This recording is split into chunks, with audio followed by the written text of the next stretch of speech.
Chapter 119, Togami's Resolve. Elena and her team went to the city district of the Miyazono ruin again.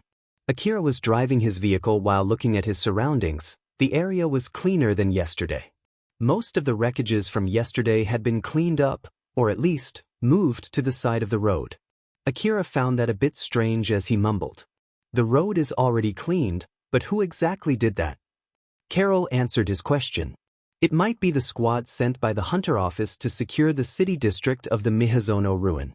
I bet they cleaned the road for carrying supplies to the front line. Now that you mention it, they're doing something like that, huh?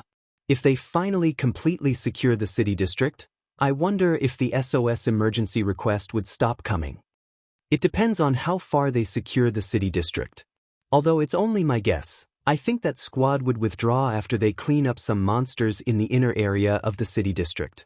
I believe they'll just clean up the monsters in the inner area that disrupt the Hunter office from maintaining its branch, and then they'll just check to make sure that no monsters are wandering into the wasteland before withdrawing. I'm pretty sure they won't do anything more than that. Is it okay if I ask you why do you think so? Let's see. It's just simply because Miyazono ruin is too big of a ruin for the corporate government to completely secure and control, not to mention the area around it. After all, it's not an easy thing to keep their guard up all the time against the monsters that keep coming from unknown locations inside the ruin. But well, I'm sure it's possible for the corporate government to do that if they get serious, but I don't think the profit that they can get from doing so is worth the expense. Basically, they would have done that if it might bring them a lot of profit. As a matter of fact, they had done that in the past. The corporate government created Kagomayama City in order to secure Kuzusahara ruin. Carol continued. And even if some monsters from the Miyazono ruin wander into the wasteland, they're highly unlikely to cause any fatal troubles to the nearby cities, so I'm sure they just ignore it too. And even if they do, the cities would also dispatch their defense squad here. Whichever the case, I'm sure that the current squad will pull back after confirming the situation around the ruin. As far as Akira could remember, the monsters had attacked Kagomayama City 3 times. He had no idea if those attacks happened because someone made a miscalculation or something. Although the inner wall was not damaged at all, those attacks did some damage to the lower district, especially to the slum city, but that might as well because it was designed to be so. Akira listened closely to Carol's explanation. Carol's explanation was actually the result of her analyzing the huge amount of information that she had gathered. Akira did not have that information. He did not even have the ability to obtain them, while Carol had both. Akira, who noticed that, felt a bit of admiration toward Carol, and Carol noticed that thanks to her sharp senses toward such things. As Akira showed amazement and interest in a piece of information that any veteran hunters would know. It showed just how he was lacking in the basic knowledge of being a hunter, and judging from his impressive fighting ability, that was a really strange thing. It was one of the downsides from quickly attaining power due to relying on Alpha's support. Carol then thought. Akira is, strangely enough, clueless about the basic common knowledge for hunters given that he's so powerful. I'm honestly curious why that is, but let's put that aside for later. As for now, Carol pretended to smile innocently at Akira. Akira, you're that kind of hunter who doesn't do much research about being a hunter, right? Like the popular ruins at the moment, or what kind of relics that you can sell for more money at the moment, or what kinds of equipment are famous right now, or what the other hunters are doing, right? Well, that's true. If he had to make an excuse, Akira could say that it had not even been that long since he learned how to write his own name. So forget basic common knowledge for hunters. He was not in a situation where he could learn basic common knowledge for the people who live in the Eastern District. Honestly speaking, Akira was interested in that kind of thing too, but since he spent most of his days training and studying, he had no time to gather such information. In that case then, I can help you learn about them. After all, it's better if you know about those kinds of things to some degree. But Akira replied with a rather twisted answer. I'm already paying you 10 million orum now. I have no plans to pay you more, you know.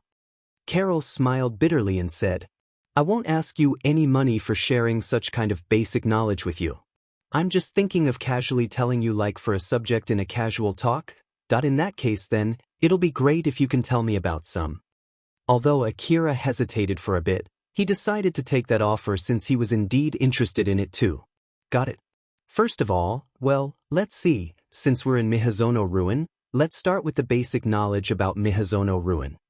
Carol then started explaining about Miyazono Ruin in a good mood. Akira listened closely to Carol's explanation. Carol thought that it was a good chance for her to gather approval points from Akira as she continued her explanation with a smile on her face. Carol felt conflicted since Akira seemed to react to this far better compared to when she tried to seduce him with her beautiful body that she took pride in. But she decided to put that aside for now and continue to bring in subjects that might grab Akira's interest. Togami was sitting on the long bench inside Shikarabe's APC. Inside that APC with a faint smell of blood and corpse, he was seriously working on his information terminal. Togami was carrying powerful equipment. Although all of them were borrowed from Drankum, they could easily cost more than 100 million orum if he had to buy them himself.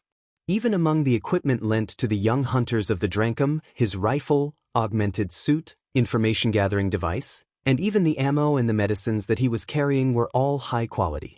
Even Katsuya, who had the support of one of the high officers in Drankum, Mizuha, did not get that level of equipment. Togami was recognized as one of the hunters that successfully hunted a bounty monster with a small team headed by Shikarabe. Although some of the high officers inside Drankum knew the truth behind it, as long as Togami was recognized as such outside, they had to give proper rewards to him. As such, Togami was allowed to borrow powerful equipment.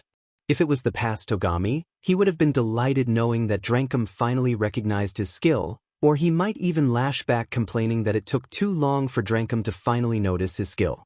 The past Togami believed that the people around him were underestimating him. The basis of that evaluation was the handful of hunters among the young hunters in the gang who were considered to be strong. As a matter of fact, he still thought so even now. That was why he was the rising star of the anti-Katsuya faction. That belief caused him to tend to overestimate himself, both for the better and for the worse. But that confidence was crushed during the bounty monster hunt. So much to the point that he was suspicious if the high officers in Drankum allowed him to borrow powerful equipment just to spite him. Since Togami finished that bounty monster hunt, he had been thinking if his pride up until now were nothing but empty. He had been thinking about it without being able to share it with anyone as he thought that all of his amazing achievements up until now as well as his pathetic performance during the battle against the tank tarantula were not because of his own skill. After thinking about it for so long, he finally decided to wait for a chance to confirm his real skill.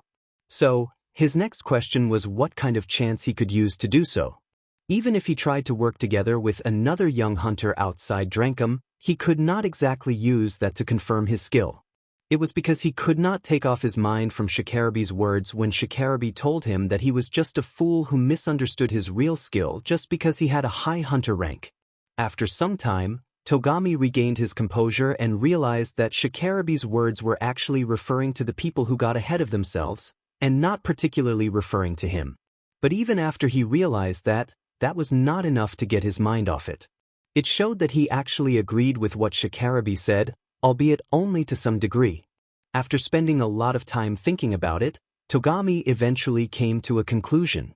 If he could once again get in the same team with Shikarabe and perform as well as him, and produced results as good as him, it might help Togami reconfirm his own skill one more time.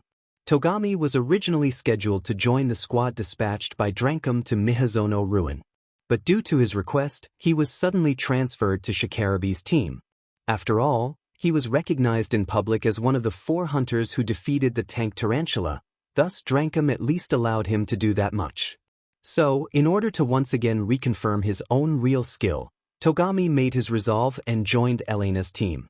Togami then mumbled as if he was saying to himself, "I'll once again reconfirm my skill in this request. I don't care if it turns out that I'm just a weakling who got ahead of myself. I just have to train even more. After all, I don't want to stay as a weakling forever." Togami renewed his resolve there. Togami then thought about the members of the team. It was Shikarabe, himself, Akira, Elena, Sarah, and Carol, 6 people in total. After he thought about each person in the team, he then frowned.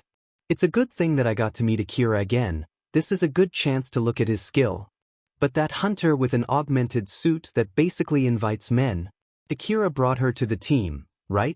What exactly is going on? Togami was surprised when he saw Akira was there too, but he was more surprised when he saw Carol next to Akira. Togami was moderately used to girls for someone of his age, but even for him, Carol's augmented suit had a design that highlighted the beautiful figure wrapped under it. It was a rather provocative design for men around Togami's age. Even that Katsuya, who everyone calls the leader of the harem squad, won't make the girls wear that kind of attire, right? Does Akira have that kind of fetish or something? People used to say that great people had a particular fondness for pleasure. Whether it was Katsuya or Akira, it was still unclear whether that was the case for great hunters too. Togami groaned, thinking that he saw a completely unexpected side of the person that shook his confidence. Elena's team moved deeper and deeper into Miyazono Ruin City District. Right about the time Togami started making slanderous guesses about Akira behind his back, they encountered a group of people. It was the squad that the Hunter office dispatched to secure Miyazono Ruin City District. Long sharp objects were installed on the side of the road. From there, a thin metallic wire-like object extended out. It was a simple force field armor wall. They were basically easy-to-carry pillars that had strong enough power to bounce back regular-sized warheads and cannons. It was common defensive equipment usually used for temporary bases built in the middle of the wasteland or inside a ruin. There were heavily armed people complete with tanks equipped with huge machine guns standing guard near that simple force field wall. They had enough power to make a quick work of a swarm of mechanical monsters. Elena stopped her vehicle and negotiated with one of the soldiers guarding the wall. That person then told his men to temporarily lower the force field wall. With the narrow metallic object blocking the road removed, Elena could pass through the road again. That person then warned Elena, "Be careful out there. We just got attacked by a huge monster just now, and the smaller monsters also keep popping up from time to time. Since you took that SOS emergency request, I'm sure you're a skilled hunter, but if you think that this is the same Miyazono ruin as before, you'll only get yourself killed." That person pointed in the direction where Elena and her team were heading when he said that. In the direction that he was pointing, there was a wreckage of a huge dead mechanical monster. Empty warheads and missile pods could be seen scattered around that wreckage. It must have been a pretty powerful monster. "Thanks, we'll be careful." Elena said her thanks to that person as she restarted her vehicle and stepped on the gas. Shikarabe and Akira followed behind her. After Akira passed over the force field wall, it immediately erected back up. Akira looked around his surroundings while driving his vehicle after passing through the force field wall. The area around him was filled with rubbles, wreckages, and dead monsters. The situation inside and outside the force field wall differed greatly. Akira scanned his surroundings and said, "There are obviously more monsters than yesterday. Is it because they're pushed out from the inner wall so the area outside becomes more dangerous?" Carol, who was sitting next to Akira, answered that question while also scanning around her surroundings. "Well, with all of these monsters dead, the outside area might have become relatively safe though. Maybe. If the monsters get more reinforcement, the same number as the dead here, safety would be a pipe dream. After all, it would come as no surprise if the factories produce as many new monsters to replace all of these dead monsters, you know. I did hear that the cleaning drones of the old world ruin gather the remnants of the dead monsters when no one is looking, and then they use the material gathered to create new monsters. But since these wreckages are still here, it means that they can't use them for material to create new monsters, right? So, I don't think it's that easy for them to produce replacement monsters. There might be a warehouse somewhere filled with mechanical monsters, right? In that case, there's no need to retrieve the dead monsters just to create new monsters.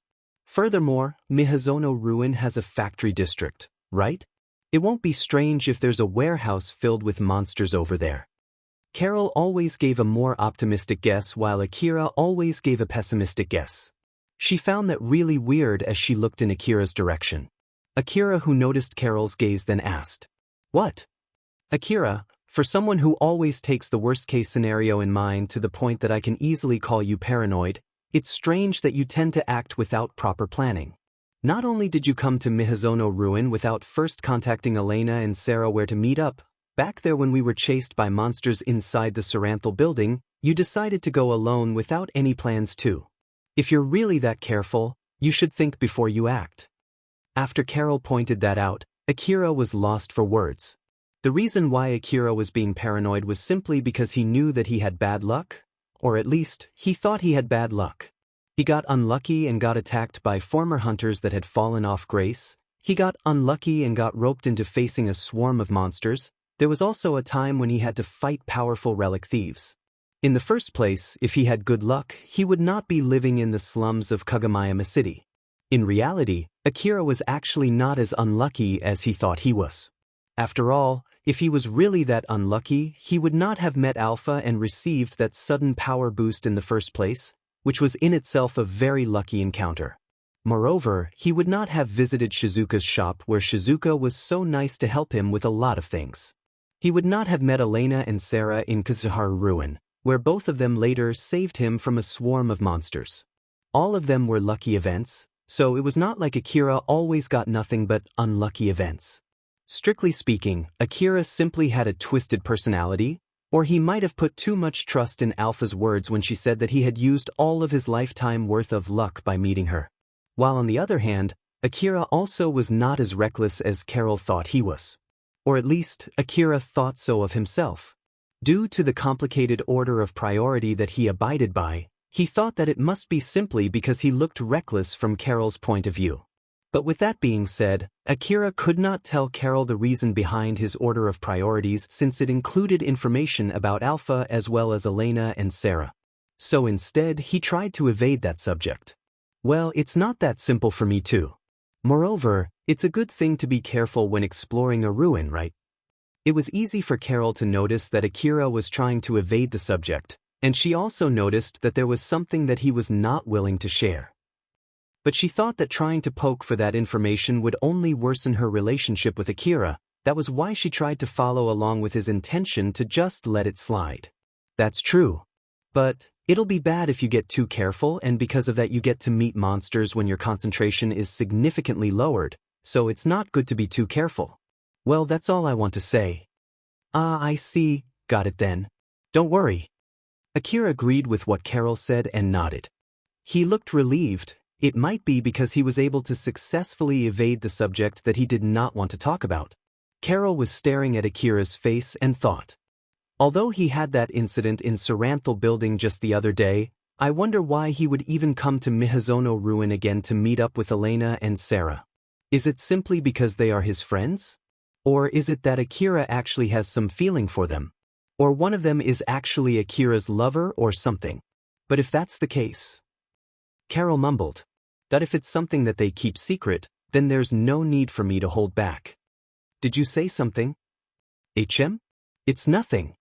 Carol smiled amusedly when she said that.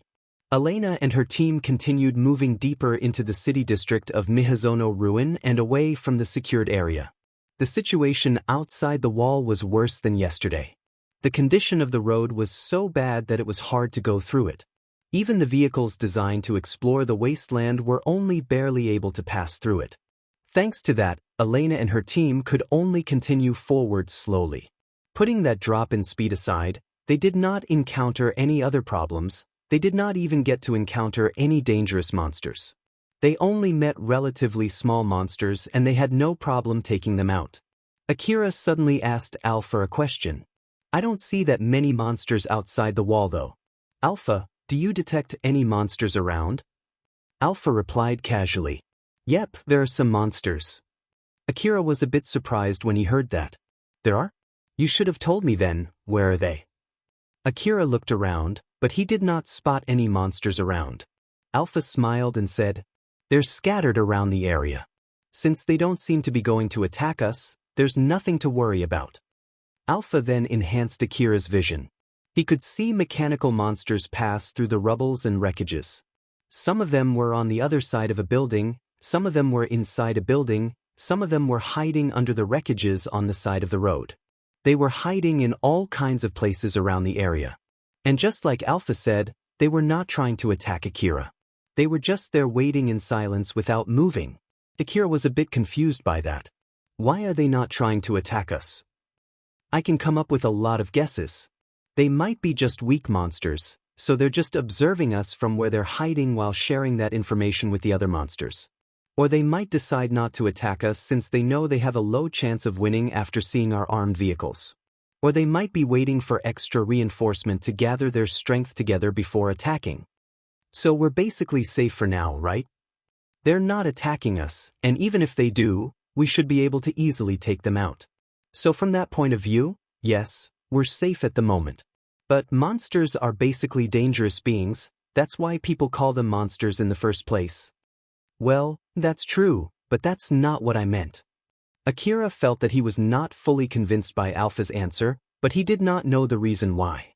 Alpha also did tell him that they would not have any trouble fighting those monsters, so it might be okay to just ignore those monsters for now. In the end, he decided not to let those monsters bother him. There was one monster that was outside the detection range of Elena and her team. Although it was damaged, it still had enough strength to fight. It was one of those huge monsters that fought the humanoid soldiers dispatched by the Hunter office, so in short, it was an aggressive and dangerous monster, an enemy. The scanning device installed in its body was showing Akira and the other hunters' positions. The image of Akira moving inside the ruin was transferred from its detection devices that were scattered around the area. That so-called S-101 big-sized multi-legged tank had the main duty of destroying enemies of the same type, i.e. the tanks and the humanoid soldiers.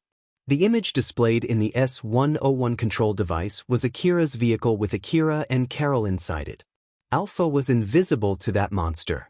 The S-101 fixed its aim at Akira. The huge cannon that it was equipped with had enough power to destroy the humanoid weapons used for securing cities.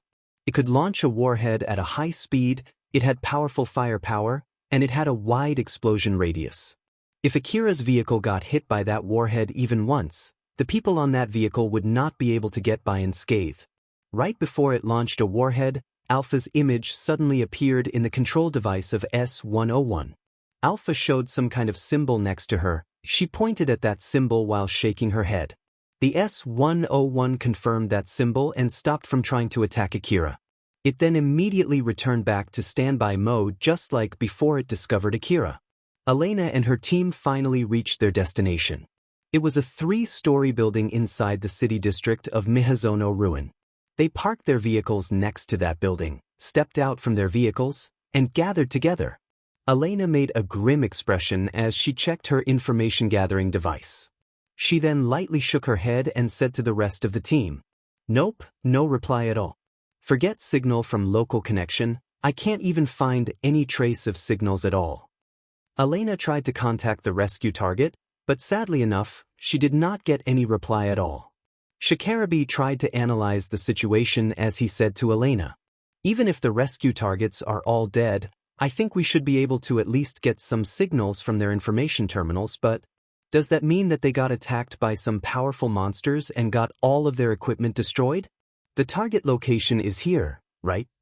If we follow the information from the request, yes, it's this building." They then peeked inside from the entrance of the building. The interior of the building was pitch black. There was no light source at all. There was not even a trace saying that the entrance was barricaded either. If the rescue targets were really in that building, then they should be barricading themselves somewhere inside that building. While on the other hand, there was also a chance that the information of the rescue targets was wrong and they were not in that building. They peeked inside that building while having a conflicted feeling. They saw a lot of monsters flooding out from inside a building just yesterday, so they did not want to explore that building to search for the rescue targets if it could be helped. But it was not like they could just return back without trying to do anything there. They came all the way to that building because they accepted a rescue request from the broker that Elena was contracted with. So, in order to properly do their work based on the information given to them, even if the rescue targets were no longer inside that building, they had to at least check the inside of that building and properly confirm that there was no one in that building. If that building was filled with mechanical monsters, they could use that as an excuse to make a guess that the rescue targets were already dead. But if that was not the case, if they had the option to check a bit inside of that building, then they could not afford to just return back without doing anything. Elena sighed, her face turned stern as she said, "It can't be helped then. Let's search the inside of the building. Sarah, Akira, Carol, and I will go and search the building. Shikarabe and Togami will guard the building from the outside. Give us a call if anything comes up. If we don't return back after 1 hour and you can't contact me, then issue an SOS request for us. Shikarabe nodded and said, Roger that. If that happens, is it okay for me to decide where to issue the request? Since we're here because of the request from Alhain Insurance Company, you should first send the request to them to let them know what happened. Then after that, it's up to you.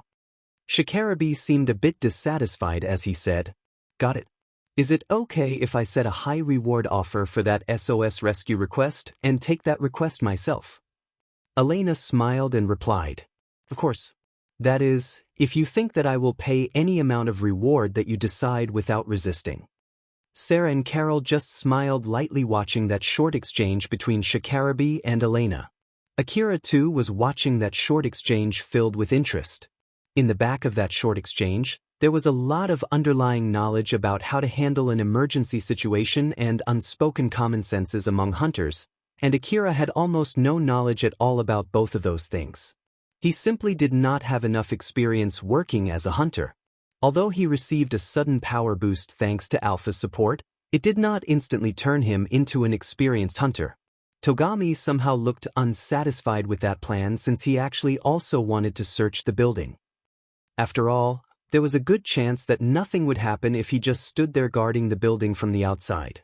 He believed that was the exact reason why Shikarabe did not protest at all when Elena proposed to use most of the team's firepower to search the building instead of guarding the building. Togami joined Shikarabe because he wanted to reconfirm his skill. Of course, there was no guarantee that something would happen if he joined the team searching the inside of the building. But he believed that he should be able to get more chances to reconfirm his skill by going inside instead of standing guard outside. Even if he did not get to find monsters, he could at least see how the other hunters explored a dangerous place and compare that to himself. After a bit of thinking, he then nervously asked Elena, If it's possible, I actually want to search the inside of the building too, is that okay? Elena looked a bit surprised. She then shifted his gaze to Shikarabe. Shikarabe then answered Togami's request in place of Elena. No. It was a short answer that did not show any willingness to negotiate. Togami looked at Shikarabe with a dissatisfied look, while Shikarabe looked back at Togami with an annoyed gaze. There was even a trace of mockery mixed in that gaze too. If you slow them down, I'll be the one in trouble. So like hell I would let a dead burden like you to go with them, that alright, I understand. Although Togami still looked like he could not accept it, he obediently gave that reply. Shikarabe looked obviously surprised. He thought that Togami would lash back at him. But since Togami unexpectedly obeyed him, Shikarabe awkwardly felt relieved. It's all good as long as you get it. Seeing how Togami properly stood guard there, Shikarabe tilted his head in confusion. After finishing the preparation to go in, the rest of the team went inside the building. They were using a relatively powerful torchlight while exploring the building. The powerful light from the torchlight banished the darkness inside that building that the sunlight could not even reach. The light pierced deeper into the building through small openings and cracks. Elena told them to intentionally use powerful light so the rescue targets would easily find them if the rescue targets were still somewhere inside. There were traces of battles inside that building. There were bullet holes both in the walls and the floors. There were also wreckages of dead mechanical monsters. But there were no blood marks nor corpses of dead hunters. It seemed that the hunters were able to get away from the monsters uninjured. Akira moved carefully while searching the inside of the building as he asked Alpha a question. Alpha, do you find any monsters or the rescue targets? I don't detect anything inside my searching range. I see. This building is a rather small building, so if you don't find anything, the rescue targets might be really no longer in this place. Akira knew very well just how great Alpha's detection skill was. Moreover, Alpha also had a very wide detection range. So, after he knew that Alpha did not detect any monsters nor any rescue targets, Akira unconsciously lowered his guard. But the other hunters immediately noticed that Akira lowered his guard there. Normally, they would have scolded him for lowering his guard in the middle of a dangerous place. But since all of them knew just how unnaturally sensitive Akira was when it came to detecting enemies, they did not scold him at all. Sarah then asked Elena a question. "Elena, do you find anything?" "Nope. Even my information gathering device doesn't detect anything." Even Elena's information gathering device also agreed with Akira. So there might be really no monsters nor their rescue targets inside that building. Both Elena and Sarah already realized that Akira was someone who can connect to the old world domain. But because of that, they always pinned the unnatural skill that Akira showed from time to time, like his astounding ability to detect monsters, as his ability as someone who could access the old world domain. They did not even guess the existence of Alpha at all. Sarah looked at Akira one more time and scanned his current equipment. Akira was using an augmented suit that was way outside the reach of fresh hunters, and he was carrying heavy weapons that normal humans could not carry unless with the help of an augmented suit. It showed just how powerful Akira was as a hunter. When we met for the first time, Akira was carrying nothing but H rifles and he was just using a cloth that was neither an armor nor an augmented suit. But in such a short time, he got all of that equipment. Not to mention that his detection ability is more or less as good as Elena, then to top it off, his fighting ability is nothing to scoff at. At this rate, it won't take long for him to surpass me and Elena. I wonder how long we can stay as his senior. Sarah smiled bitterly. She felt a bit lonely when she thought that she did not have much time left until Akira became stronger than her, and when that time came, Akira would stop relying on her and Elena as his senior. On the side, Carol confirmed how Elena and Sarah reacted when they noticed Akira lowered his guard. She then thought. They continue exploring the building without showing any reaction even when they notice Akira lowered his guard. As in matter of fact, it seems that they also lowered their guards too. Judging by the information gathering device that Elena has, I don't think both of them are hunters who would lower their guard because of something like that. Does that mean they know why Akira is so good at detecting monsters? Or is it that because they know Akira for a long time and really trust him? Or is it that they're already used to it since they have worked together with Akira many times before?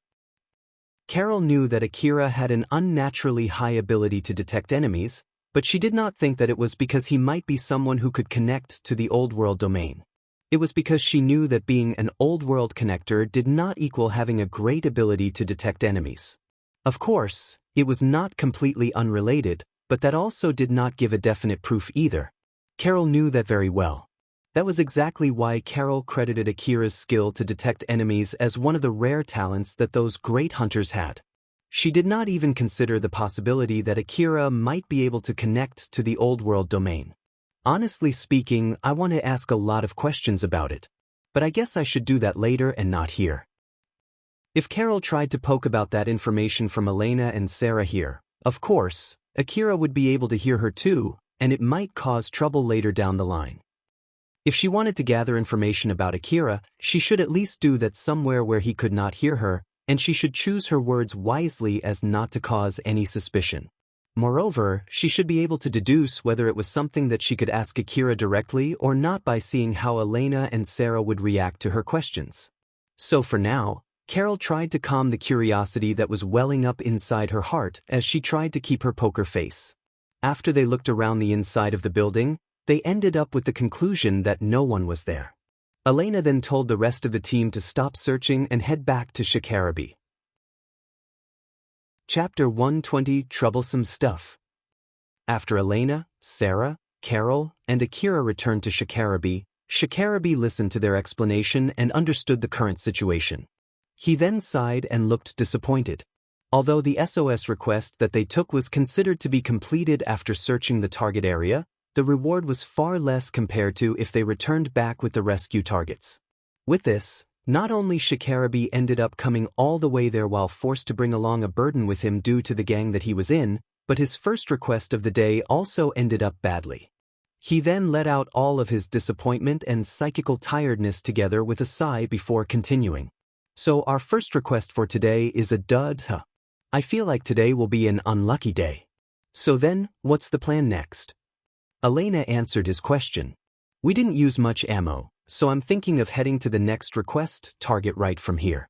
Although, I don't mind heading back too in case you guys used most of your ammo when we were not around.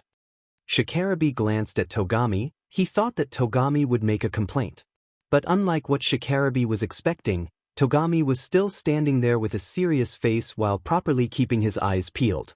Shikarabe was wondering the entire time while waiting for Elena to return. He was waiting for Togami to act out. In the end, nothing happened at all, which indicated Togami had changed. This questionable fact made Shikarabe feel a little bit disturbed as he continued. "We're okay with that, after all, nothing happened at all when you were gone." Elena watched Shikarabe's face closely. Although it did not say that nothing had happened, it did not seem that it would affect his performance during the rescue request either.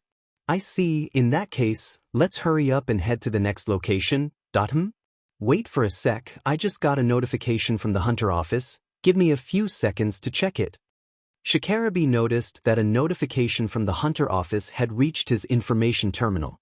As he pulled out his information terminal and was about to check it, almost at the same time the same notification reached Togami, Elena, and Sarah too, albeit a little later.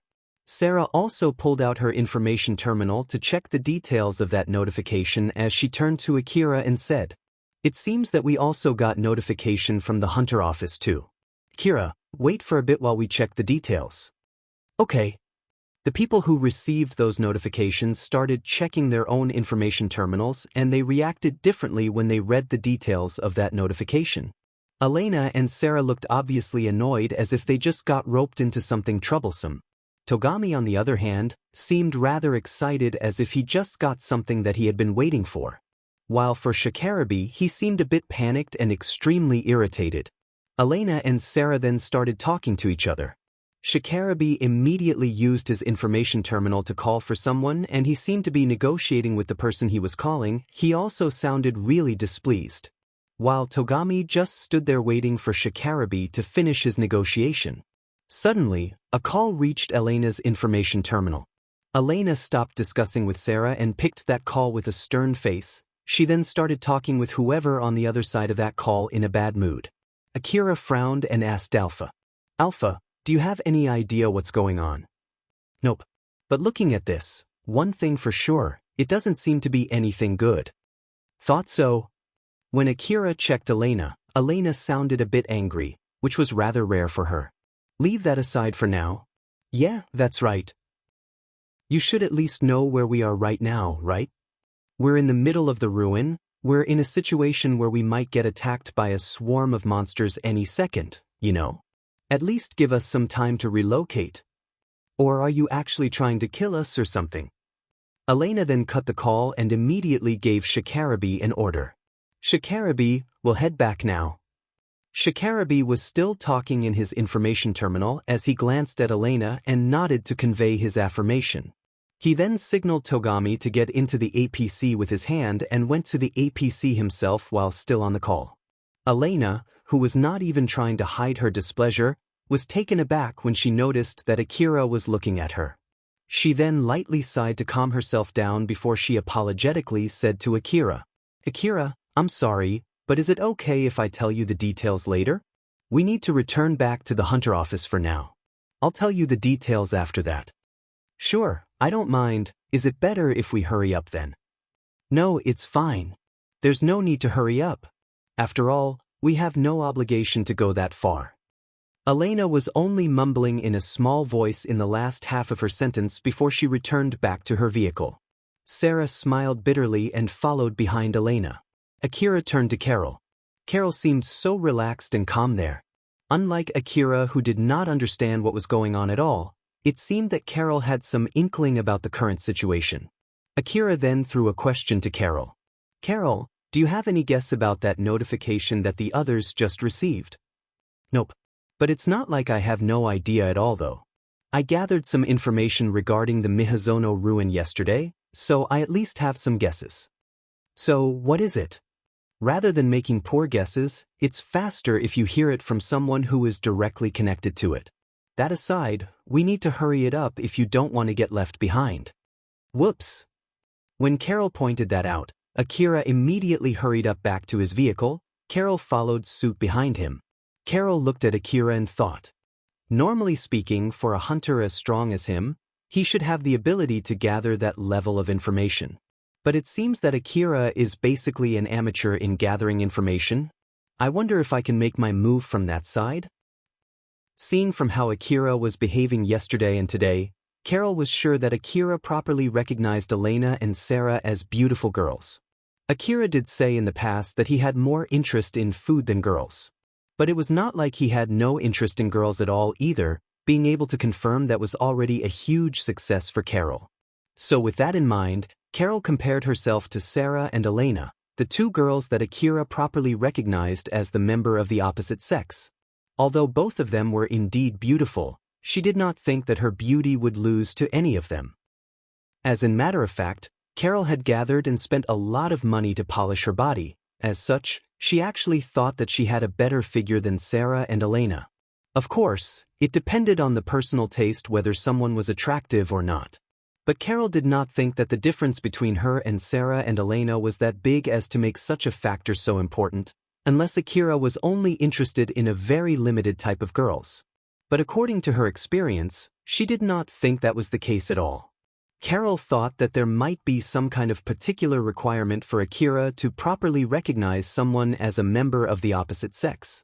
After all, unless that was indeed the case, it was unnatural for him to be so disinterested in her at all.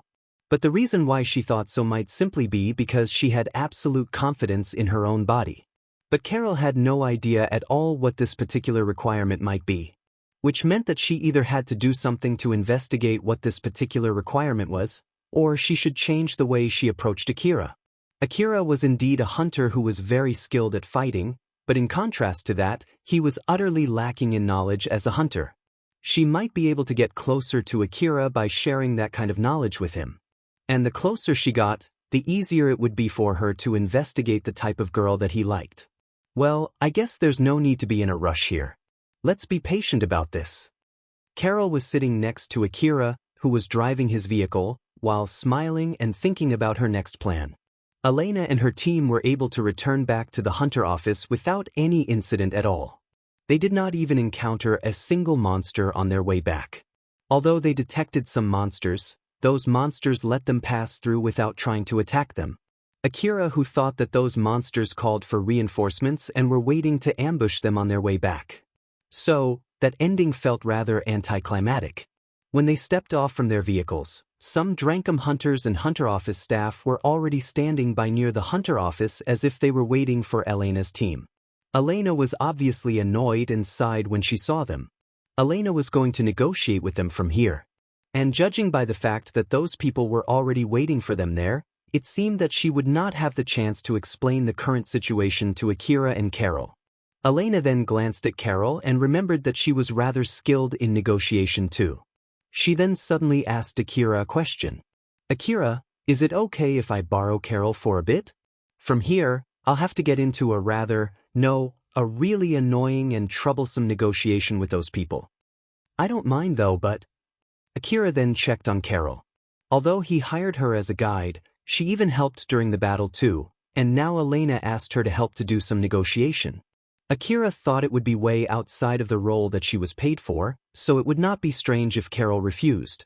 But Carol just casually said, "Sure, I'm okay with helping out." Akira was a bit surprised by that. "Are you sure?" "Yep, I'm here because you hired me. So I don't mind doing that much." Akira slightly bowed. "I said, thank you. Don't mention it." Carol smiled at Akira as if it did not bother her at all while taking a note of that strange and sudden change of attitude from Akira. Elena then said to Sarah and Akira, "Well then, we'll be temporarily parting ways here. Sarah, can you explain to Akira what's going on for the time being?" "Sure, I'll leave the negotiation to you." Elena, Carol, and Shikarabi headed to the hunter office's branch. But before Shikarabi left, he gave Togami an order. "Togami, take my APC back to Drankum temporary base. After that, just wait for the next order from Drankum there." Togami flusteredly replied. "Wait for a second there. What will happen to me after this? Like hell if I know." Shikarabi sounded annoyed when he shouted back and just left it at that. Togami seemed like he could not completely accept it, but he then dragged himself back to the APC and did what Shikarabi told him to do. Akira and Sarah were told to move their vehicles so as not to block the way, so they did. After Akira relocated his vehicle, he stepped off from the driver's seat and stretched out his body. That was when Sarah came to him. He then asked Sarah a question. So then what is going on?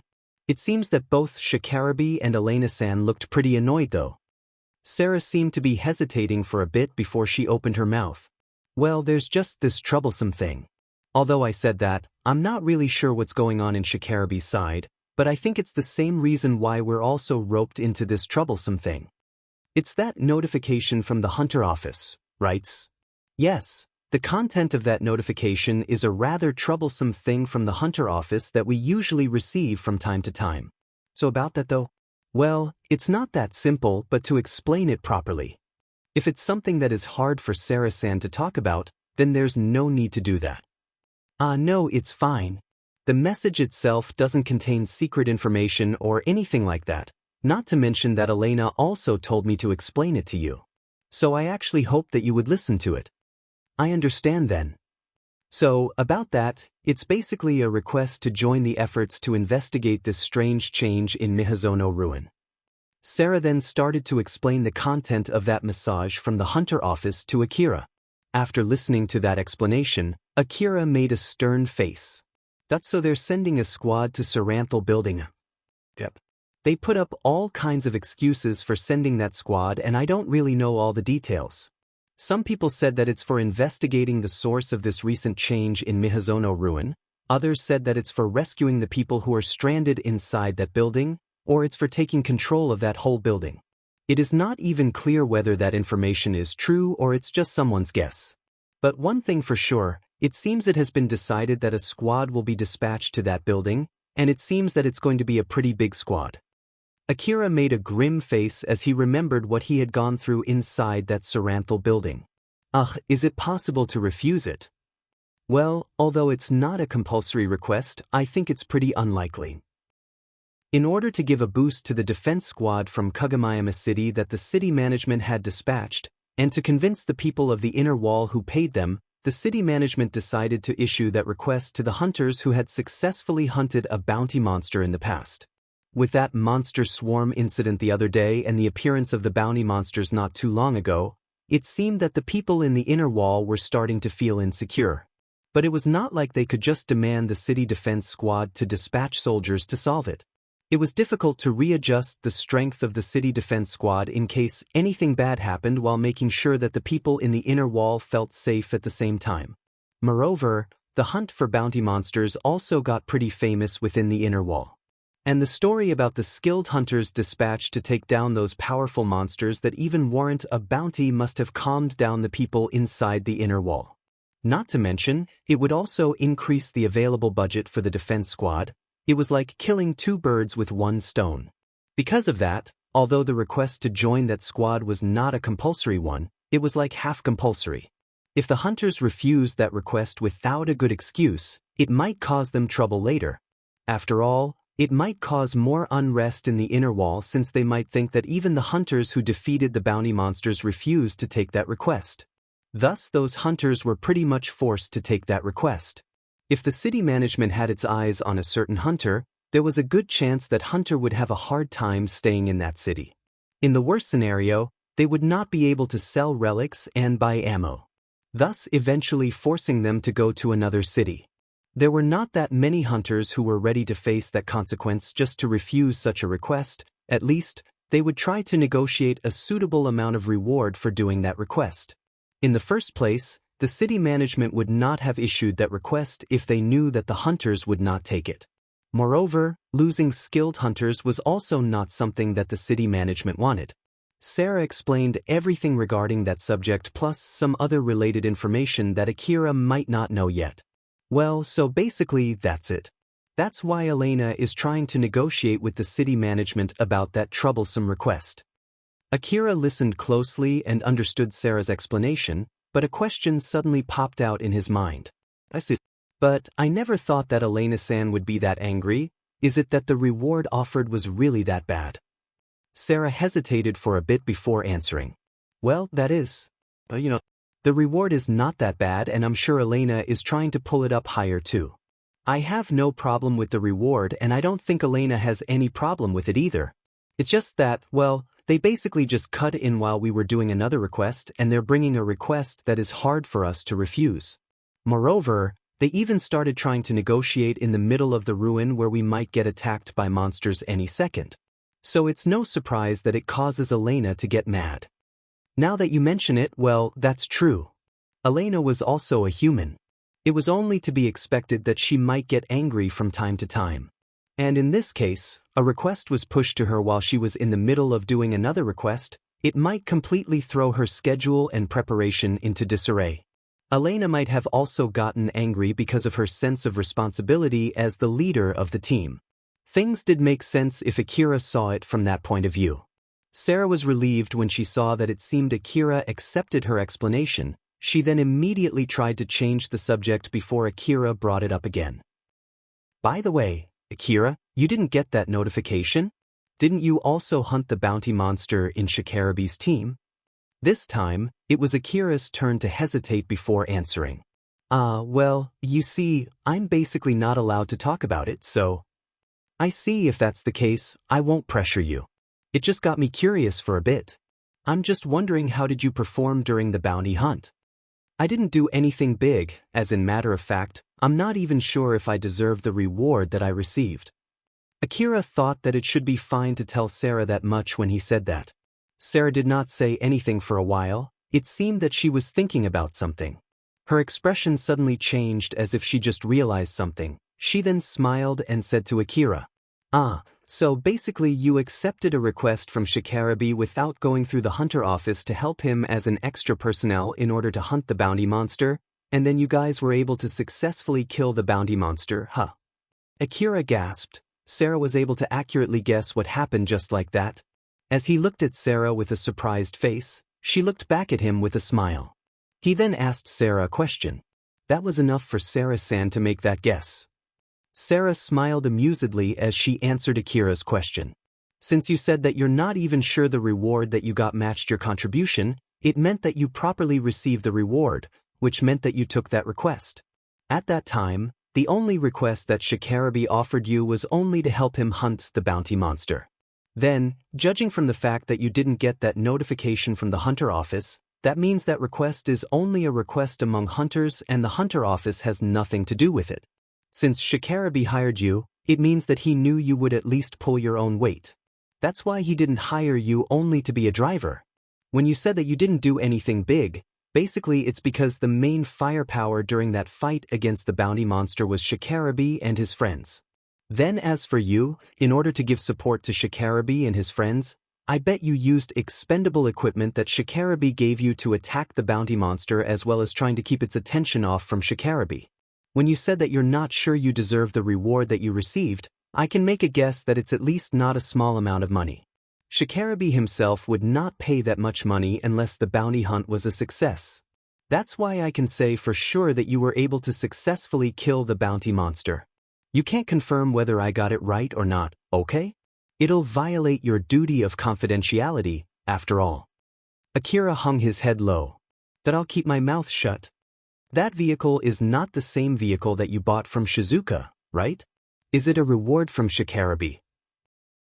Although I'm not that knowledgeable about vehicles, that one is pretty expensive, you know. Although you received that as a reward, you still said that you didn't know if it was worth it. Akira, it must have been a hard fight. I can't say anything. Akira, you're an honest kid, aren't you? Sarah giggled seeing how Akira was pouting. She then changed the mood and said, I'm sorry, my apologies. By the way, just so you know, the ones who can't refuse that request are only Elena and me, so it's completely okay for you.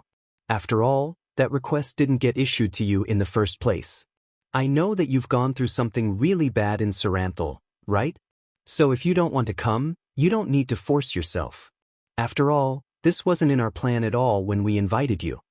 Akira's expression returned back to normal. No, I'll come along too if it's okay with Sarah-san and Elena-san. Although it was true that the situation had changed greatly from their initial plan. But for Akira, that was not the case at all. After all, he originally came to Mihazono Ruin to help Elena and Sarah. Sarah then asked Akira one more time. We're more than happy to have you, but are you really sure it's okay? Yes. Sarah's expression turned serious as she said to Akira. That is it because you know you might be able to get some profit from it?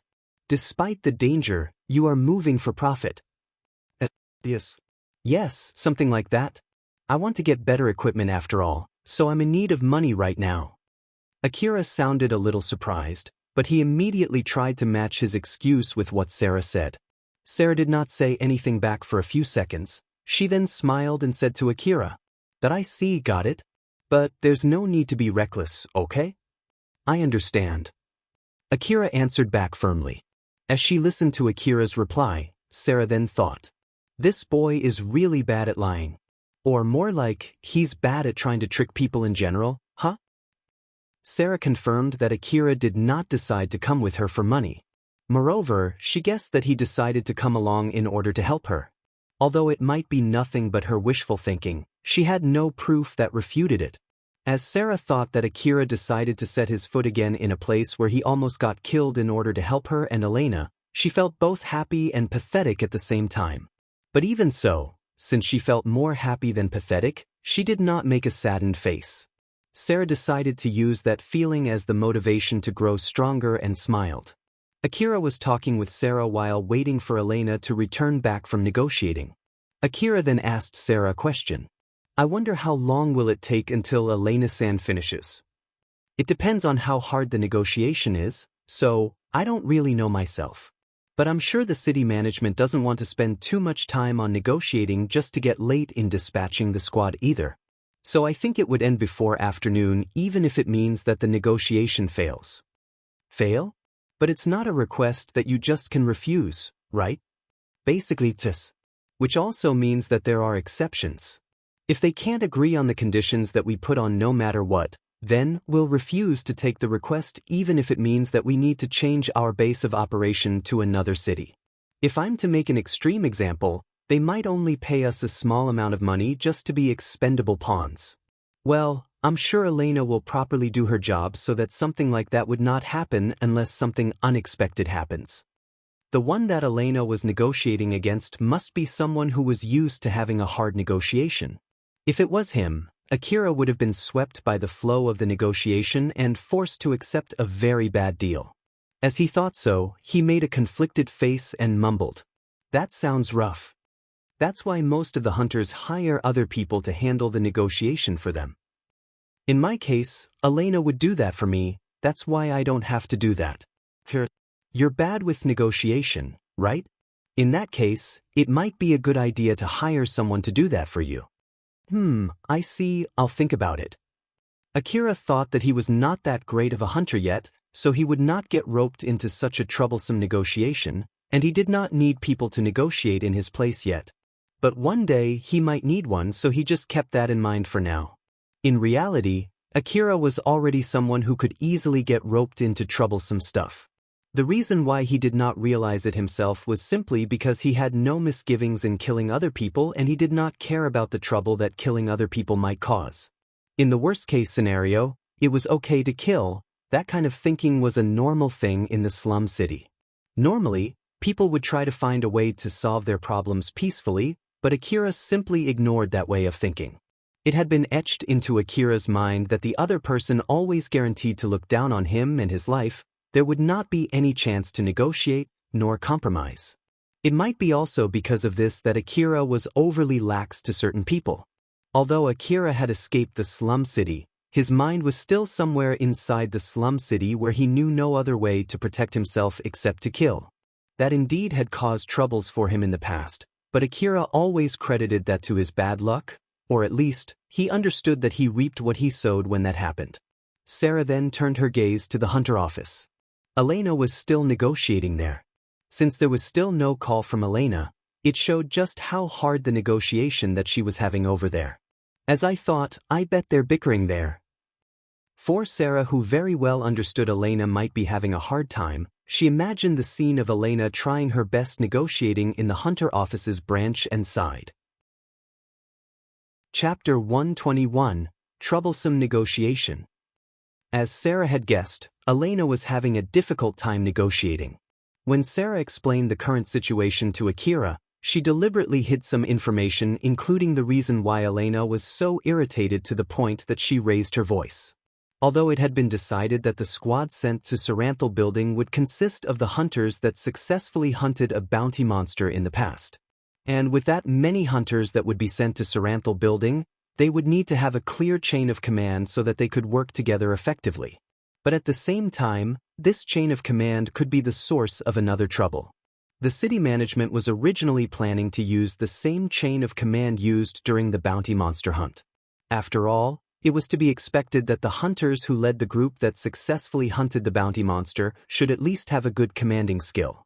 Even the group that was able to successfully hunt the big walker actually had a sudden team reconstruction before they were dispatched, and yet, they were able to kill the big walker with that team. The city management thought that the hunters would sort out any problems regarding the chain of command by themselves. In order so that the hunters had the same chain of command in the field, they needed to take someone who was already a leader of a team or an officer from an organization or a gang. Thus, the city management let the team with the most contribution during the bounty hunt to pick the squad leader, which in this case meant the city management left that decision to Drankum since Drankum bounty hunt team had contributed greatly during the bounty hunt. Most of the independent team from the Drankum were also able to successfully kill a bounty monster too. Moreover, the gang also contributed greatly in defeating the strongest bounty monster. Thus, it was no surprise that the city management left the details of the investigation squad to Drankum. So, the current plan was to let Drankum decide the strategy and the leader of the team, then the other hunters would work under Drankum's command. But in the end, an unexpectedly lot of hunters complained about that. When the situation in Mihazono Ruin suddenly changed, Drankum issued the SOS rescue requests to the hunters around the ruin. This resulted in a lot of hunters getting trapped inside the ruin. Most of the rescue targets for the current SOS rescue request were actually the hunters who got trapped from the previous SOS rescue request. Although they ended up judging the situation only from the result, this basically meant that Drankum had sent a lot of hunters into the wasteland just to get them trapped there only for a small reward. There was not a small number of hunters who fortunately were able to return back alive while their companions got killed back in the ruin, and most of these hunters ended up holding a grudge against Drankum. Due to a lot of hunters getting trapped in the ruin because of that SOS rescue request from Drankum, the current public opinion of Drankum had already significantly fallen. While on the other hand, some people in Drankum were thinking of using this chance to increase Drankum's reputation in Kagomayama City. There were a lot of other hunter gangs in Kagomayama City beside Drankum. If Drankum was able to make the investigation a success with the strategy that Drankum itself decided, there was no mistaking that it would definitely make Drankum even more renowned. So, if someone not from Drankum took the command and participated in that investigation and made it a success, it would give a boost to the reputation of the gang that Hunter was affiliated with. Moreover, there were also hunters who were worried if Drankum took command of the squad, people from Drankum might push the dangerous jobs to the other gangs. Because of those reasons, a lot of hunters refused to have Drankum taking command of the squad. Then to top it off, there was also an infighting within Drankum itself. Drankum had already dispatched its hunters to Mihazono Ruin, and that particular squad was formerly commanded by Katsuya. So any reinforcement who joined that team would basically work under him. Inside Drankum, there was friction between the young hunters and veterans. There were also some young hunters in the gang who were members of the anti-Katsuya faction.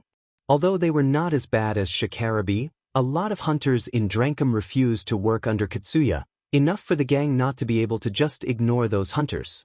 They demanded to shift the command from Katsuya to one of them or for the city management to accept the extra conditions that they imposed for that request, and in order to do that, they even dragged the upper echelons in Drankum to get involved in the negotiation. Then, to top it off, each hunter had different aims during the negotiation. Some of them demanded as much rewards as they could get, some of them deliberately picked a fight against the other gangs in order to be able to refuse that request while keeping their reputation, while some of them tried to get special favor in exchange for taking that request. With all kinds of people gathered there, each of them was aiming only to bring profits to themselves, or to the gangs that they belong in. It was only to be expected for the negotiation to turn complicated. At the moment, There were a lot of people gathered in the Hunter Office branch of Mihazono Ruin, including the negotiators from Drankum, leaders from various hunter teams, and people from the request brokers that some of the hunters were contracted with. Elena was one of them. They were trying their best to reach a consensus. All of them gathered in the cafeteria of the Hunter Office branch. Carol and Elena were also there. Carol was sitting next to Elena on one of the tables in the cafeteria. Sitting opposite to them was a negotiator from Drankum by the name of Maeda. Elena and Maeda were talking to each other with a stern face, while Carol was listening to them with a relaxed smile. After that, Maeda listened to a report from one of his coworkers. He then cut the call on his information terminal, sighed, and said to Elena, "That I just checked with Drankum side again, and as I said, the answer is still a no. We can't accept the conditions that you put up." "I see then. It means that we have no deal here, yes?" When Elena said that, Maeda's face twitched. "You do know that we can't have that here for the sake of both of us, right? It's a request from Kagomayama City Management, you know? You do know well how angry they'll be if we keep dragging this negotiation without any good reason, right?" Elena did not waver at all. Her expression did not change as she replied, "Of course. I bet the city management wants us to quickly finish this negotiation so that they can dispatch the squad to take control of Saranthal building as soon as possible. If you understand it, can you at least lower your demand? The longer we drag this negotiation, the more the city management would hate both of us. Just to let you know, in order to save us from that, we already lowered our demand as low as we can, you know. Do you demand 5 times the original reward offered by the city management and for us to pay some of that reward in advance as the condition to join the squad under Drankum's command? Then you say that it's already as low as you can go? You know that we can't accept that demand no matter how you look at it, right? That's because we recognize this request is much more dangerous than Drankum is willing to admit. Like I said, it's the lowest we can go. If we had more time, I would have demanded even more reward, you know?" Maeda was staring at Elena with a stern face. There was no trace of deception in Elena's expression and words. Maeda then sighed. "Seriously now, are you for real? This is a request from the city management, you know? If you keep insisting on making such impossible demand, we have no other choice but to tell the city management that the negotiation has failed because you keep making that demand. Are you sure you're okay with it if the city management thinks of you as a hunter who can't be reasoned with?" Hunters spent their days fighting dangerous monsters in the old world ruin, so in order to have a winning chance against those monsters, they had to bring along powerful weapons, and it would be an overkill using those weapons that were designed to kill monsters on humans. So, for the sake of maintaining order in the Eastern District, the city management had no other choice but to get those hunters armed with powerful weapons under their control.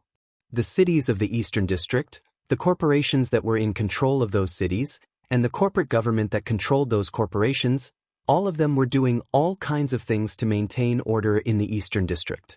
There were times when they made use of the Hunter Office to threaten the hunters so that they would not get ahead of themselves and go on a rampage in the Eastern District. They sometimes had to reason with the hunters and reminded them to keep their behaviors in check, or some other time, they had to convince some hunters to not wreak havoc. There were even cases where they had to act as arbitrator between two hunters in conflict or offer certain benefits to persuade certain hunters. Or if nothing worked, they sometimes blatantly threatened hunters to just stop. But the city management would only do these kinds of things if they saw that those hunters could be reasoned with. As for those hunters who could not be reasoned with, the city management saw them as equal to monsters. Those hunters were treated as threats against the public order in the Eastern District. Usually a bounty would be put for their heads and they would be killed by other hunters. Being recognized as someone that could be reasoned with was a very important thing in the Eastern District, where most of the people knew how to fight and powerful weapons were freely distributed around. Although no one could tell what kind of effect it would bring if Drankum informed the Hunter Office that Elena was a hunter who would only make one-sided demands and would not listen to other people, it was obvious that it would bring some level of harm toward her. Most of the hunters in Kagomayama City already knew that Drankum was deepening its relationship with Kagomayama City management. So of course, Elena also knew about that too. Thus Maeda lightly threatened Elena there, hoping that it would ease her demand. But then Elena stoically said, "You can go ahead and do whatever you want. But don't you forget that I'll also explain to the city management why the negotiation with Drankum's side ended up in failure. I'm pretty sure that they can understand my reason. That's why, if it's possible, I hope you can just let me negotiate directly with the city management." Elena did not waver at all. Maeda, who saw that, put both of his hands on his face in frustration. Elena herself knew that Maeda was also stuck in a difficult position, but that did not mean that she should lower her demand just because of that. "By the way, just to let you know, you're the one who suddenly butted in when I was negotiating with the city management in the first place, you know? So I have no reason to play nice with you. We've been giving you requests through Drankum. Although it doesn't mean that you have the duty to accept all of our demands, you can at least make some compromises, can't you?" Elena's face turned slightly irritated. "You've used that favor entirely in the last request that you gave us. To be more precise, although we've agreed on it in the contract, we did not make any complaint when you cut a big part of our reward money last time." Elena thought that she was keeping her poker face and that she was calmly assessing the situation, but in reality, her face was slightly changed and a part of her real feeling was starting to leak out. Maeda also noticed that. Maeda was using a glasses-type information terminal. That information terminal was connected to Drankum's server and was showing information about Elena on its transparent display. To be more precise, Maeda was looking at Elena's request history. Maeda picked the last request that Elena accepted and checked its detail. The record also contained the subject about the reward cut too. But it only said that both sides agreed on that reward cut and there was no problem with it at all. What the heck is with this "no problem at all"? This is one heck of a problem, isn't it? Who the fuck wrote this report? Monsieur? That new officer who just got promoted from the administration department? Huh? She's an officer now though. Is she that stupid as to write "no problem at all" here? Or is it that someone from the other faction overwrote the report? Seriously though, I really hope they would stop roping me into this infighting problem between factions. It's really making my job difficult. Wrong information like this is really fatal during negotiation. Although Maeda was a member of Drankum, he did not belong to either faction. To be more precise, he was more of a neutral faction, and this faction chose to keep itself from getting involved in the infighting. With more infighting inside the gang, more negotiations are happening lately. Most of the negotiators are ending up arbitrating among hunters inside the gang, and so, fewer negotiators are available for negotiating with people outside the gang. Good grief, I really hope they would do something about this. This is not the time to worry about that. I need to do something about this negotiation first. Maeda shook off his irritation while still lamenting how he got roped into such an annoying situation. Drankum's side could not afford to accept Elena's demand. After all, Elena was not the only hunter that Drankum had to negotiate with. If the other hunters discovered that Drankum accepted Elena's demand, they would use that information to demand more rewards too. But with that being said, Drankum could not afford to have the negotiation break down there and let Elena negotiate directly with the city management. Drankum was the one who used its connection with the city management to butt in when Elena was negotiating with the city management. As such, if he reported back to the city management that he failed, there was no mistaking it that the city management would lower its evaluation of Drankum. But the more time he spent trying to reach a deal there, the worse the evaluation from the city management would be. Maeda, who had no idea what to do there, shifted his gaze from Elena to Carol. Although he was sure that Elena had the last say there, since Carol was sitting next to her, Carol might be able to somehow affect the direction of the current negotiation. Thus, in order to change the mood, Maeda turned to Carol and spoke to her. "Carol-san too, I'm sure you don't think it's a good idea to be stuck in this place forever, right? If we keep being stubborn here, no one would win, it'll only bring trouble to both of us, yes?" Carol was still smiling as she asked Maeda a question. "In that case, can you at least tell us how Drankum organizes its hunters and who will take the responsibility for making the plan? Will it even make any difference if we tell you? You won't then? Like I said, it won't make any difference, right? It's part of making compromises, no? If the one who will take command is a skilled and experienced hunter, then we, as the hunters who might be working under that hunter, would feel safer, right? I want you to understand that we asked that much reward since we feel uneasy about that part. Are you saying that you can't trust the leader that Drankum picks? I won't go that far though, but a lot of hunters are trapped inside the Saranthal building because of the last request that Drankum issued, right? I heard that it was enough to cause panic among the insurance companies. So you're saying that it's Drankum's fault? No matter how you look at it, no one could have predicted something like this would happen, yes. It's not like I'm saying that Drankum is at fault here. But I want you to understand when we say that Saranthal building is a really dangerous place. It's exactly because we know it's a dangerous place that we're forming a big hunter squad in order to save those hunters inside the Saranthal building. We're asking the other hunters to work under the same leader here to prevent them from moving independently and cause trouble during the operation. I'm sure you can understand that too from reading the detail of the request. We do understand that point. That's why I'm asking you who will take the lead of the squad. If we know that the one taking the lead is a competent hunter, we can feel safer following the orders from that hunter. And if it's someone that I know, I can also more or less predict that person's commanding skill. Which in that case, I can explain to Elena and I maybe can even convince her too. That way, Elena might be willing to lower her demand and we might be able to finally find a compromise that we both can accept.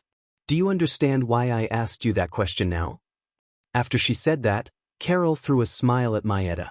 Maeda understood well that he was in a disadvantageous position there as he was barely able to react to her reasoning.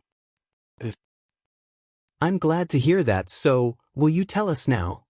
After Carol said that, Maeda suddenly went silent. Carol understood the situation that Maeda was in as she smiled at him and said, "If you won't tell me, I won't be able to say anything to Elena, you know?" Maeda hesitated. "But we haven't decided yet. I don't mind if it's just a guess. If you can tell us of any particular person or any particular faction that might get chosen, it's at least better than nothing, that we're still in the middle of discussing that." Maeda sounded as if he just forced himself to say that and he immediately hung his head low for a bit after he said that. Carol was really happy that she got the answer that she was hoping for, but she did not show that on her face. Instead, she made a rather troubled face and said to Maeda, "I'm sure Drankum also understands the importance of this request since it came from the city management, right? And I'm sure Drankum also understands very well that it should decide on the leader as soon as possible, right? If you guys can't decide on the leader even in this situation, I can't help but feel worried about your commanding skill. If you think the reward Elena demanded is to compensate for the danger that this request might cause us, then unfortunately enough, I don't think that Elena's demand is unreasonable at all." After listening to what Carol said, Maeda let out a long sigh. A part of him actually agreed with Elena and Carol's reasoning. But, due to his position, he could not express it. Maeda then complained inside his heart. I can't take this. I don't have anything that I can use to convince them. To hell with this, I'll just let them negotiate directly with the city management. I'm sure the upper echelons would make some complaints later, but it's their fault in the first place for taking too long. It has nothing to do with me, it's not my fault." Honestly speaking, Maeda was actually a dutiful person. But there was a limit to how far he could keep going. The infighting between the people in the upper echelons caused trouble to his job, and he also agreed with some arguments that the other party was making, so he concluded that if he stubbornly tried to continue the negotiation there, it would be nigh impossible to achieve his original aim. It really lowered his motivation and caused him to start considering just letting Elena negotiate directly with the city management. From that sudden change in Maeda's behavior, Carol immediately noticed that Maeda had given up on the negotiation. She then smiled at Maeda and said, "This might be unrelated, but I think it's a bad idea not doing anything until the main squad is formed. At the very least, you guys could have sent some smaller squads ahead, yes?" Maeda looked confused there for a moment. He tried to think what was the meaning behind those words before he said anything back. "Are you telling me that we should use you as a reconnaissance team and send you ahead in order to prevent the city management from bothering us for the time being? Even if you said that to me, I have no right to say anything about the strategy used in this operation. And even if I have that right, that would be the decision that Drankum should make as a whole, not me alone. I can't let your team go for something like that. After all, we need you to join the main squad since there are not that many hunters in Drankum who are skilled enough to be dispatched to Saranthal building. Not to mention, I'm sure only those hunters who have something to complain about this chain of command would want to join that reconnaissance squad.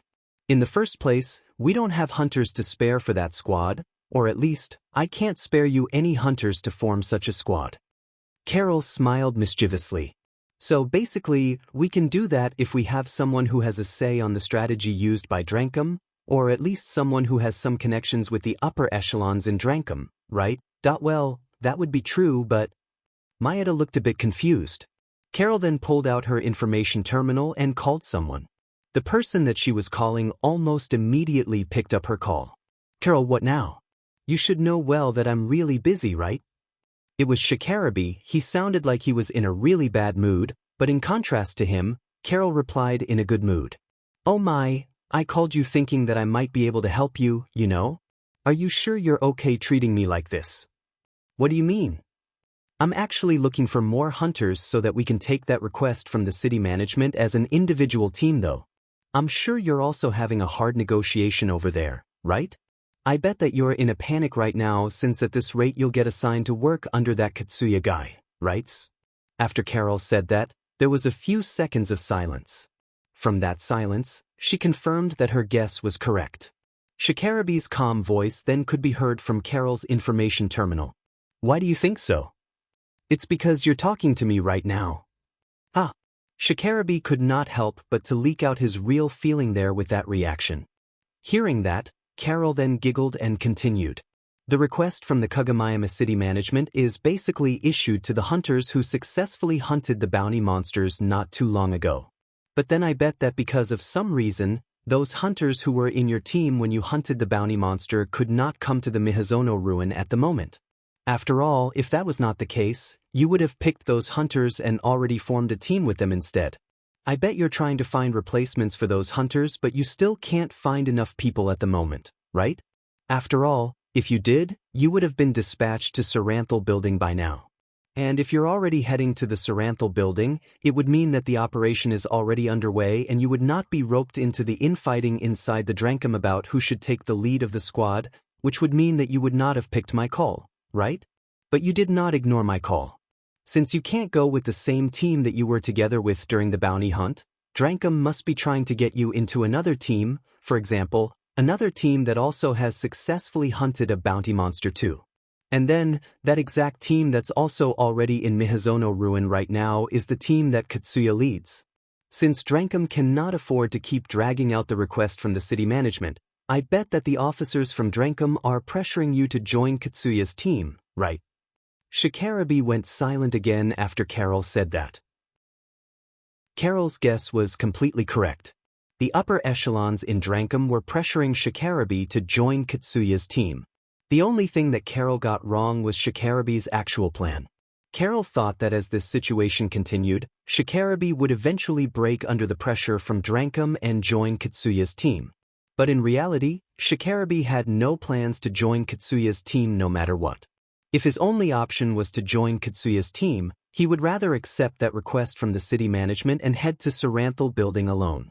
But of course, he wanted to avoid that if it could be helped. That was why Shikarabi was looking for more personnel for his team. Shikarabi then sighed as if he just gave up there. He then annoyedly asked a question to Carol. Yeah, you got that right. I'm more or less in that situation right now. So then, how are you going to help me out? I'm super busy right now, so I won't take any stupid ideas, okay? So then, tell me, what do you have in mind? It was not like Carol brought that subject to Shikarabi because she wanted to help him out. Shikarabi himself knew that very well. He also knew how dangerous it was to get indebted to Carol. But he thought that it was way better than working under Katsuya, thus he decided to take Carol's offer. Carol then explained her idea to him. Shikarabi registered that plan inside his head and analyzed it. He was not pondering whether to take her suggestion or not. He was pondering if it was possible or not. He then finally reached a conclusion.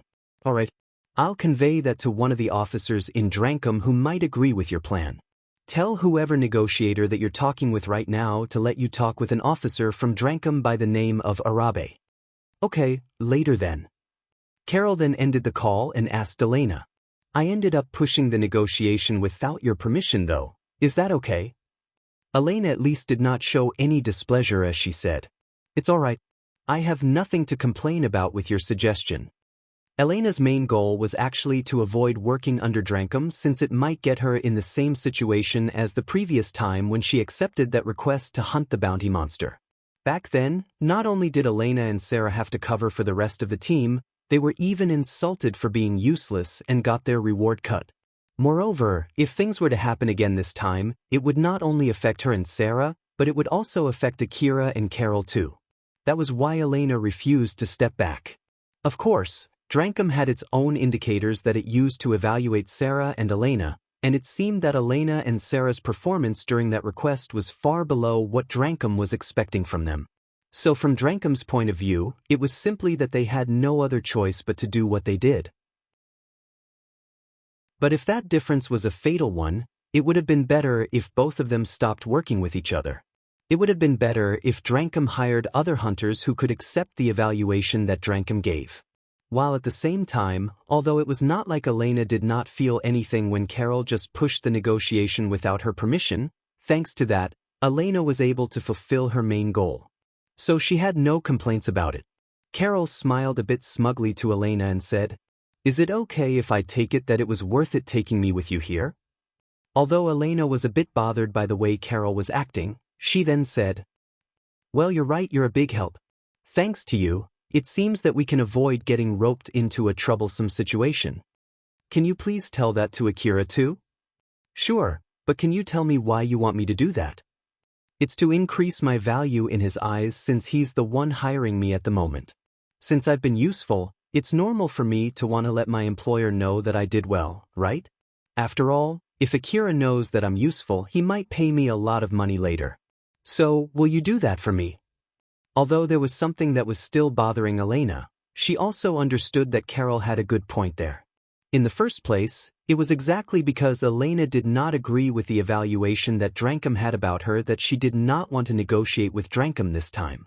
Sure, I'll properly convey that to Akira. Carol smiled as she thought that it would leave a better impression on Akira if he heard it from Elena instead of hearing that from Carol herself. Chapter 122, Worthless Life. As Akira was waiting for Elena and Carol together with Sarah, he suddenly received a call from Carol. The same also happened to Sarah, except that it was from Elena. Akira opened his information terminal and accepted the call. When he did that, Carol's happy voice could be heard coming out from his terminal. Akira, just want to let you know that we did pretty well over here. I'll tell you the details of the request later. I did my best to get a deal that you might like, you know. I see. Since Akira only reacted rather flatly, Carol once again gave her report again, but this time she put more pressure to make sure that Akira was listening to her. That I properly did my job during the negotiation and got a deal that Elena is also satisfied with. If you think that I'm lying, you should ask Elena once we group up. To be honest, Akira was actually not doubting Carol.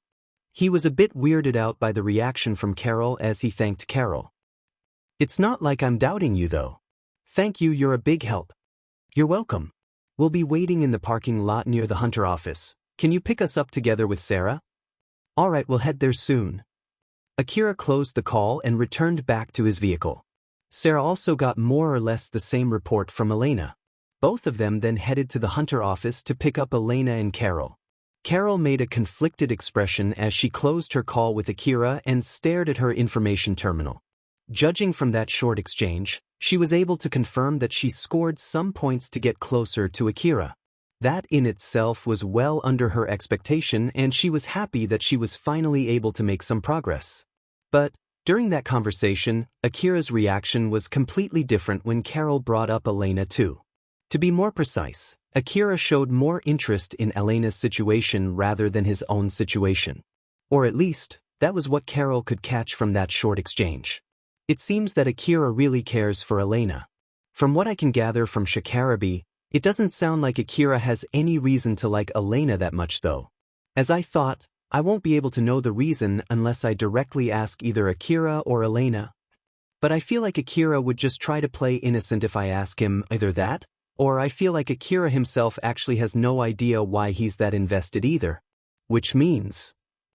Carol glanced at Elena. Personally speaking, she was better at extracting information from guys, but she had no other options in this case. The real problem was whether she had enough time to do that or not. Akira and Sarah would arrive there soon, and it would be better if she did not bring that up during the operation. And she did not know if she would have the time to ask Elena and Sarah after the operation was done. I guess I need to be more useful so that he would invite me again next time, huh?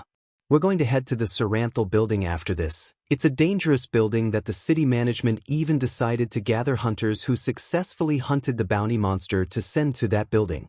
Although this is not out of our own volition, we're going to head to such a dangerous place together. I'm sure that it would at least get us close even if it's only for a bit. As Carol thought so, she remembered that she almost got killed the last time she was in that building. Well, let's focus on returning back alive for now. Being a hunter meant risking one's life for money. But even so, it was not like those hunters expected themselves to get killed. If it was possible, they wanted to at least have the right to decide when and where to die. Carol reminded herself of the dangerous place that she was going to head to from now on and pulled herself together. After they grouped up, they then went to the city district of the Mihazono ruin. Since the hunter office had secured the area, they did not get to meet any monsters. Elena already gave a detailed explanation about the current request right after they grouped up. Their main job this time was to scout the Saranthal building and check the inside of the building before the main squad that still had not fully established yet was dispatched there. The composition of the team was the same as this morning. Carol, Elena, Sarah, Shikarabi, and Togami. The only difference was that the leader of the team changed from Elena to Shikarabi. But that was only for formality since it was a request that came from Drankum. On the paper, Shikarabi could not bring Varga and Yamanobe, who were also present when they defeated the tank Tarantula, thus, he was given other personnel to replace Varga and Yamanobe. So in reality, the leader of that team was still Elena. Shikarabi used his connection with Arabe, an officer in Drankum, to convince Drankum's side so that he was allowed to do that. With this, Elena had the highest say on what the team would do inside Saranthal building. But that did not mean they could not just leave Saranthal building without her consent. As in matter of fact, the other hunters could freely explore the building and decide to retreat any time they felt that they were in danger. Akira looked around his surroundings while driving his vehicle. The road leading to Saranthal building was cleaned of rubbles and wreckages so the main squad that would be sent later could quickly reach Saranthal building.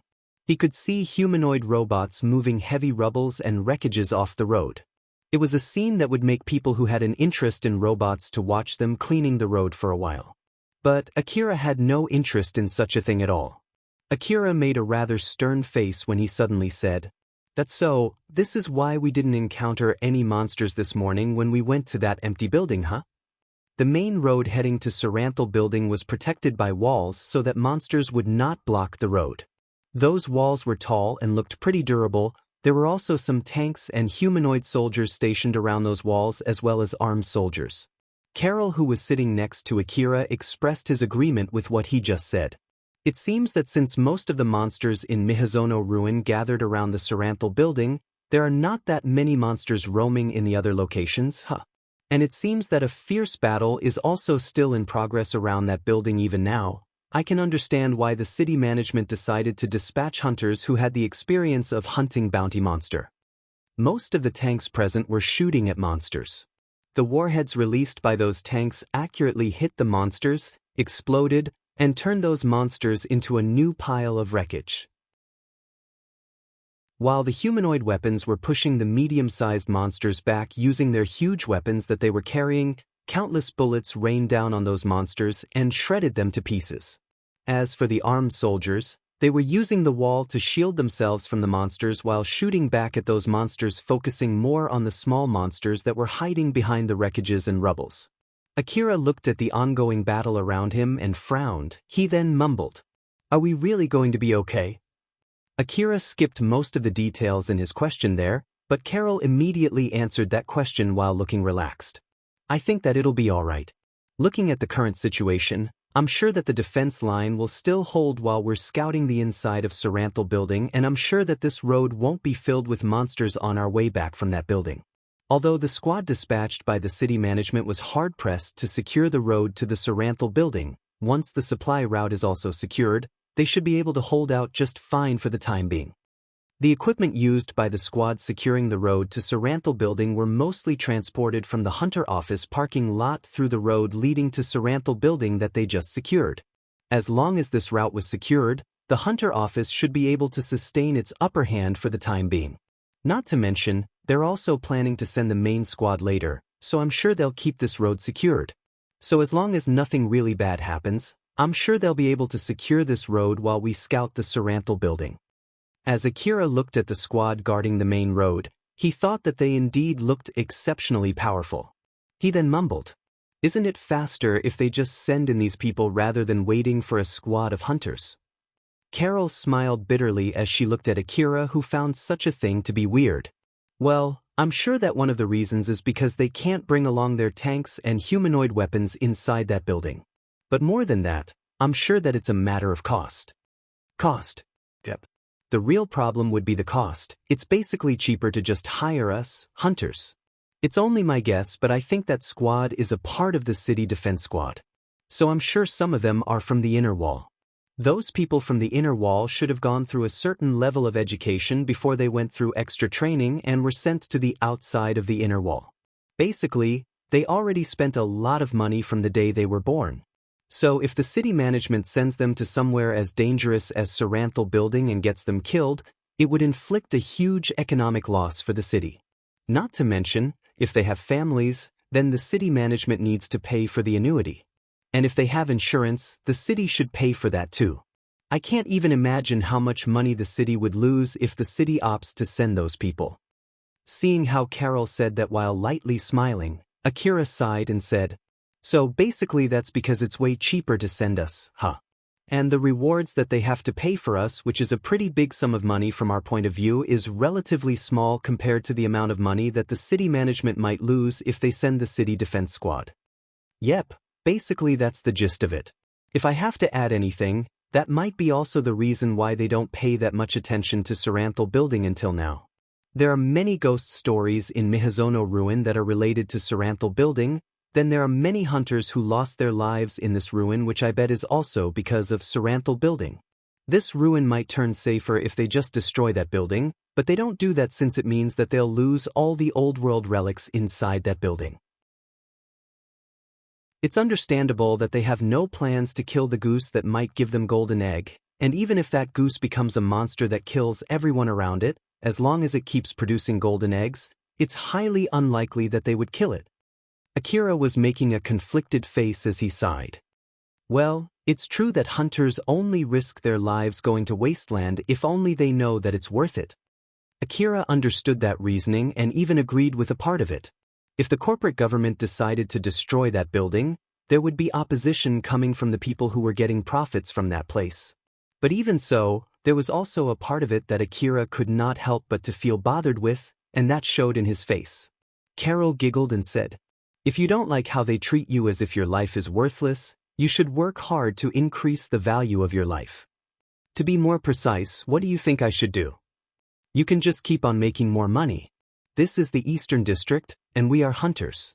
If you are alive, you can make so much money, to the point that the corporate government would not want to lose someone like you, and if you become strong enough to be able to make that much money, the corporate government would be more careful dealing with you, both for the better or for the worse." Akira smiled bitterly. "I still have a long way to go, huh? That's just how it goes, especially for us, hunters. Since we work by risking our life, so risking our lives alone is not enough to make others respect us. We need to keep showing results and obtain enough money worth risking our lives. And of course, the more money that we gather, the higher the value of our lives." Akira understood what Carol was saying. He also agreed with what she said. But he could not just laugh it off like Carol. "Seriously, that sounds really rough." Alpha smiled and said, "Don't worry, it'll be fine.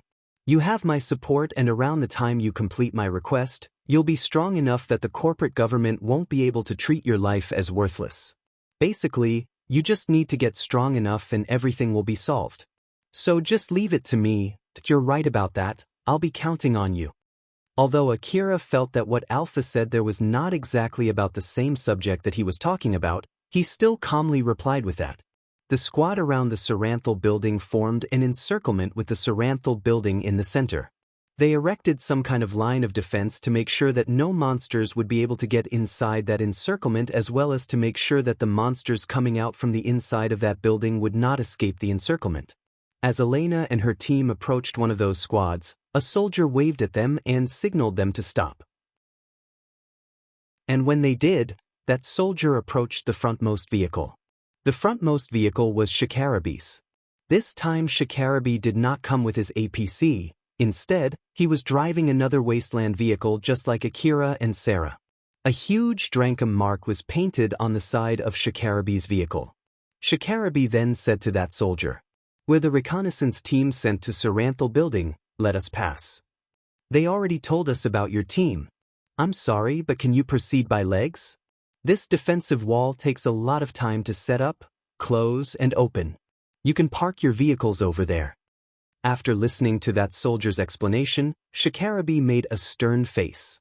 The defensive wall installed in that place was not the same as the defensive wall that his team went through this morning. It was a stronger defensive wall that did not even have an opening for a vehicle to go through. "Is this area that dangerous that you guys have no other choice but to use this defensive wall?" "No idea. But after the Saranthal building is secured, we were told to use that building as the second base in this ruin. So you guys can think of this defensive wall as the defensive wall for that second base. With so many of you guys around, isn't it faster if you guys go ahead and at least secure the first floor of that building?" That soldier obviously looked slightly annoyed as he said, "Give us a break, will you? Even if it's an order from the people from above, I have no plans to go to a place where the city management even opted to dispatch hunters who successfully killed a bounty monster in the past, you know. That's your job in the first place, isn't it? So don't just throw that on us." Those soldiers were actually dispatched by private military contractors in Kagamayama City. They were not a part of the city's defense squad, and they were not hunters like Akira and Shikarabe, who regularly hunted for relics in the wasteland. They were basically people who specialize only in guarding bases and similar facilities. And those people looked at hunters with fear and awe. Their impression of the hunters was not wrong. But in order to attain such an impression on the hunters, they had to get enough education, which meant that they must have lived their lives in safety up until now and had spent a lot of money for that education.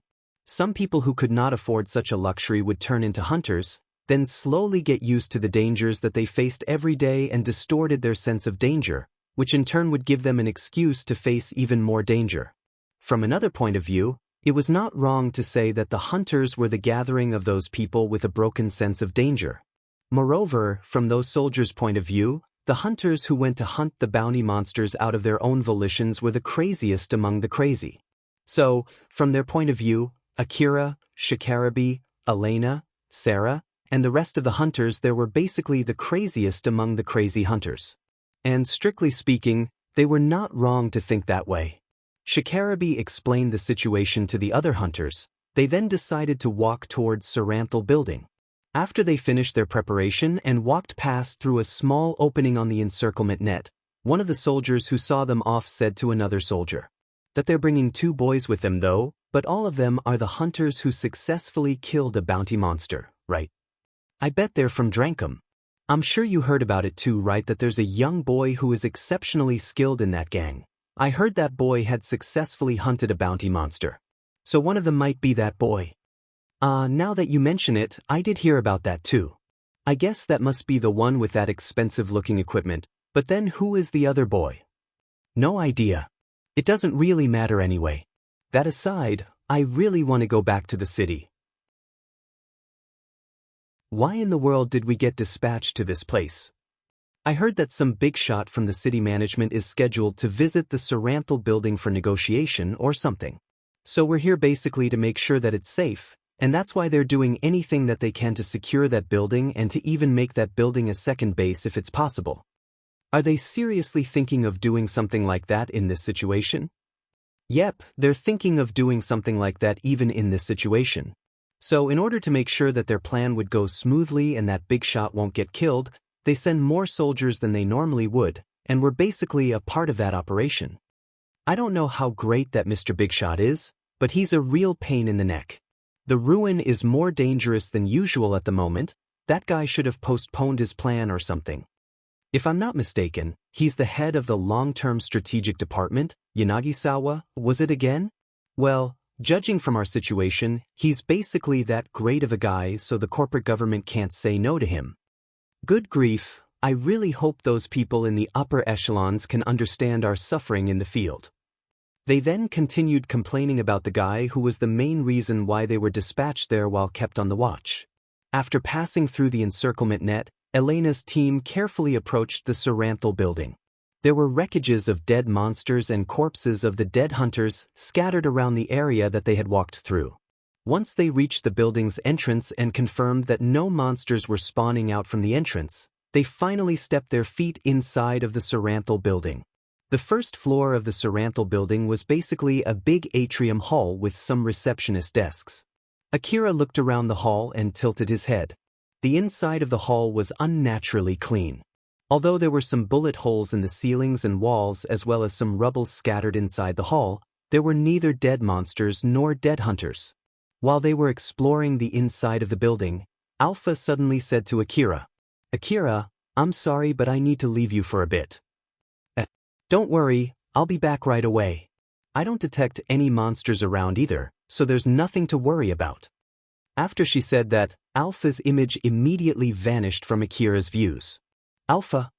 There was no response when Akira called for her. Akira could also feel that his augmented suit suddenly felt heavier and the reading coming from his information-gathering device also slightly worsened. Those two proved that he had lost Alpha's support. Akira could feel nervousness creeping up inside him. "Calm down." She said that there are no monsters around and she'll be back soon. "It'll be alright, just calm down." Akira tried to slowly take a deep breath to calm himself down. The current Akira had the ability to analyze his current situation in order to calm down his nerves. The other hunters noticed that slight change, but since they already heard that Akira almost got killed the last time he went to Saranthal building, they thought that he got nervous since he had to visit Saranthal building again. Elena then gave an order to her team. "According to what I heard from Akira and Carol, the sensitivity of our information-gathering device might decrease down as we go deeper into the building. So make sure to keep your eyes on your information-gathering device. Check if the reading starts getting worse. Make sure that it's still connected to my information-gathering device. Since I also heard that even the local connection might also get affected, you might lose connection with the other information-gathering device if the signal gets pretty bad. And lastly, check that you can still see the map of Saranthal building and the location of the other hunters in your information-gathering device." Akira could see the map of the Saranthal building displayed on his goggles as well as the scan result of his surroundings. It was the data that he received from Elena. They already set their information-gathering device to be able to exchange information with each other before they left the Hunter office branch.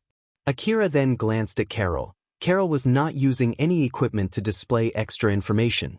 Akira found that weird. He then threw a question to Carol while pointing at his own goggle. "Carol, are you sure you're okay with not using anything?" Carol smiled full of confidence and replied, "My body is actually an enhanced body, so basically both of my eyes are also modified eyes. That's why I don't need to use such a thing." "Is that so?" Akira stared deeply into one of Carol's eyes. Carol smiled proudly while staring back at Akira. "That it looks like normal eye though." "Well, that's because it's made of a certain nanomaterial that imitates biological tissue. So, what do you think? It's pretty amazing, isn't it? Like I said, it looks like just normal eye. Don't you think that it has a different glisten or something, that now that you mention it, there might be some? No, I'm not really sure though."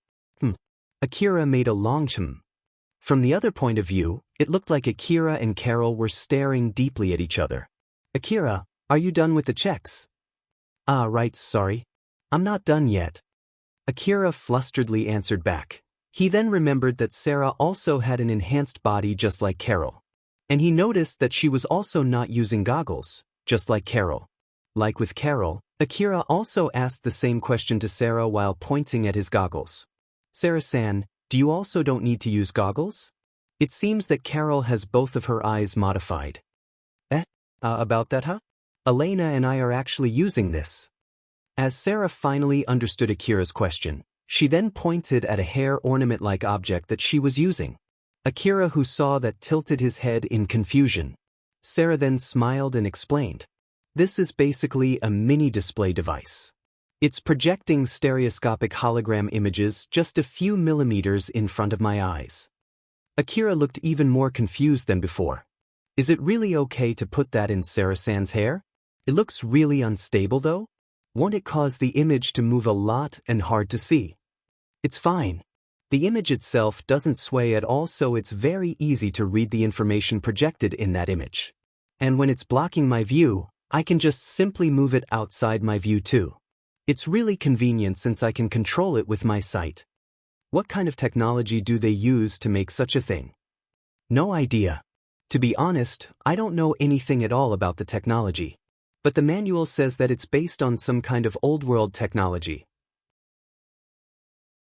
So I'm sure the researchers are doing their best to answer that exact same question. I see. Akira's expression changed from confusion to confirmation. To be more precise, he actually gave up pursuing that question any further. The old-world technology, that one sentence had the power to solve such a question in one go. There were also other people who asked the same question as Akira, and that was totally understandable. Even after the exceptionally talented people of the Eastern District were brought up to spend their time studying such a thing, they still did not have enough knowledge to fully understand the mechanism behind it. That was what it meant to be an old-world technology. The moment Akira heard the word hologram, it reminded him about the holographic girl that he saw the last time he came there. He once again scanned the whole hall, but he still did not spot that hologram. That she's not here. Sarah tilted her head and asked Akira, "What's wrong?" "It's just that I remembered something when you mentioned the word hologram." Carol immediately realized what Akira was talking about and scanned the area too. "You're right, she's not here." Elena finally realized that Akira was looking for the AI that managed that building. From the information that she gathered, a certain hologram would welcome anyone who entered that building. But she did not see anything like that at the moment. Saranthal, I'm managing this building, huh? I was actually thinking that we might be able to gather some information from her about the current situation of the ruin. But it seems that we can't do that, huh? Akira, don't just stand there looking for that. Are you done with your checks yet? Jay, just a little bit more. Akira flusteredly returned his gaze back to this information terminal.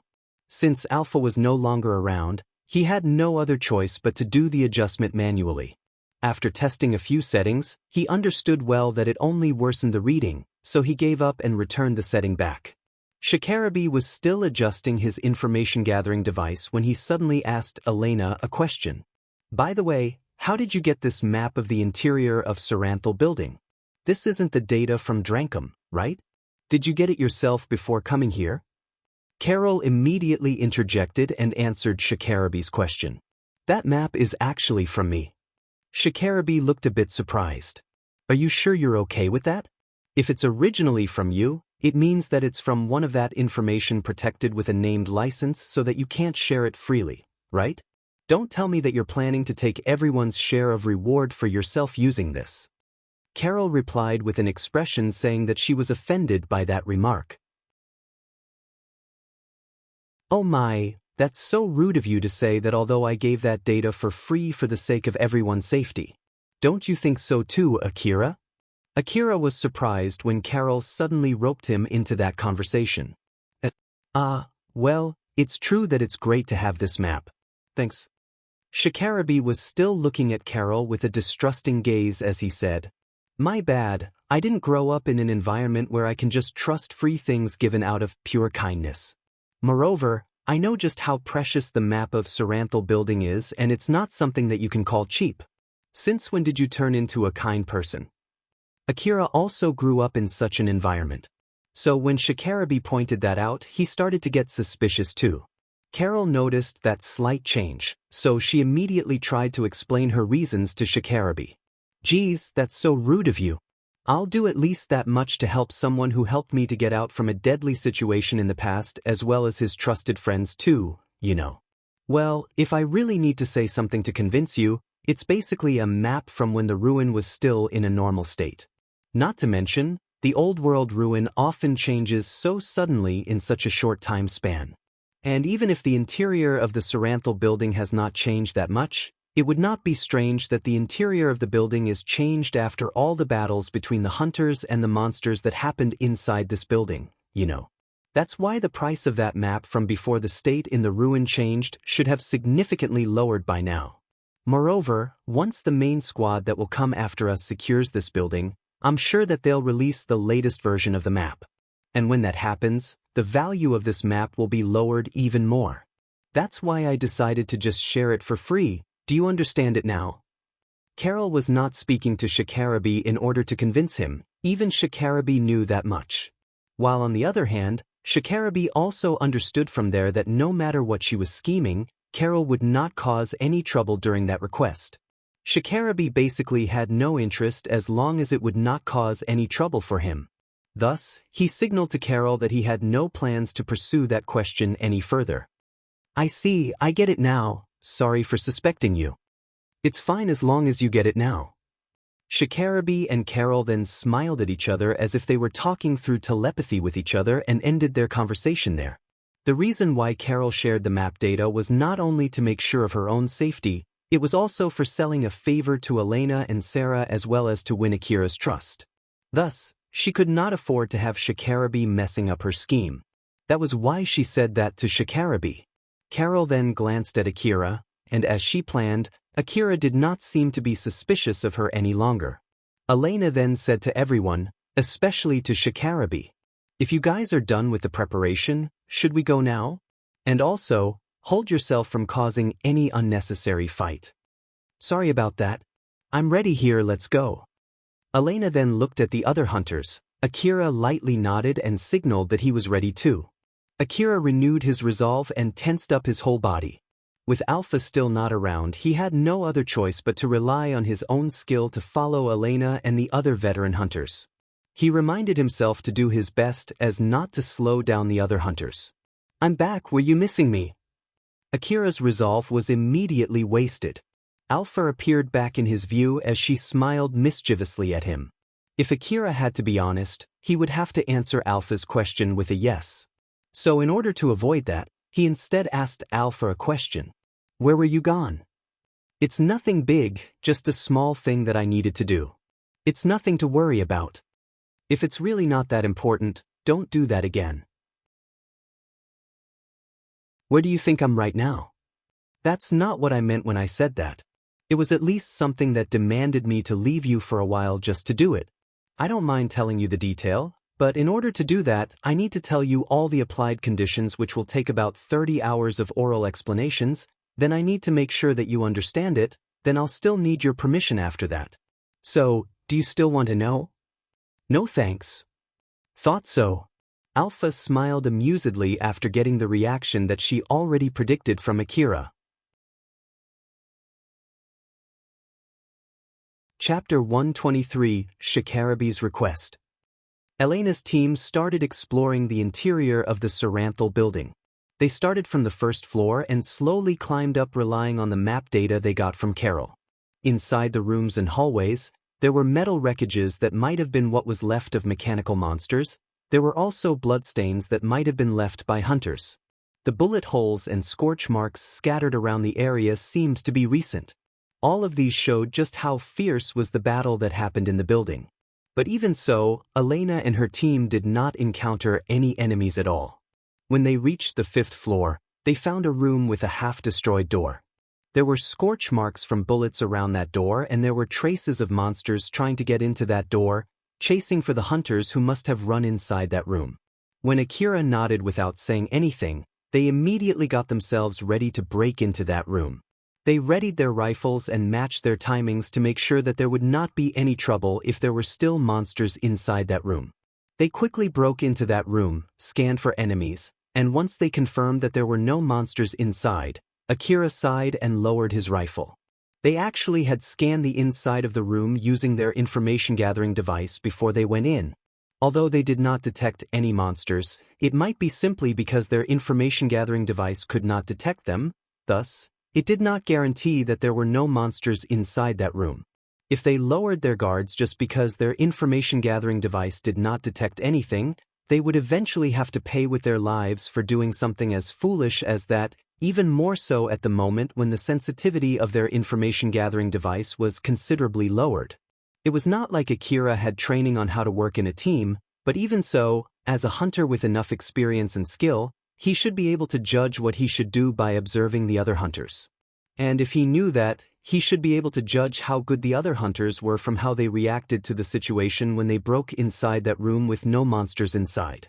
So, judging from how they broke into that room, it was obvious that Akira had the least cooperative skill in that group. After all, he did not have enough training nor real-life experience to learn that skill. Due to Alpha's training, Akira's ability to fight was indeed superior, but he was not skilled enough to work in sync with other skilled hunters as skilled as Shikarabe and the others. The only reason why Akira was not slowing the other hunters down was simply because of his training and the support from Alpha.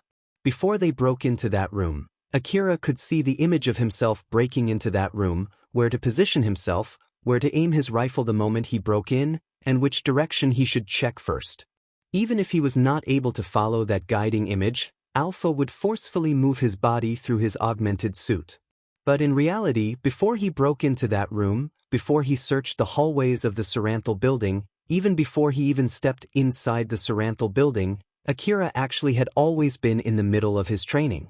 Because of that, from Elena and the others' point of view, Akira seemed to be at least skilled enough to not slow them down. It was not impossible to see through Akira's real ability from the small deviation when he moved his aim or the small lag in his movements. But that would be nigh impossible except for those top hunters from the front line in the easternmost part of the Eastern District. And of course, Togami, who was there in order to reconfirm his own skill, was not an exception. After all, Togami, Shikarabe, Elena, Sarah, and Carol were better hunters than him. They indeed had higher hunter ranks than him, and Togami, who had his confidence shattered last time, confirmed that they were indeed above him when he saw how they moved during the search. Akira's hunter rank was lower than Togami. But from his experience working with Akira during the bounty hunt and from observing his movements up until now, Togami also thought that Akira was definitely someone above him. Togami looked at the other 5 hunters with a conflicted expression. Although he was together with hunters who were above him, rather than feeling safe, he was instead worried that this time he would not be able to get any conclusions again. Elena checked the inside of that room. She then frowned and mumbled, "This is going pretty well. Really well." Akira then asked Elena, "What's wrong?" "HM? Well, it's nothing big. But, Akira, since we entered this building, did you see any dead hunter or monster? I'm not talking about the small traces, I'm talking about whole wreckage or body." Akira did not remember seeing one. But he thought that it might be just because he missed them, so he decided to ask Alpha. "Alpha, was there anything like that?" "Nope. No, I didn't see them at all." Akira actually did not know what had been bothering Elena. But, if answering her question could clear that worry, he thought that he should at least answer it honestly. When Akira thought so, he chose to rely on Alpha rather than his vague memory. Since Akira answered back so straightforwardly, Elena found that a bit amusing as she giggled. Sarah was smiling too as she said to Elena, "I didn't see any too, is there anything wrong with that? Since the outside of the building is riddled with monsters and dead hunters, I just thought that it's rather disturbing that we don't find anything like that inside the building. We did not even encounter any monsters either. But according to Akira and Carol, each floor of this building should have been filled with monsters. There were also a lot of hunters who got killed after arriving here, including the hunters who received that SOS rescue request from Drankum. But even so, we didn't see any corpses from those hunters nor any dead monsters. It's not like I have no guess at all, but it's not a good idea to just accept that guess without confirming it first." Shikarabe then asked Elena a question. "In that case, let's hear your guesses." Let's start with why do you think we didn't find any monsters? Basically, I think that after the monsters killed all the hunters inside this building, they went outside and fought the squads surrounding this building, then they got killed by those squads instead. And since the encirclement also prevents the monsters from the outside to get into the building, so the current Saranthal building is left with no monsters inside. This time it was Sarah who asked Elena a question. Then why didn't we find any dead hunters? The current Saranthal building is actually still active, thus the cleaning drones must have dumped them outside the building. Some of the dead monsters and hunters outside the building might have come originally from here. Akira then said, I see, then why don't we find any of those cleaning drones? And if they did clean the building, why did they leave some leftover wreckages and bloodstains? They might have a fixed time to do the cleaning and they're on standby right now. Or it might be because they're actively avoiding us since they don't have much fighting power. That also means that they somehow can ascertain our positions too. As for the leftover wreckages and bloodstains, it's either because the cleaning drones haven't cleaned them or it's just because they need more time to clean all the small things since they prioritized cleaning the bigger ones first. Elena answered the other hunters' questions one by one. Akira and Togami were actually just simply asking questions that came up in their minds as they unconsciously lowered their guards. Their expressions were slightly relaxed. On the contrary, after Elena answered questions from Sarah, Shikarabi, and Carol, the three of them did not lower their guard at all. Shikarabi then asked another question. I see. That does make sense. If that's the case, we should be able to continue the search without much trouble, but what's your bad take of this situation? Elena's expression turned slightly stern. They're in the middle of doing their best to kill us. The reason why we didn't meet any enemies is because the AI manager of this building has taken control of those monsters and that AI is telling them to hold back for now to reserve their strength as they're planning to attack us when they're sure they can trap us and we have no chance to survive their attack. While the reason why we don't see any dead hunters is because they're trying to lower our guard. After all, if we spot some dead hunters, it'll definitely get us to be more careful, which in turn might cause us to hesitate from going deeper. Moreover, if the cleaning drones made the building speckless, we might find that strange and instead makes us more vigilant too. That's why they left the building not fully cleaned. Of course, leaving the building half cleaned like this is indeed strange, but it at least won't make us retreat right away. Instead, it might even lure us in to investigate the reason behind that strangeness. I guess that's the gist of it if I'm being pessimistic here. After listening to Elena's answer, all the feeling of relief inside Akira's heart was blown away. Carol somehow managed to smile and said, well, that does make sense too. So then, leader, what are we going to do from here? I know that you might don't want to do it, but I hope you can bring something to bring us relief after telling us something that's scary. There are 2 people here who faced death in this building yesterday, you know. Carol glanced at Akira. Although she was smiling like usual, there was a slight trace of seductiveness in her smile. Elena looked at Carol without saying anything for a few seconds as if she was trying to read something out of her. You're right, let's look at the map first. Elena renewed the map that the others were looking at. Small points appeared on that map. Those points traced their location starting from when they were on the first floor. These are the information coming from the mini information gathering devices that I installed. These devices can communicate with each other and the end result is actively sent to me. Since the sensitivity of the information gathering devices and the range of the short-range connection are lowered inside this building, I put quite a lot of these devices on our way here. Lines came out from each point and connected them to the other points near to them, showing that they were actively connected to each other. While at the same time, it also showed that their communication and scan range was significantly lowered. To be honest, I want to install them all over the interior of this building, but I didn't bring enough supplies since we didn't plan to come here in the first place and I didn't have the time to resupply either. That's why I only installed enough so that we can quickly secure our escape route. More points appeared on the map that the other hunters were looking at, as if it was trying to cover the whole building with those points. It then showed the number of extra devices that they would need if they wanted to do that in red. After that, those extra points vanished. If these devices pick up anything that threatens our escape route, we will retreat. If not, we will continue to search the building until I run out of these small information-gathering devices. Of course, we'll also adapt to the situation and retreat if it gets too dangerous. The human-like images that indicated everyone's position in that map then moved up the building while leaving dots on their way up. After that, those images immediately returned back to the first floor when one of the dots turned red. Even if the monsters really gathered somewhere upstairs, these information-gathering devices will quickly detect them if they go down to the lower floors and try to ambush us. And with how wide the hallways are in this building, we should be able to limit the number of monsters trying to pass through them, and I believe that we should have enough firepower to force a way out from this building. Extra images appeared on the map that represented monsters. Then the indicators that represented the hunters there started retreating back while using the layout of the hallways inside that building to reduce the number of monsters that they were fighting at the same time. Elena then finished her explanation with that map as that map immediately returned back to its original state.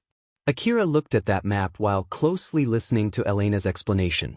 As I thought, having someone who specializes in analyzing information really makes things easy to understand.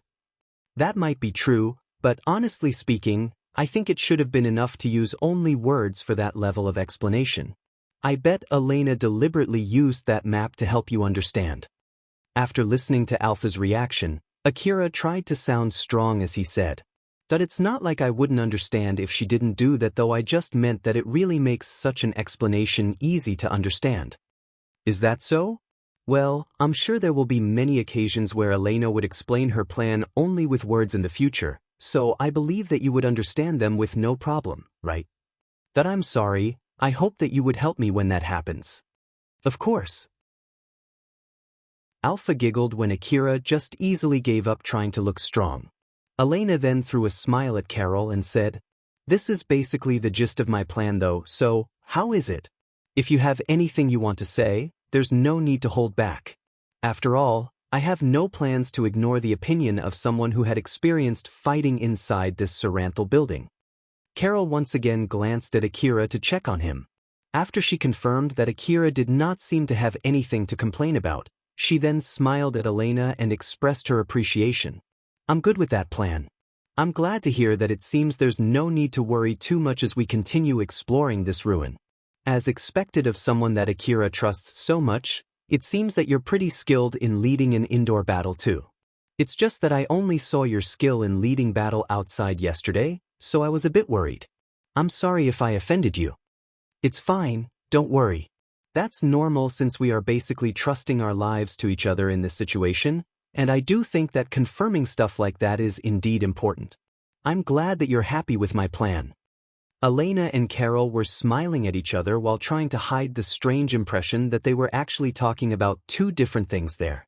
Sarah smiled bitterly. Shikarabi just ignored it, thinking that it had nothing to do with him. Togami was too nervous that he did not notice it, and Akira there just tilted his head. It seemed that he did not understand what was going on. They then continued searching the building. Just like Elena predicted, they did not encounter any monsters as they continued exploring further into the building. There was no monster at all. The wall of Saranthal building blocked all kinds of information including sound. It might be to reduce the effectiveness of information-gathering devices inside that building, but thanks to that, the situation inside that building was completely quiet. It was as if the silence confirmed that there was no one else there except Elena and her team. Akira continued searching the ruin following Alpha's instruction. It also doubled as training for Akira on how to explore a building. There's no monster at all though. Which of Elena's guesses that you think is the correct one? Which one do you think, Akira? To be honest, I have no idea at all. That answer is actually the correct answer. If there's no need to make the choice, it's better not to make any when you don't have enough evidence. If you do, you will be more susceptible to information that supports your guess and you will be more likely to reject information that disproves it. Is that so? Moreover, whichever the case, it would not change the things that you need to do. If the optimistic guess is correct, then this would be a good training for you. But if the pessimistic guess is correct, then you at least won't get ambushed. So don't lower your guard just because there are no monsters detected, and even if there's really no monsters around, let's continue carefully and take this training seriously. You're right about that. I actually didn't mean to lower my guard though. So did I actually lower my guard there? According to what I can see, you're at least not that tense for someone who is exploring an unknown dangerous old world ruin. Whoops, didn't mean to do that. Alright then, I'll be more careful. Since he did not encounter any monsters, it seemed that Akira had lowered his guard enough for Alpha to warn him. So he collected himself together and continued the exploration. Not too long after they reached the 15th floor, Elena suddenly told them to hold. Wait. Akira sharpened his sense and aimed his rifle at the hallway. The other hunters also did the same almost immediately. Elena kept her eyes on his information terminal as if she was trying to confirm something. Her expression then returned to normal as she drew a conclusion and said, "That it's not a signal from the mechanical monster, it should be okay." The other hunters lowered their guard after hearing Elena's answer. Sarah then asked Elena, "So, what was it?" "Wait for a sec." After she said that, Elena checked the signal that was coming from a place not too far away from them. She then found a small mechanical device and picked it up. If that small device was mixed with the wreckages of the monsters, no one would be able to tell if that was not a part of the dead mechanical monster, but once it was picked up, it was easy to notice that it was not a part of a mechanical monster. "This one, huh?" Elena mumbled as she looked at the small object that stopped them. Akira looked at the object that Elena picked up with interest. It looked just like the small information-gathering device that Elena was using. But that was as far as his knowledge went. He did not know anything more than that. Elena noticed Akira. She then showed the device in her hand and said, "This seems to be a mini relay device. This one specializes in relaying information between hunters around this device. When a team of hunters explores an old-world ruin, they need to communicate and exchange information with the other hunters of the same team who would be moving separately at that point, right? So this device is mostly used for something like that. It might also be used as signs so that they could retrace back their steps when they explore a dangerous ruin. It's also useful for the rescue team to track their location if they get stuck inside the ruin. And of course, some hunters just leave it as a proof that he or she was able to reach such a dangerous location." After listening to Elena's explanation, Akira nodded deeply. Elena lightly smiled when she saw how Akira reacted to her explanation. She then ordered her team, "I'm sure it's left behind by the hunters who came here before us. I'll analyze it for the time being, so wait for a bit." Elena then started checking that mini information relay device. When she connected her information terminal to that device, the information from analyzing that device was immediately displayed through the same stereoscopic hologram display device that she and Sarah were using. Elena then continued analyzing the information that was displayed to her. Since she was the only one who could see that display, from the other point of view, it seemed as if she was only standing there while staring at the mini information relay device without doing or saying anything. Looking at that, Akira asked Alpha, "Alpha, it seems to me like Elena-san is only standing there without doing anything though, but she's actually analyzing that device, right?" "Yep, that's why you should not interrupt her. You don't even need to tell me that. By the way, it's not that different to when you talk to me, you know. Thanks to the fact that a lot of other hunters are also using similar devices, people don't get suspicious of you when you do that though. And even if you suddenly turn your head to look at me, I'm sure that the other hunters will only think that you're trying to see a similar type of display like the one that Sarah and Elena are using. Is that so?" No one else could see Alpha other than Akira. Because of that, if he tried to talk normally to Alpha, it would look as if he was a suspicious person talking to air. Although Akira tried his best to hide it since he knew that himself, it seemed that as he expected, he was not able to completely hide it. So in short, he sometimes made a weird and suspicious move. Akira seemed a bit dejected after he got reminded about that. After Elena finished analyzing some part of the information from that mini information relay device, she then said, "Shikarabi, this information relay device is owned by someone from Drankum. It seems that it's sending a signal in non-standard format too. Shikarabi, did you get anything in your information terminal?" It might be some kind of coded signal only recognized by people from Drankum. HM? Wait for a sec, let me check. Shikarabi then pulled out his information terminal and checked it. Nope, nothing. I bet it's either because that signal is too weak or it's simply because my information terminal can't recognize that signal. What's the information broadcasted through the normal format? It's simply a message asking for help since the monsters are chasing them. Although it's written that it's an SOS rescue request, it doesn't say anything about who is the issuer, how much is the reward offer, or the duration of the request.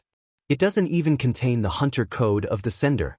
Although it's still one of those SOS rescue requests, I bet no one would take this request after reading this message.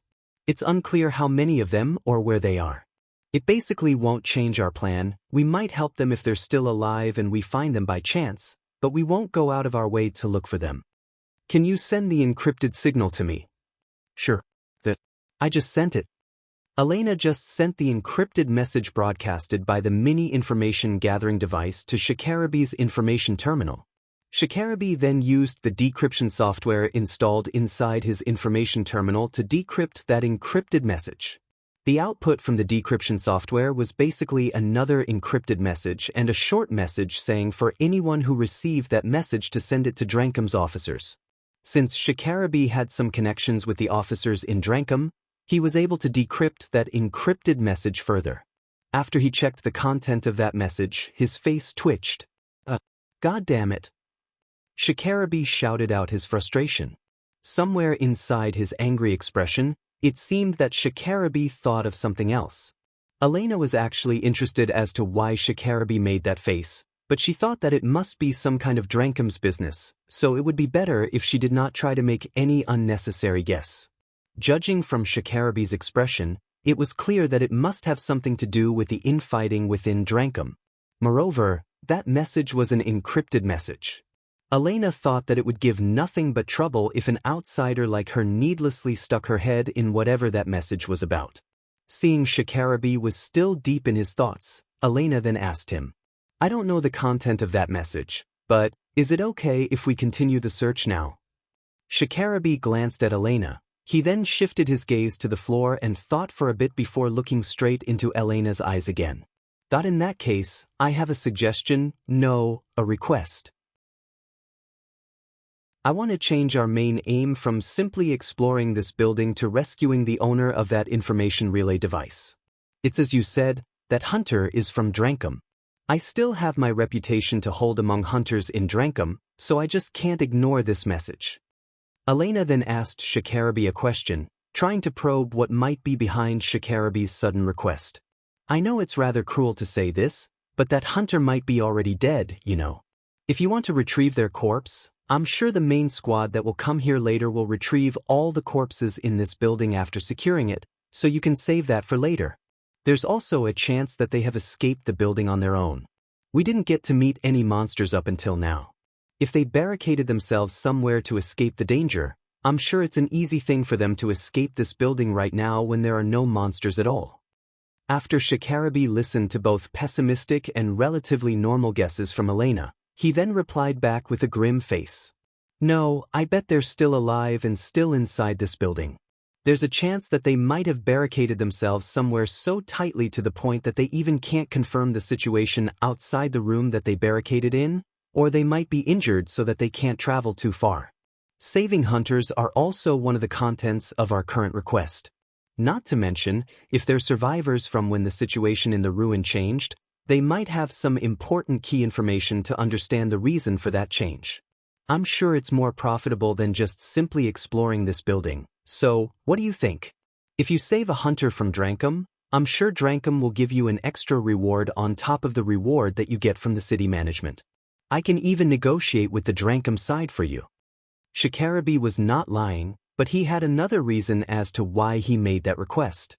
Elena knew that very well as she asked Shikarabi a question. I'll at least ask you this, what if I say no?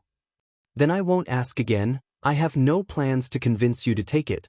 You act as the leader and I work under you, that was the deal. As a mere hunter, I have no plans to break that agreement.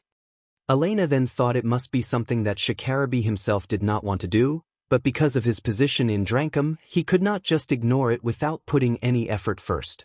And right now, he was trying to make an excuse out of Elena that he could not rescue the sender of that SOS message. There was no mistaking it, Shikarabi's request was definitely because of that encrypted message. Elena then asked Shikarabi, "One more thing then, what's exactly the content of that message?" "I can't say since it's secret information only for Drankum people. If you want to know no matter what, you would need to join Drankum. If you're okay with that, I don't mind using my right to tell you the content of that message here. Drankum always welcomes new hunters who want to join its rank." "Thanks but no." "I see then, will you take the request?" Elena then thought again. The content of that encrypted message must be something related to the people inside Drankum, something that could not be shared with people outside Drankum. Or at least, it was something that Shikarabi would not willingly tell to people outside Drankum. Elena calculated all the risks and the profits that the team could gain there since she was the team leader. Togami suddenly nervously asked Elena, "As someone from Drankum, honestly speaking, if it's possible I want to take that request too. Drankum also recommended us to rescue any hunters that we can. But of course, it's okay if it's not possible."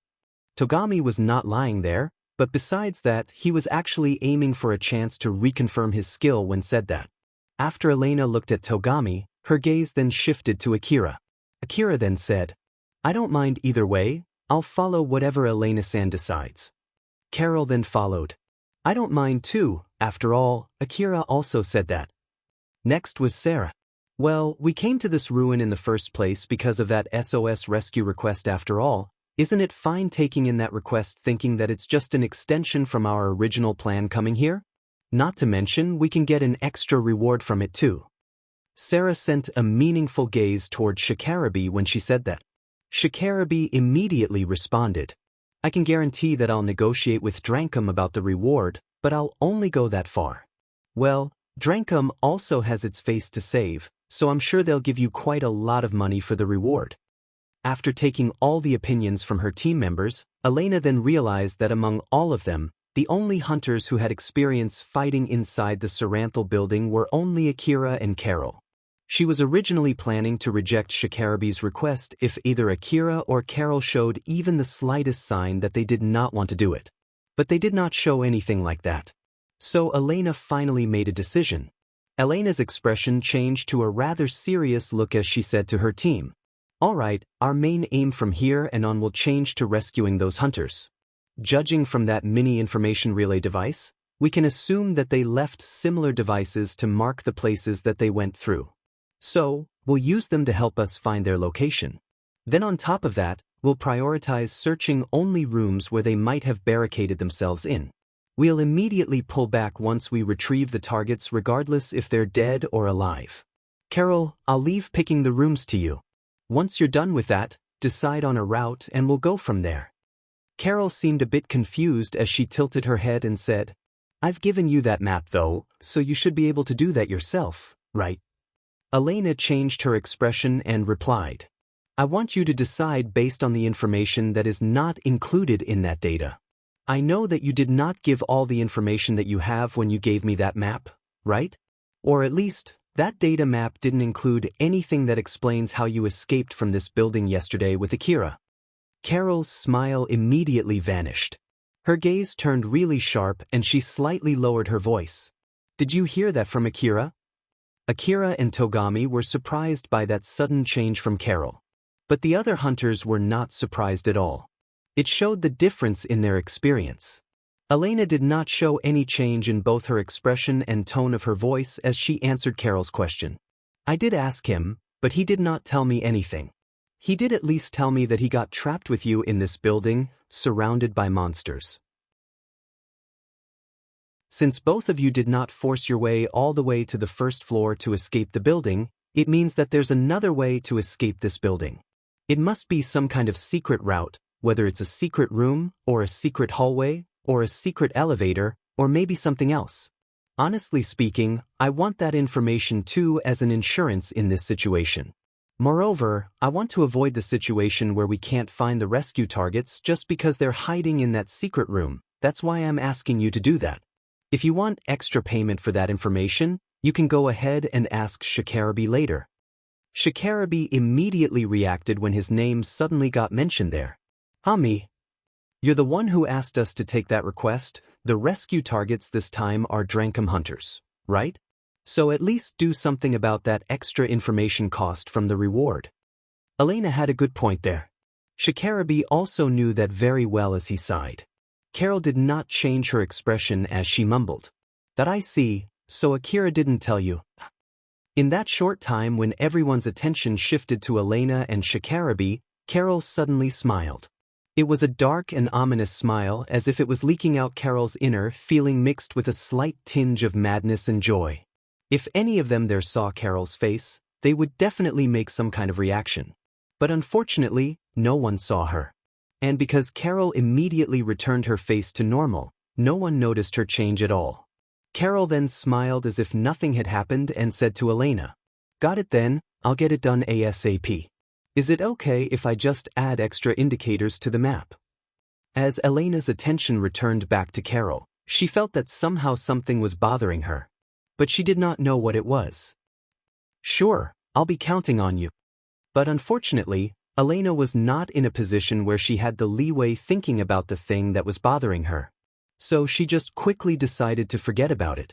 Alpha was staring at Carol. It was not like Alpha existed in the same place as the rest of the hunters. That was why, in order to gather information about the people in that place, Alpha was using different methods compared to normal people. For example, she was relying on the information-gathering devices in that place to recognize 3D objects. And of course, she was also using other methods too. Basically, she did not need someone to be in her field of view for her to be able to see that person. As such, Alpha was able to completely see Carol's expression back there, and that was why she put her guard up against Carol.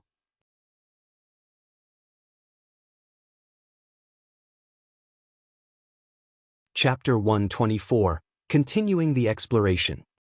Elena and her team changed their main goal to rescuing the hunters left trapped inside the Saranthal building. They also adjusted their exploration method to fit their new goal.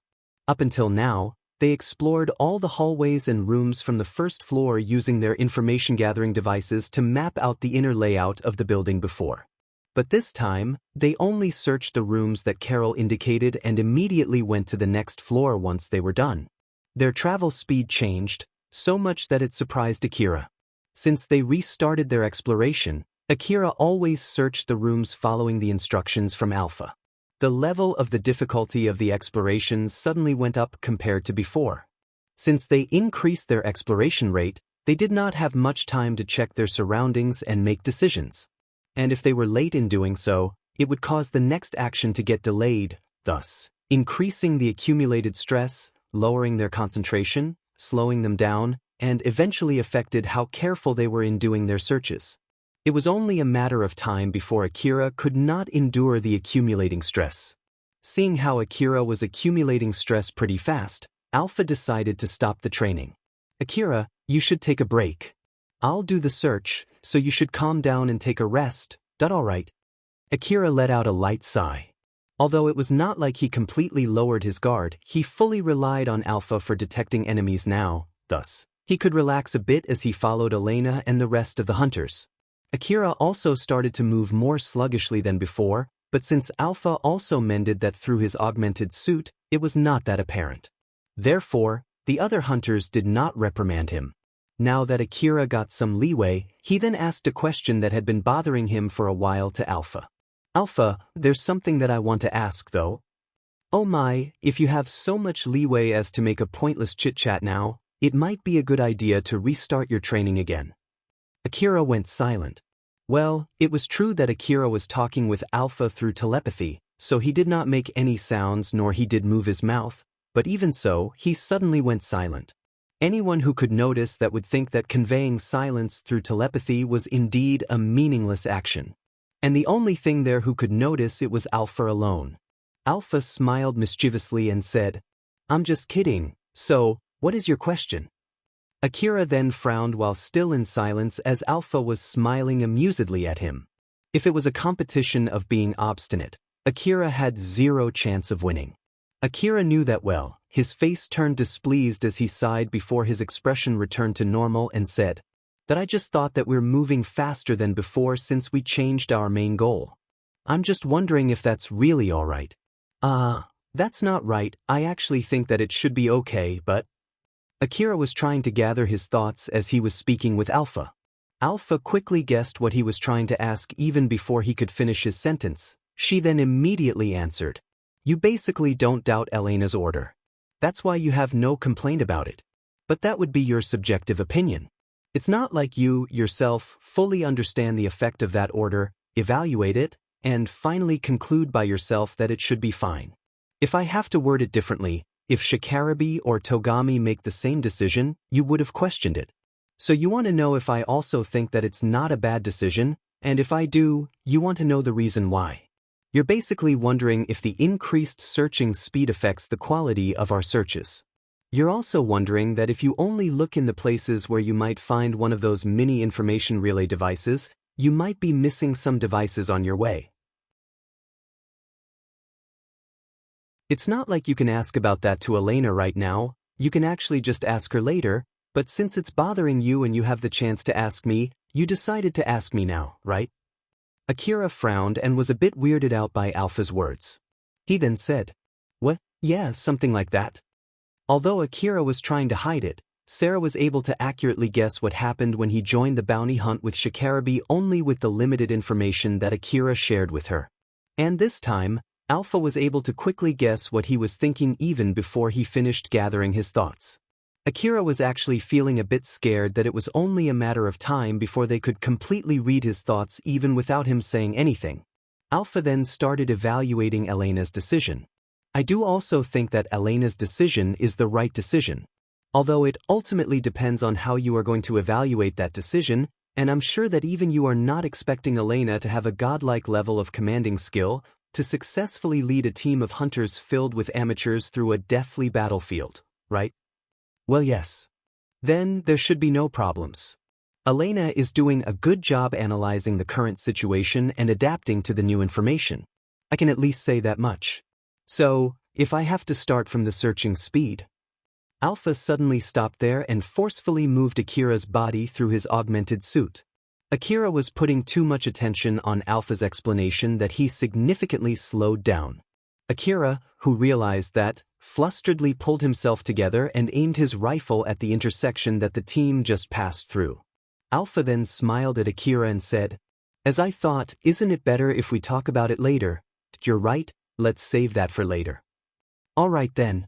But if talking with you slows you down that much, then I won't be able to talk to you when you're exploring an old world ruin. I'm sure you'll feel lonely too because of that.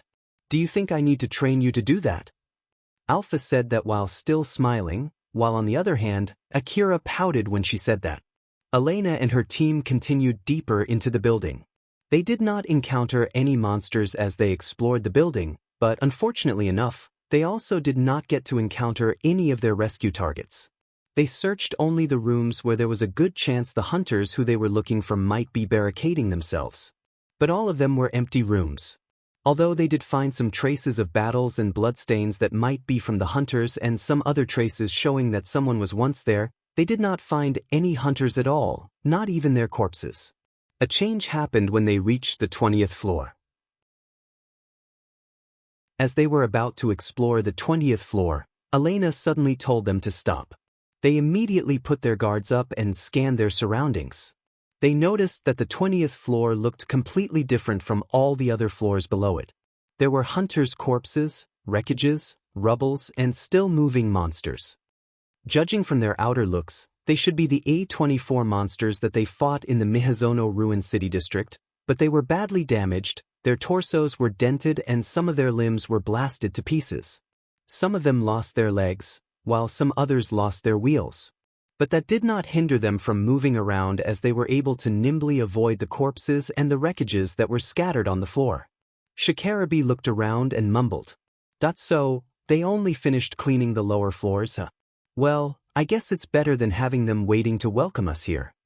Looking at what those monsters were doing there, it did not seem like they were waiting for Akira and the other hunters.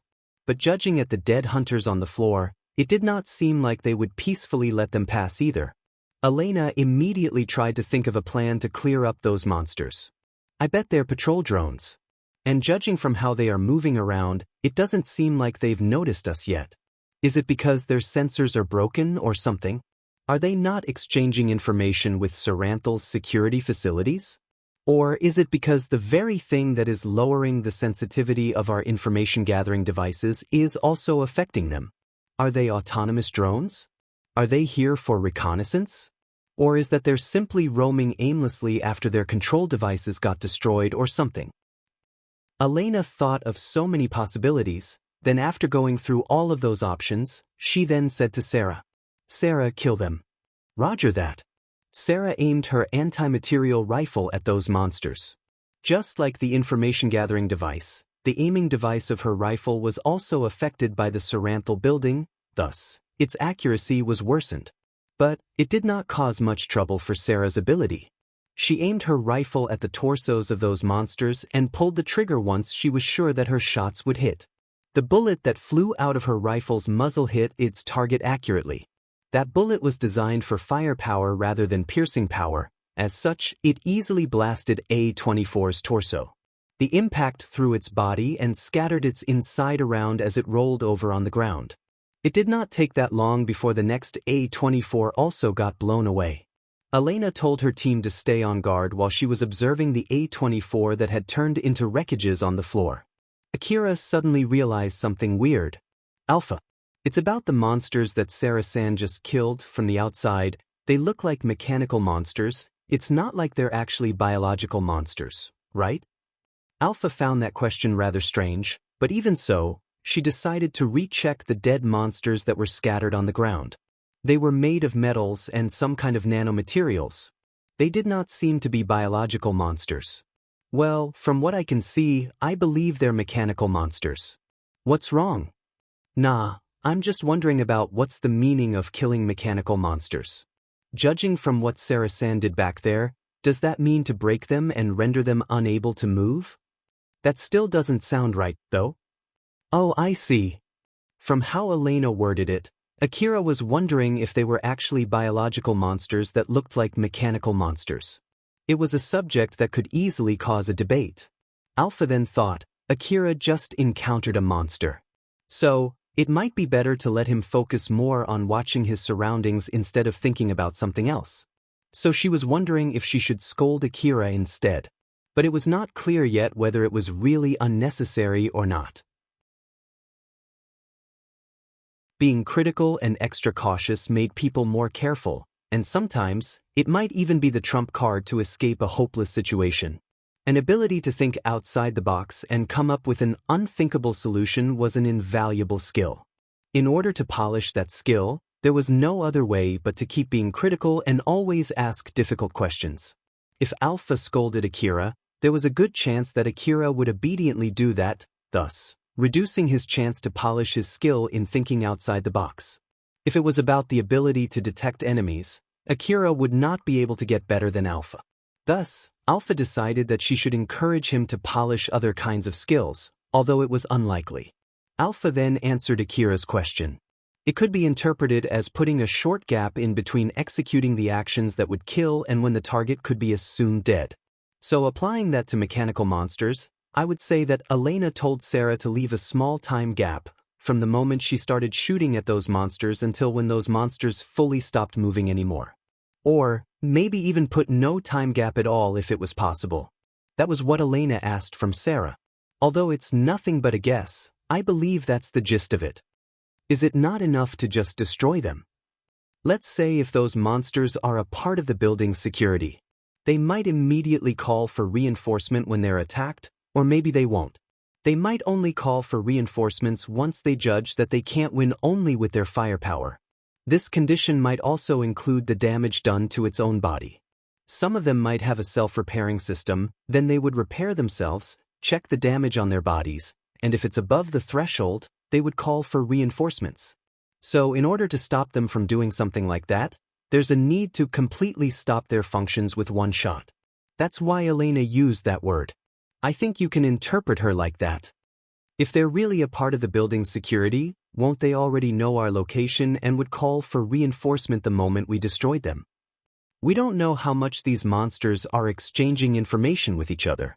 Maybe Elena wanted to check that too, that's why she gave that order, or maybe she wanted to know how many monsters would come here just from the sound of the gunshot. It should be hard to ascertain our position only from that gunshot inside this building, you know. After all, something is reducing the sensitivity of your information gathering device inside this building, but we don't know for sure if that also affects the monsters. Moreover, if they're really a part of the building's security, even if their sensors are also affected, they should have already known our location from the sensors scattered all over the interior of this building. So these monsters might as well know our location from that shared information. I think Elena is trying to check that too. Akira looked a bit surprised. He did not even consider that at all. It might be because he always relied on Alpha to decide on what to do during a fight. After listening to Alpha's explanation, it reminded him of his lack of skill in that department. I can make other guesses too, but let's just stop here. Now that we just encountered some monsters, you need to be more careful from here on. Just tell me one more thing then. About that thing that you just explained to me, is that a normal thing for hunters to know that? Am I the only one who doesn't know that far? It might be just simply because Elena thought you would understand what she wanted to convey only with those words. Elena and Sarah seem to have been working together for a long time, so I bet they can tell what each other is trying to say without actually saying it. I bet she would add an extra explanation if she was to give the same order to you. But judging from the content of that order, I think it's as you said. If you're bothered by that, you should put more effort into studying from now on. I'll help you too, you know. Alpha smiled mischievously. Akira returned that with a bitter smile. I guess I still have a long way to go before I can be a proper hunter, huh?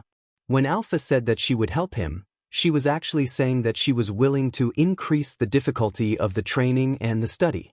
Akira at least knew that much. Togami confirmed the change of the situation as he continued watching his surroundings. The monsters were now scattered on the ground while Elena was scanning the area with a serious look. That was all the changes there for now. Togami, who was seriously watching his surroundings, suddenly made a confused expression. He then looked slightly troubled. In the back of his head, he was thinking that there were no longer any monsters in that area and there did not seem to be any reinforcement coming either, which in that case, should it not be better to continue the search? After all, in order to reach their rescue target as soon as possible, it might be better to hurry up. Togami then asked Elena, aren't we going to continue the search? Elena did not even turn or change her expression as she replied. Sorry, I don't have the time to explain it. If you have any questions, just ask Shikarabi. But, we've been doing this for a while now and… Since Togami did not seem likely to step back anytime soon, Shikarabi said with an irritated voice. Just shut up. Togami flinched and immediately turned to Shikarabi. Shikarabi was exuding a level of antagonism toward him. Shikarabi had this serious expression. He did not even try to hide his irritation as he said to Togami. Listen here, Elena is busy, so don't interrupt her, all right. Togami just backed out obediently. Shikarabi was rather surprised by it. It was true that Shikarabi put a little bit of extra intimidation there to make sure that Togami would not get ahead of himself and worsen the situation there. But with that being said, it was still a bit weird for Togami to be so obedient like that. Or at least, to Shikarabi, it did not seem that there was any sign of grudge when Togami backed out. What the heck is with this boy? Since when he becomes this obedient, it's true that it's a good thing though, but still. Although Shikarabi was really surprised, he immediately decided to just forget about it for now. They encountered some monsters just now, so as long as it did not hinder them, there was no need to think too much about it. Togami then reassessed the current situation. From his point of view, including that level of caution against the first group of monsters they encountered inside that building, he thought that they were wasting time and were just delaying rescuing their targets. This team was formed on such a short notice, so it would be normal for some of the team members to complain if they found the order given to them by their leader was just a waste of time or meaningless. But other than Togami, no one there was complaining. So basically she's doing something important, and Shikarabi also thinks so too. But then how about the other hunters? Do they also understand why she's doing that and understand its importance too? Is it only me who doesn't understand it? Actually, there's one more person there who did not understand why Elena had not given her orders to continue the search yet. It was Akira. But Alpha gave him an explanation that answered his question. Togami thought that he was the only person there who did not understand something that everyone should already understand. So he used all of his brain power to keep thinking about the reason why Elena gave that order to stand by there. Elena then pointed her finger toward a hallway leading to another opening on the right. Sarah, if it's possible, let it pass. If it gets dangerous, just destroy it. There's no need to wait for my order. Roger that. Sarah aimed her rifle toward the entrance of that hallway. She then lightly smiled and said, "We don't really know what's going on here, so isn't it safer to just destroy it? I leave that decision to you." Sarah looked at Elena. She was making a serious face when she said that. Sarah then got herself ready while still looking pretty relaxed. The map of the 20th floor was displayed in Akira's goggles. It was showing the hallway that Sarah was pointing her rifle at. After Elena gave the order to Sarah, a red dot suddenly appeared on that map located somewhere deeper in that hallway. It was the indicator for enemies. Alpha then enhanced Akira's vision. Thanks to that, he was able to see through the walls. Akira was able to see the monster indicated with the red dot on the map. That monster was also painted red in his vision. Although he was not able to see the shape of the monster, he was at least able to see that there was a monster there. Alpha then said to Akira, "They're enemies, I'm sure Sarah can take care of them. But just to be safe, get yourself ready too." Alright. But still, the display looks rather blurry. Is it because of that thing that affects the information gathering devices? Yep, that's correct. Don't drop your guard just because you see the same information as from the map. Akira aimed his CWH anti-material rifle toward the hallway. He was aiming at the monster way deep inside the hallway and behind the walls. Shikarabi and Carol were also aiming their rifles and ready, but they were aiming toward different hallways. It was because they believed Akira and Sarah would be enough to handle the monster shown on the map. Moreover, they also understood that just because the map did not show any monsters in the other hallways, it did not mean that there definitely were no monsters there. Togami also readied his rifle while looking at Akira. He was surprised when he realized Akira was aiming his rifle toward a wall. Where the hell is he aiming at? Togami shifted his gaze from Akira to the wall that Akira was aiming at. But it was just a plain wall without anything that might garner attention. Togami then looked at Akira again with a weirded-out face. The red dot in the map started to approach Elena and her team. It would not be long before they encounter each other. As the red dot, the enemy, kept getting closer and closer, Akira started to be able to see the shape of the monster through his enhanced vision. The image of the enemy started getting better and better. It was because the closer they got to each other, the better his information-gathering device was reading that monster. Akira followed the enemy with his eyes. As they got closer, the image of the monster on the other side of the wall was also getting clearer. It was the same type of monster as the ones that Sarah just killed, the A24 type monster. But this one was only slightly damaged. It nimbly moved over the wreckages on the floor as it traveled through the hallway and eventually showed up in front of Akira right when he was aiming at the entrance of the hallway. Togami, who was watching Akira's movement, was taken aback. He realized Akira was looking straight at the monster in front of him. That guy is following a monster with his eyes, huh? How did he do that? Togami was so surprised that he focused more on Akira rather than on the A24 monster that just appeared. If that monster had already known their location beforehand and immediately released a shot there, it would have been a fatal opening. Fortunately enough, or more like, as Elena had predicted, the A24 monster just continued walking through the hallway without paying any attention to Akira. Sarah confirmed that the gun growing out of its back was not aiming at anyone there. She was still aiming at that monster's gun while letting it pass, just like Elena told her to. That monster continued walking past through the wreckages of the other A24 monsters that Sarah just killed and left that place. That was when Elena told Sarah, "Sarah, destroy it." Sarah did not hesitate at all as he immediately shot a bullet at the monster. The first shot hit its machine gun and tore it off from the monster's body. The impact also threw it off balance. The second shot hit the monster's torso and through its body as it rolled on the ground. As it was tumbling over, Sarah released her third and fourth shots. The third shot hit its legs, pierced through its armor and went through its torso, while the fourth shot pierced its body and slammed its body to the wall behind it. That monster was rendered harmless in just a few seconds. It then tumbled over to the ground, twitched as if it was squeezing the very last drop of life that it had, and finally completely stopped moving. Sarah confirmed that she killed it as she lowered her rifle. Elena looked at the monster that Sarah just defeated and hummed. Akira looked at that monster that still mostly retained its original shape and asked Alpha. That was a little bit different compared to when Sarah-san took out the first group. That's because the order from Elena was different too. If my guess is correct, after she disarmed that monster with the first shot, she released the rest of the shots with the goal of checking how durable it is. I see. Monsters of the same type or species usually have the same structures. Since Sarah just showed you how much damage you can cause by shooting at which part, you should properly use it as a reference the next time you shoot at them, okay? Alpha was smiling as usual when she said that.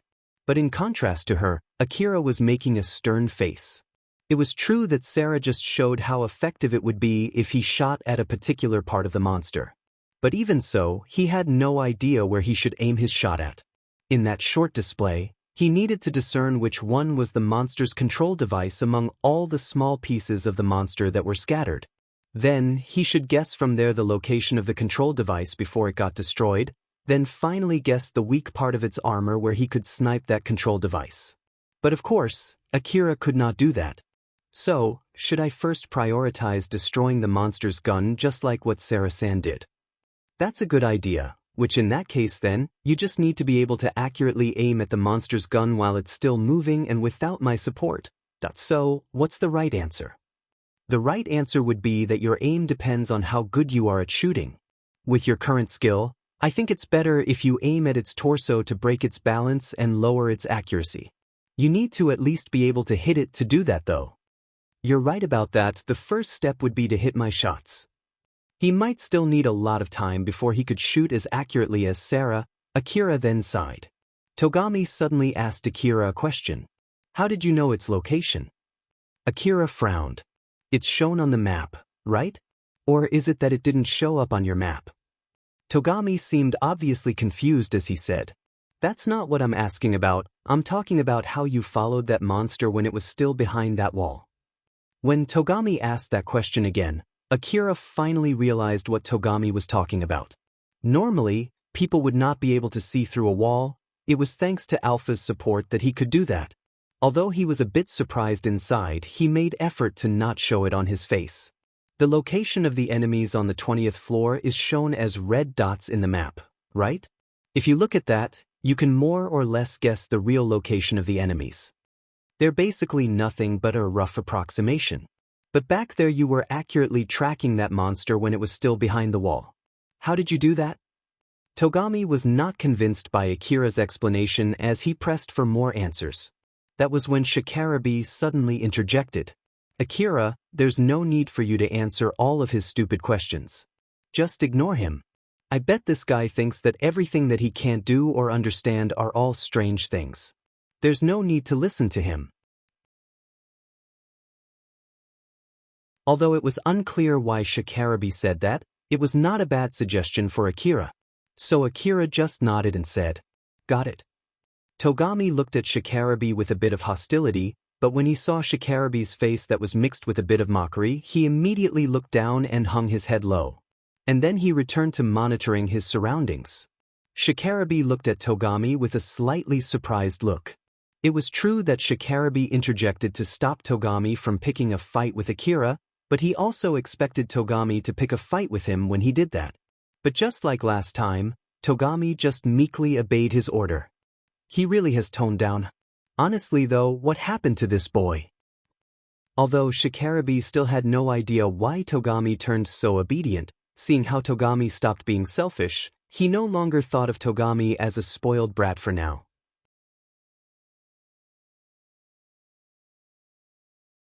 Chapter 125, The Hunters Who Barricaded Themselves. Even after Sarah destroyed the second monster, Elena still ordered the team to stay on watch in that hall. There were corpses of dead hunters, wreckages of destroyed monsters, monsters that had been rendered harmless with their bodies almost fully intact. They were looking at these while still on standby in that room. The time that they spent there was crucial to gather and analyze all the data that they could get there. But it was only a matter of time before it turned into simply a waste of time. Judging from how the monsters reacted, it seems that they don't know our location. It might be because their ability to share information and contact each other is also lowered, just like how the sensitivity of our information gathering devices are also lowered. If it's blocking them from calling reinforcements, it might also be the case for their ability to contact each other. No, maybe they can, but only for the monsters on the same floor? Then, even if it's true that the manager of this building has turned hostile to us, then why is their ability to contact each other affected the same way as how the sensitivity of our information gathering device is affected? Is the manager of this building not sharing information with these monsters? Is it because they're under different management? Or is it because these monsters are broken or something? Or is it simply because they're not working under the management of this building? Or is it that they're trying to trick us here? When Elena's display showed that her information gathering device had finished gathering and analyzing all the information that it could get there, Elena decided to finally move on. I've finished analyzing the monsters here. We should be able to detect the same type of monster better now. It'll at least increase the sensitivity of our information gathering device. There doesn't seem to be any reinforcement, but I don't think it's a good idea to stay here any longer. It would be a waste of time if we keep staying here longer. I guess it's time to go then.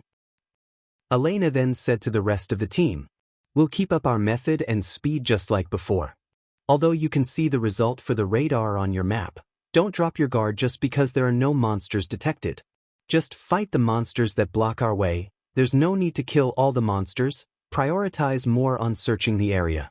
But of course, safety is still number one. That's all, let's go." They immediately started moving again, and as Elena ordered, they kept the same speed and method, although the situation on the 20th floor was completely different compared to the 19th floor. There were puddles of blood mixed with wreckages of monsters on the floor as they continued their search on that floor. There were traces of destroyed barricades and the hunters who must have frantically fought those monsters. The hunters' hands that were poking out from a pile of wreckages of dead monsters were still holding their rifles even now. Rubbles and wreckages blocked the hallways, and the corpses of the hunters who created those piles scattered inside the hallways. The monsters there already turned the hunters on that floor to corpses, and the still-moving monsters now quickly turned their attention to the new enemies that just stepped into that floor. Alpha gave Akira an order while they were in the middle of moving. "Akira, to your right." "Roger that." Akira, who was running, immediately stopped at the intersection in front of him and aimed his rifle to the right. He gathered his concentration and compressed his time perception as he fixed his aim at the target that he could not even see. He then tracked the A-24 monsters that passed through the next intersection and pulled the trigger the moment they showed themselves. Akira was able to see the location of the control device inside the monster's body due to Alpha's support.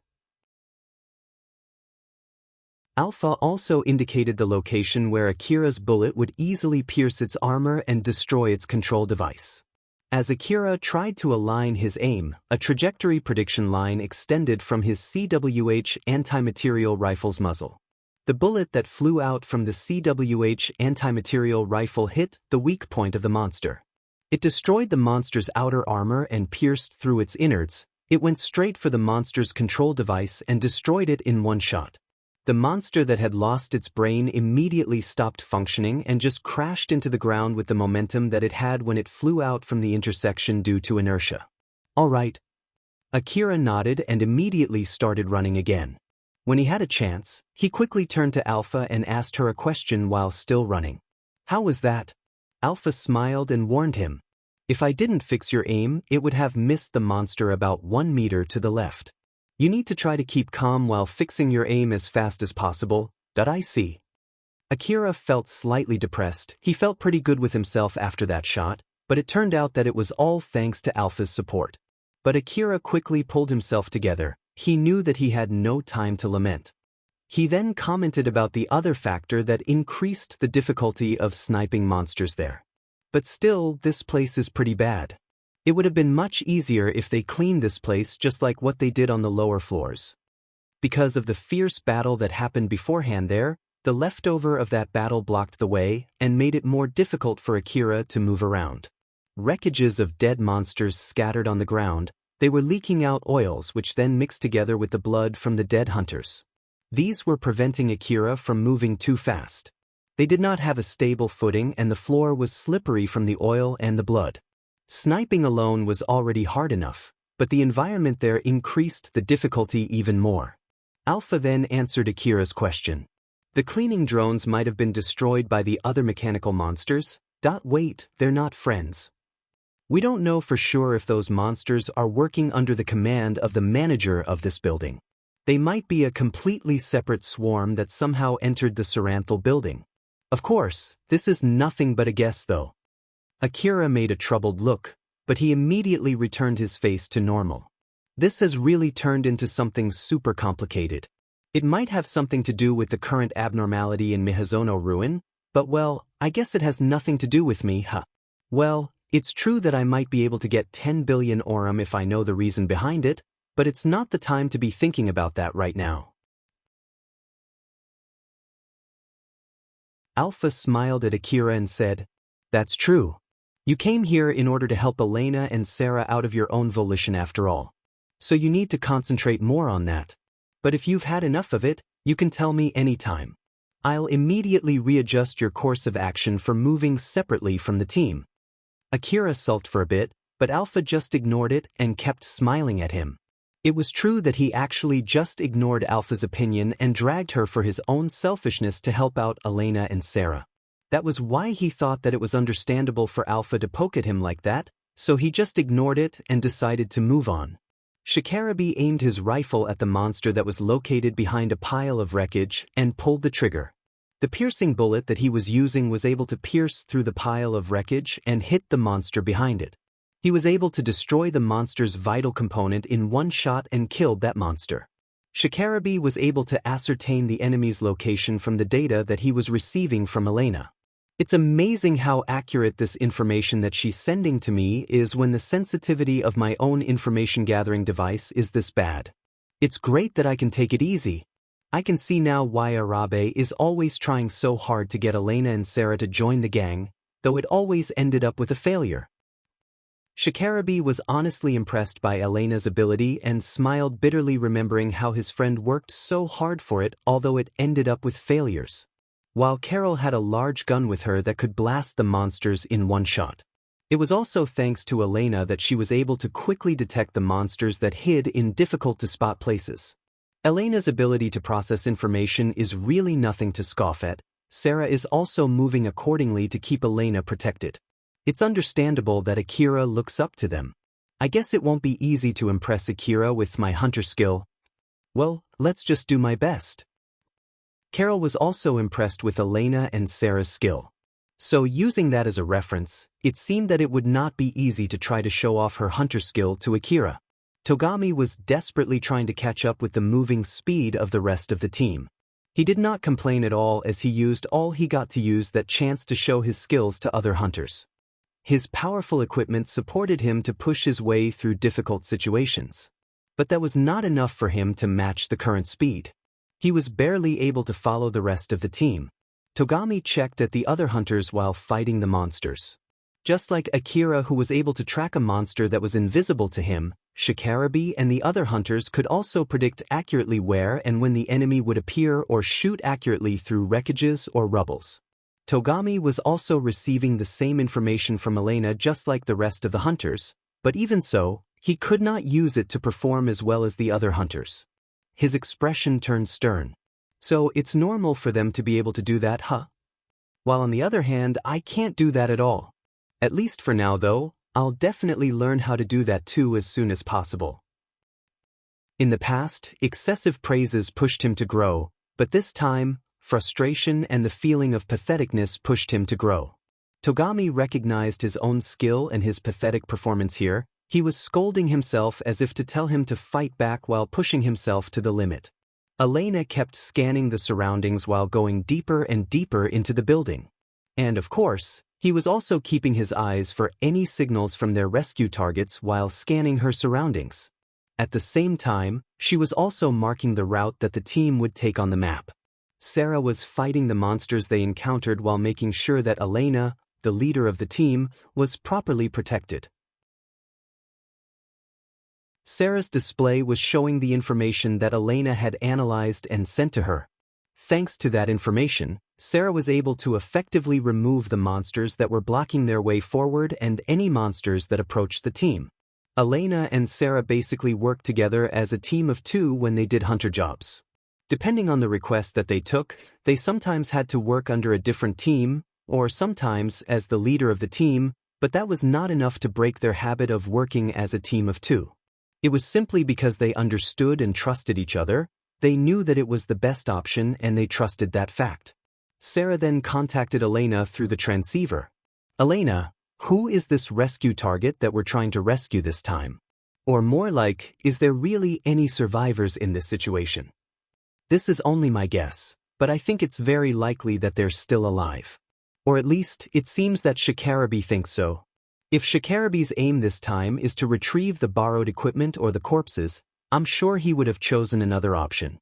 That's why he asked us to do this even though he doesn't want to. That answer did not fully convince Sarah. She looked around at the wreckages of dead monsters that were scattered on the ground and said, the people who fought these monsters might be the hunters who accepted that SOS rescue request, right?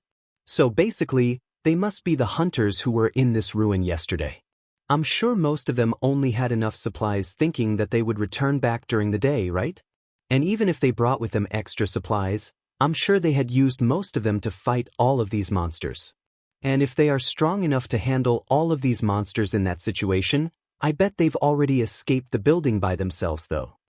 Judging from the average strength of the hunters in the Mihazono ruin, the state of the hunters who accepted that SOS rescue request, and the leftover of the battles in that place, Sarah's experience as a hunter was telling her that there was zero chance their rescue targets were still alive. Elena actually had the same thought as Sarah. But even so, she believed there was a good chance that their rescue targets were still alive, and that reason might lie in the secret information that Shikarabi would not tell her. I actually agree with you. But even so, Shikarabi still believes that they are still alive. They might have some team members who specialize in close-quarter combat, or they might bring with themselves way more supplies than most hunters would, or they might be way stronger than most of the hunters in this ruin, or they made sure to barricade themselves somewhere to make sure that they would be able to return alive. So judging from that, they might still be alive even now. Don't you think that's plausible too?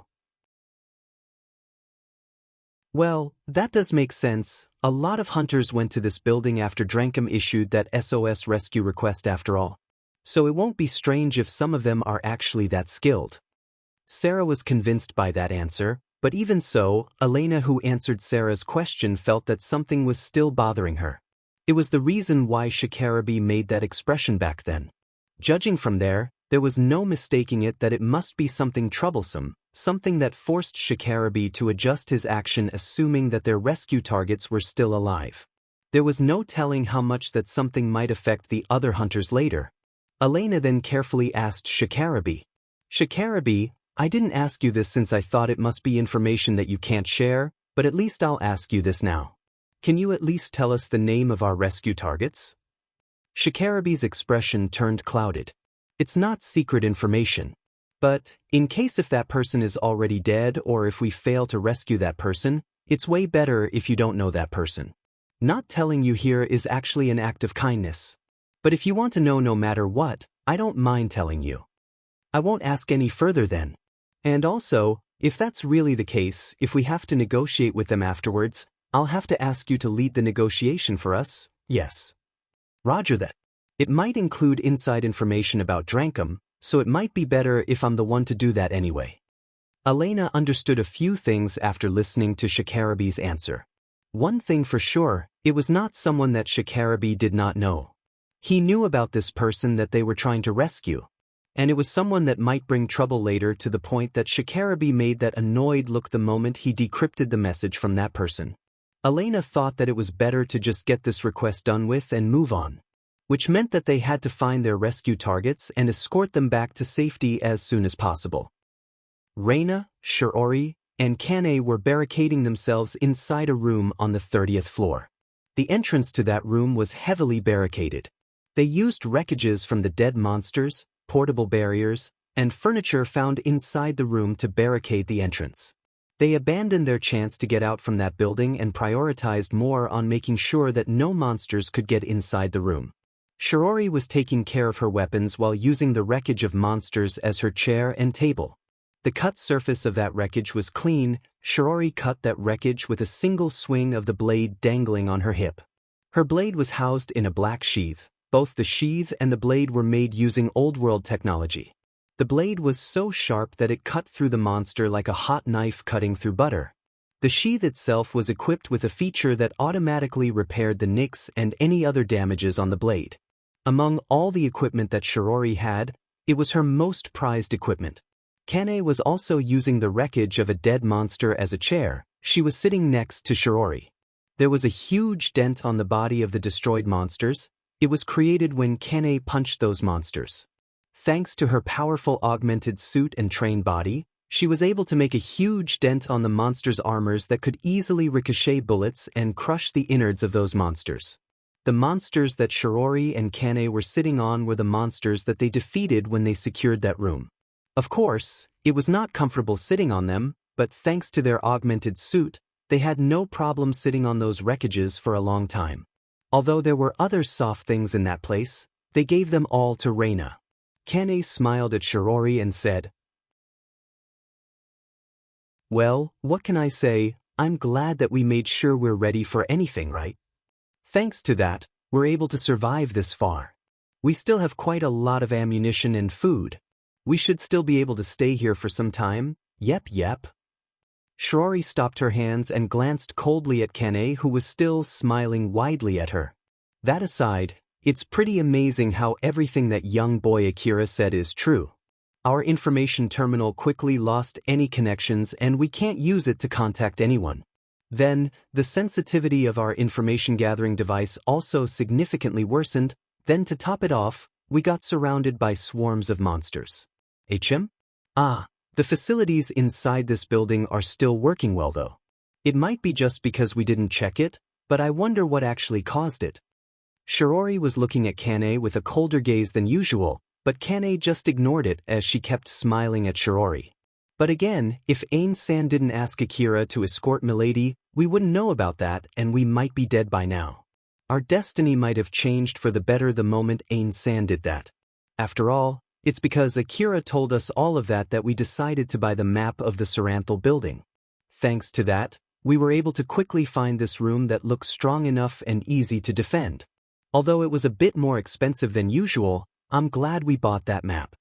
Shiori looked even colder toward Kane. She then sighed and looked mildly annoyed as she said, "So then, how many more times do you need to say that before you stop talking about it?" Kane had been talking about that multiple times until now. That was the reason why Shiori's gaze turned colder and colder towards Kane. But then Kane casually replied, "If you don't like talking about that, how about you come up with something else to talk about? I don't mind listening to your story about Milady here, you know. After all, I have nothing else to do right now." Shiori obviously looked irritated as she said, "No thanks. After all, every time I do that, you always try to refute it and we always end up debating each other. I was just pointing out that Ain-san is too overprotective and spoiling Milady too much, you know. You're 100 years too soon to say anything about my relationship with Milady. No, it's a good idea to listen to a third party's opinion sometime, right? It might be because they had been stuck inside that room for such a long time that their decision-making skill was affected." Shiori replied with something that she would have never said normally. Then right when Kane started getting bored making small talks to kill time, she suddenly said to Shiori with a serious face, "That's so then Ain-san, are we still going to stay here?" Shiori replied with a serious expression and a rather heavy voice, "Yes. I see. I'm fully leaving that decision to you though. So I'll follow all of your orders, But putting us aside, isn't it getting worse for Milady? As Kane said that, she glanced at Reyna, who was lying on her back.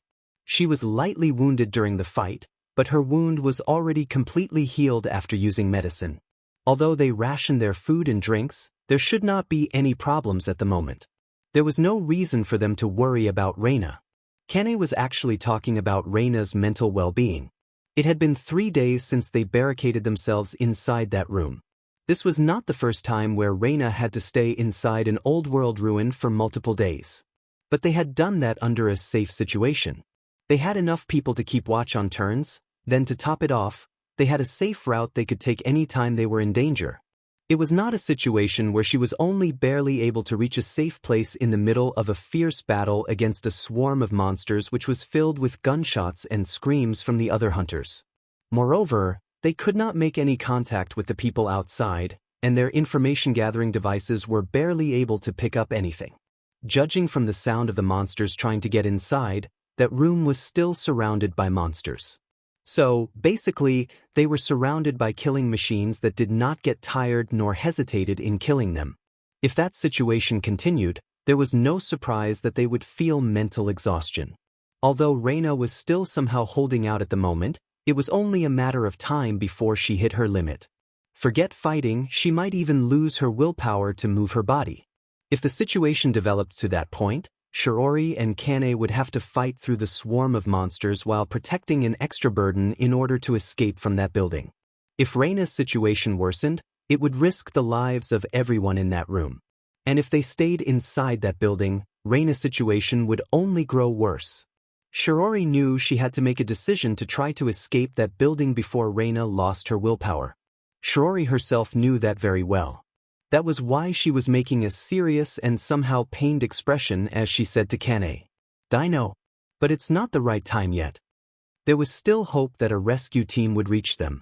Although she did not know the extent of losses here, with that many hunters dead in this building including the hunters from Drankum, it was very likely that Drankum would decide to do something about it since it had its reputation to uphold. There was a good chance that another rescue team would be dispatched even after knowing the possibility that it might cause them more loss. While at the same time, the monsters outside might leave that place if they wait long enough. If those monsters flooded the Saranthal building because all of those hunters entered that building, then now with most of those hunters dead, those monsters might eventually leave the building. And if it was just a temporary abnormality, those monsters would eventually leave if they wait long enough. But in the end, those were just possibilities. It might even be just her wishful thinking, but even so, as long as those possibilities were not zero, Shiori had to consider them as she needed to decide whether to stay inside that room or try to force their way out. If she made a wrong decision, Reyna might get killed. She might end up killing Reyna with her bad decision. That thought weighed heavily on her mind and dulled her decision-making skill. Kane more or less knew that Shiori was also having a hard time there. She then thought, "Ain-san is way too overprotective of Milady. Honestly speaking, nothing good can come up from mixing up personal feelings in your job though. I wonder if we're really going to be okay?" If Shiori's decision was affected by her personal feelings, then Kane would have to make her own decision. Which meant that it was up to her when to try to escape that building while Reyna was still able to move. In the worst-case scenario, she might even need to kill Shiori to do that. But if she was lucky, they would be able to get out alive just fine. But she had no idea how much luck she would need to be able to do that. Shiori herself also should have known that very well.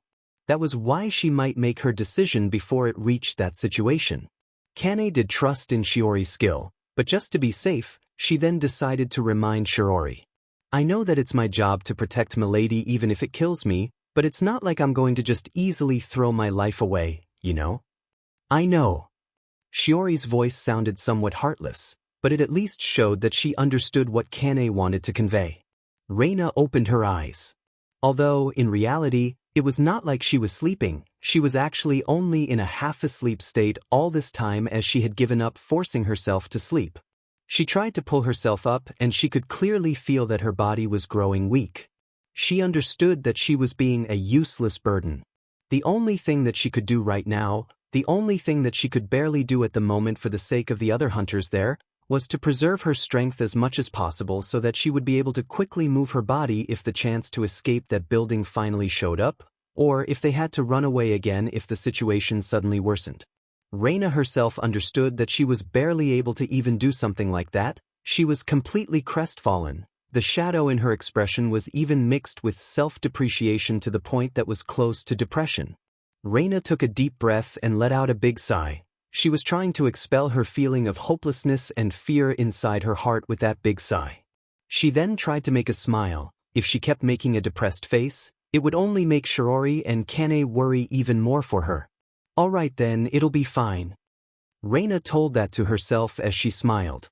She then went to Shiori. Kane noticed her. "Milady, good morning. It's still too soon for the shift change though." "It's okay. I just can't get a good sleep, so I ended up waking up sooner. I got bored just lying down all the time." "I see. Well, although it might be sooner than scheduled, I guess we can change shift now." Kane stood up and headed to the bed. When she turned her back to Reina and Shiori, her expression turned grim. She's already reached the point where she can't even get good sleep. This is getting pretty bad. Kane, Reina, and Shiori. It was only a matter of time before they had to make their own decision. Kane thought so as she laid her body on the bed.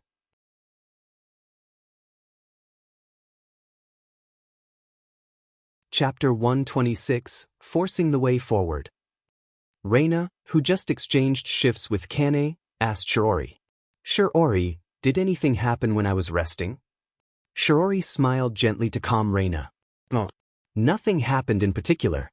Or at least, I don't see anything that might worsen our current situation. So please be at ease." "I see." Reina was a bit weirded out since Shiori answered back so firmly. She then forced a smile. Reina understood very well that she was the very reason why the situation was getting worse from here and on out. Her dejection was slightly leaked out of her forced smile. Shiori then made a suggestion to help Reina take off her mind from the current problem. "Milady, since you've woken up, let's get a bite. I'll prepare the meal right away, so please wait for a bit, all right?" Reina was still a bit overwhelmed by Shiori's reaction as she was barely able to reply back. Shiori immediately made the preparation for the meal. She somehow magically transformed a part of that room into a luxury restaurant. It made a rather awkward scene against the backdrop of the old world ruins room. She put a clean white tablecloth on top of a portable table, then she placed warm food on top of it. Although all of them were foods designed for hunters, they were from expensive products that might even be much more delicious than most of the self-proclaimed high-class restaurants out there. The portable foods were designed to reheat themselves when opened, and their containers were designed to keep the foods from going cold. The soup there was even steaming. If a hunter who did not know what was going on suddenly saw this scene, there was no mistaking it that he or she would be completely dumbfounded. Shiori and Reina were sitting facing each other while they were having the meal. Shiori decided that it was better to take the meal together with Reina rather than standing next to her and serving her. Consuming food is important even when they were barricading themselves. Reina's face relaxed as she took a spoon of the delicious meal. Shiori, who saw that, smiled. Reina, who could feel Shiori smiling at her, blushed and tried to throw a conversation to change the mood. "I know it's a bit too late for me to be saying this, but this reminds me that these portable meals are really something. The usual portable meals from Drenkum are cheap portable meals after all. The portable meals that we're having right now are from a different supplier that I've selected. Although they're pretty expensive, I believe that their quality-to-price ratio is pretty good compared to the other foods usually sold in the wasteland. Some people don't care much about the food that they eat while some others do, and I'm sure it's impossible for Drenkum to distribute this level of portable meals to all its hunters. Indeed, it's better to eat the usual portable meals if we're together with the other hunters, but since there are no other hunters at the moment, I believe it should be all right to take these portable meals. Now that you mention it, that does make sense. I feel like it'll cause trouble if we eat this kind of portable meals while the other hunters are getting the usual ones." Reina imagined a situation where she was eating a luxurious-looking meal while the other hunters around her had to nibble on their hunter ration. She then lightly smiled. Reina and Shiori continued chatting while having their meal when Reina suddenly asked Shiori something that just came up in her mind. "Say, Shiori, Do you think that our current situation has something to do with the Miyazono Ruins ghost story? Reina heard about 3 ghost stories of Miyazono Ruin from Shiori. The Ghoul Building. From time to time, a lot of hunters and monsters in the Miyazono Ruin would suddenly vanish. According to that ghost story, the real cause of that was because the Saranthal building grew hungry and ate them. The second story was about a door that would suddenly appear out of nowhere inside the Miyazono Ruin. It would bait the hunters to enter that door with relics, but when they entered, the door would shut and the hunters were never seen the outside ever again. The third story was about the lonely ghost. It was said that the dead corpses of the hunters left in the ruin sometimes suddenly started moving on their own and attacking the other hunters. They must have been longing for more friends. Shiori thought for a bit before answering. I can't say for sure. If I have to make a connection, it might be related to the story of the Ghoul Building. But it's also not normal to find this many monsters in this place, not to mention, they're abnormally strong, even stronger than the hunters who took that SOS request. I'm sure the Hunter office already knows about that fierce battle too. The level of abnormality is too big to blame everything on a ghost story. So I believe that it's not related to that. I see. I just thought that if it's related, it might give us some hints on how to get out of this building. It's common for weird things to happen around old world ruins, which might develop into ghost stories later. That's why let's not drop our guard and keep being careful. I understand that in the past you loved to explore the mansion, milady. But please don't do that here. If you get inside that vanishing door from the ghost story, it would be hard for me to find you, you know. Shiori smiled teasingly when she said that. While on the other hand, Reina remembered her past self and could not help but to make a bitter smile. I know. After that, they continued having a silly talk while taking the meal. Once she was done and got her stomach filled, Reina regained some of her energy. Nutritious food was the main fuel for fighting, that was why they were worth their price. As Shiori was cleaning after the meal, Reina suddenly apologetically said to her, Shiori, I'm sorry. Shiori tried to think of the reason why Reina was apologizing. Although she could come up with several guesses, it did not change what she would reply with. Milady, there's nothing for you to apologize for. But if I had properly listened to you and decided not to come here, we wouldn't be in this situation right now. Neither I nor Milady could have seen this coming. I also only thought that this Saranthal building would only be a little bit more dangerous than what Drankum thought it was. I also did not expect it to be this bad.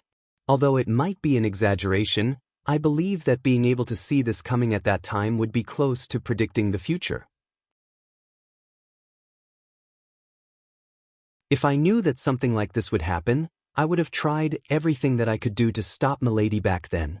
After all, I'll never let you go to a dangerous place just to get killed. I hope that Milady could at least believe me about that. Shiori had a serious look when she said that to Reina.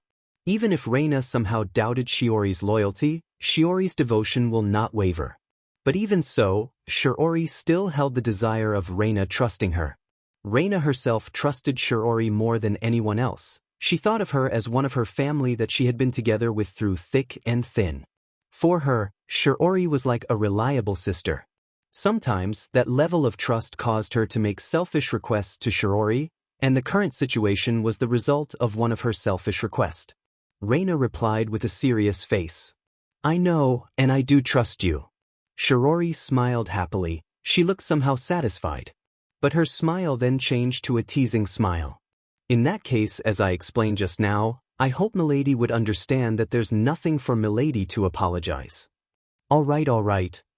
Reina smiled. Her expression was saying that she understood Shiori just pulled a good one on her. After cleaning up the table, Shiori returned to check her equipment. She returned back to the wreckage that she was using as a seat. From there, Shiori could see Kane, who was lying down not too far from her, and Reina, who was sitting close to her. Shiori looked at both of them for a few seconds. Her face then turned rather stern. She took a deep breath to calm herself down, her expression turned back to normal, and then she said to Reina, Milady, if I may. Seeing from how Shiori was acting there, it seemed that she had something important to talk about. Sure, what is it? We're barricading ourselves inside this room for days since we hope that the situation outside will get better with time, hoping Drankum might send out a rescue team for us, or the monsters that were surrounding this room might leave. But with that being said, we can't keep barricading ourselves inside this room forever. If we keep ourselves inside this room without no means to check the situation outside, we can only hope that the situation outside is getting better, and sooner or later, we have no choice but to dismantle the barricade and try to make a run for it. They could not check the situation outside and they could not make any contact outside either.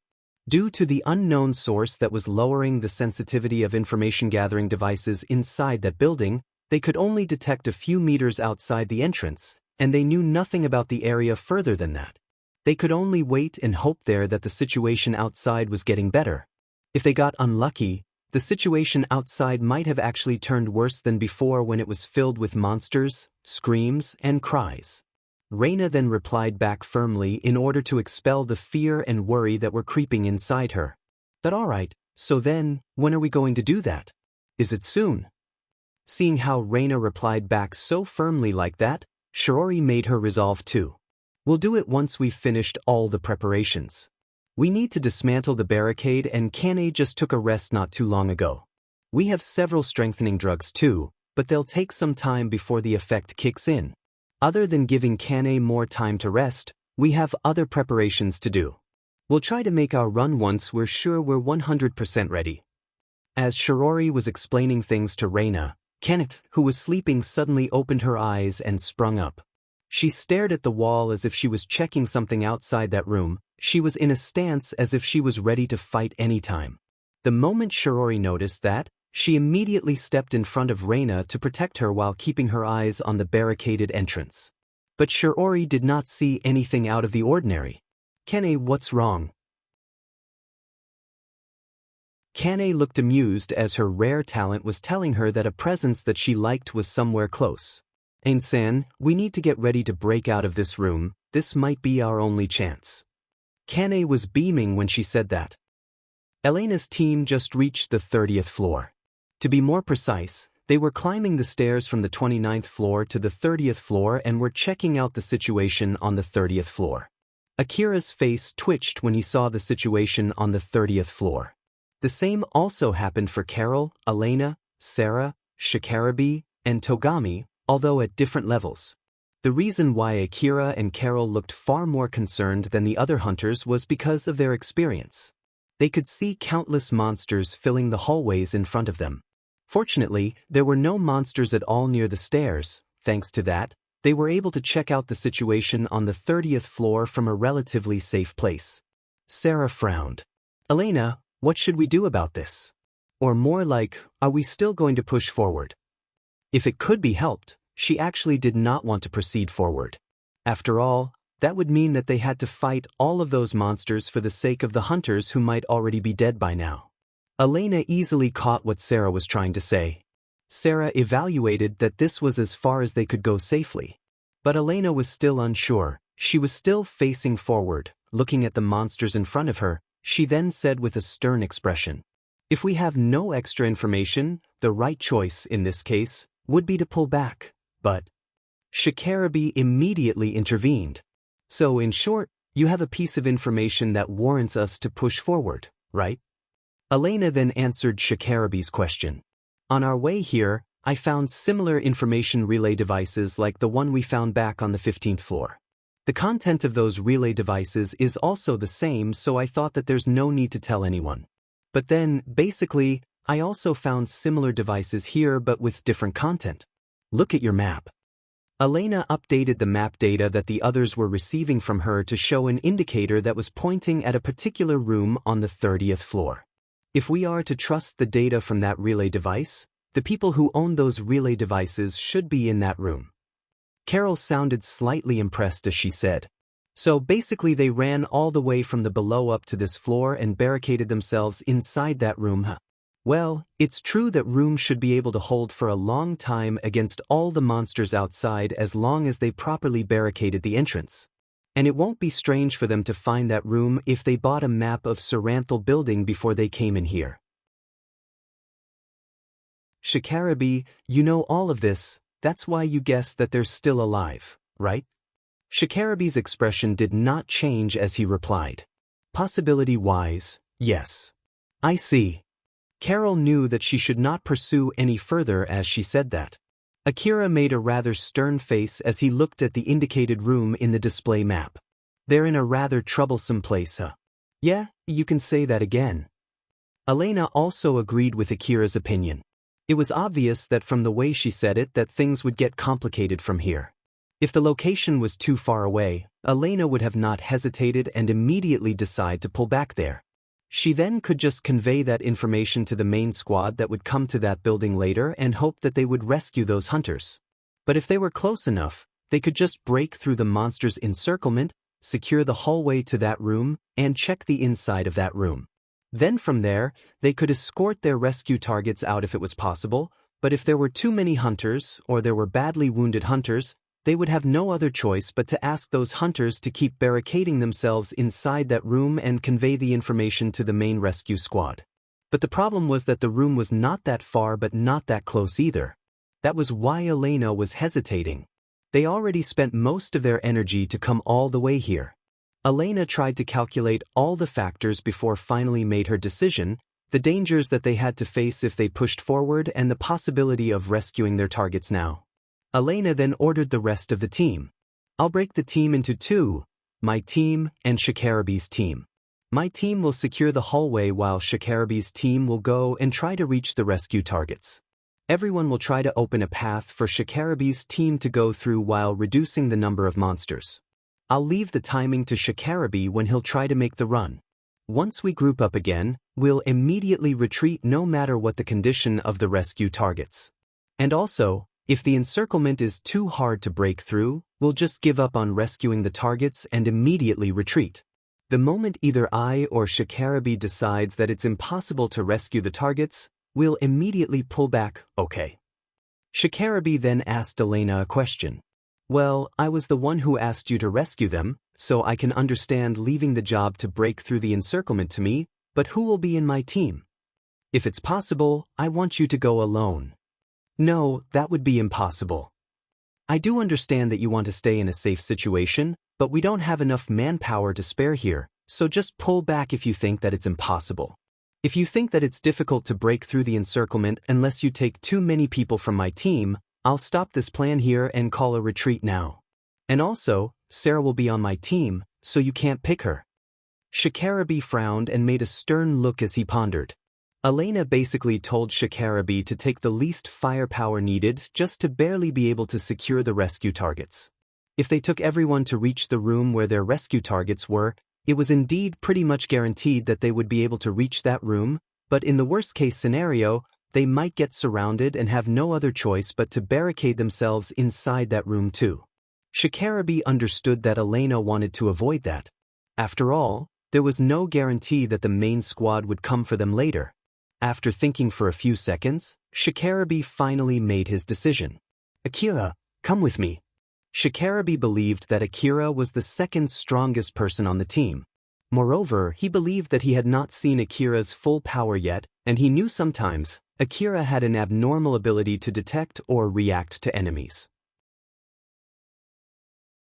Although there was no guarantee that bringing Akira along would give him a better result, Shikarabe was sure that he at least would not slow him down, and Elena should at least be okay with bringing Akira along. Thus, he decided to put his bet on Akira's unknown real ability and proposed to take him into his team. Sure. Akira answered back casually. Togami suddenly raised his voice and requested to go together with Shikarabe's team. That I'll go too. Everyone there turned to Togami, whose expression there was saying that he was resolute to go too. Shikarabe looked at Togami and was honestly at loss on what to do. He glanced at Elena to see her reaction if he took Togami from her team too and thought for a bit before replying back. All right then, the men will break through the encirclement while the girls will secure the hallway. Elena, you're okay with that, right? Elena looked at everyone present before replying. Okay. Everyone nodded back to Elena. Carol lightly smiled and said to Akira, if only I'm in your team too, I would be able to show you how good I'm at fighting, but, well, it is just too bad. Akira smiled confidently. Didn't you already show me enough when we returned back to this ruin and found it in this state? Is that so? In that case, make sure to come back here alive and see how good my skills are again. So I can expect a good reward from you, okay? Well, in that case, I just need to secure the rescue targets and balance out your contribution with mine this time. Akira and Carol were smiling at each other while lightly poking fun. Shikarabe then turned to Akira and Togami. I'll say this beforehand. I won't give you detailed orders, just observe and adapt to the situation. Roger that, all right. Akira replied casually while Togami took a small pause to gather himself together before replying back. Sarah smiled at Akira and said, Akira, be careful and don't get too reckless. Try not to make a mistake when to pull back, okay? Of course, Sarah-san too, be careful. Akira nodded firmly and said that. Sarah too replied with a firm nod.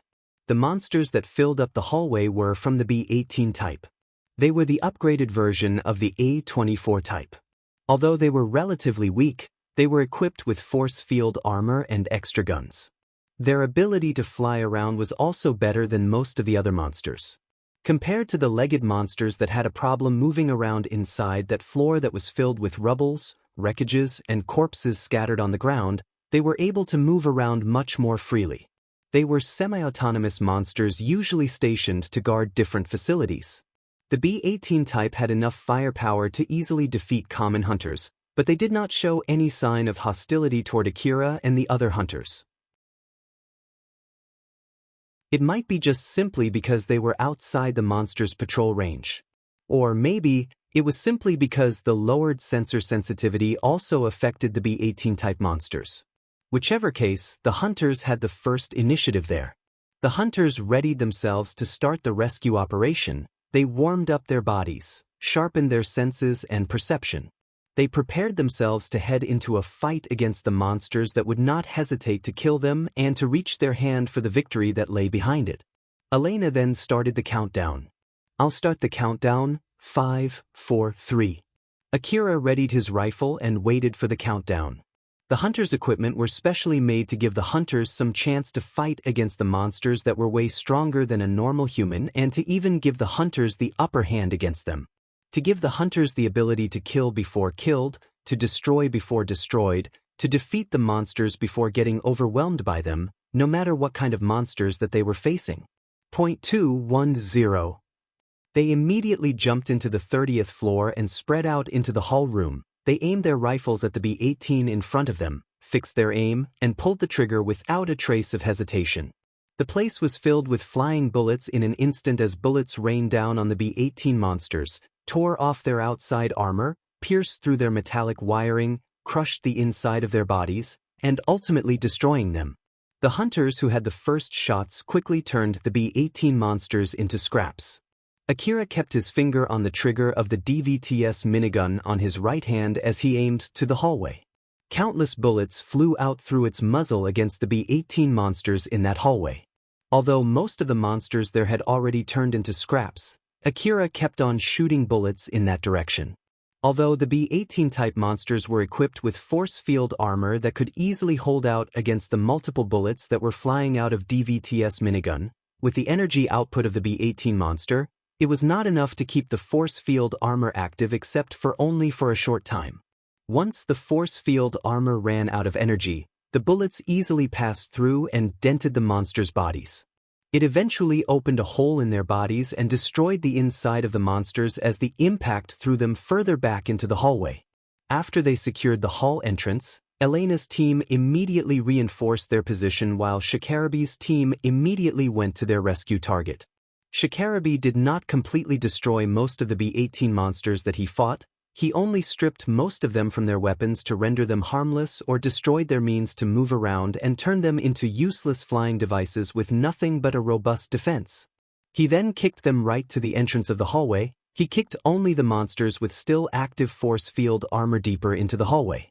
The kicked monsters flew and broke through the rubbles blocking the hallway as it flew further in and crashed against the other monsters while blocking the bullets coming from deep inside the hallway. Shikarabe did that again and again to block the bullets coming from the hallway while forcing a way through the encirclement. Let's go! Shikarabe only said that and immediately went into the hallway. Akira and Togami were a bit surprised how Shikarabe forced his way into the hallway, but they quickly followed him from behind. Akira thought about Shikarabe's powerful kicks while running behind him and mumbled. Those were pretty powerful kicks. Is that the power of his augmented suit? His augmented suit is on a different level compared to yours after all. Well, I guess it's normal for powerful hunters to have powerful equipment, huh? I bet they're super expensive though. Alpha smiled teasingly and said, "You'll be able to buy that kind of expensive equipment sooner or later. After all, you'll need those to accomplish my request." I know, well, it seems that I still have a long way to go. Akira smiled bitterly as he imagined how much money he would need to buy that kind of equipment and how much he would need to work to get that money.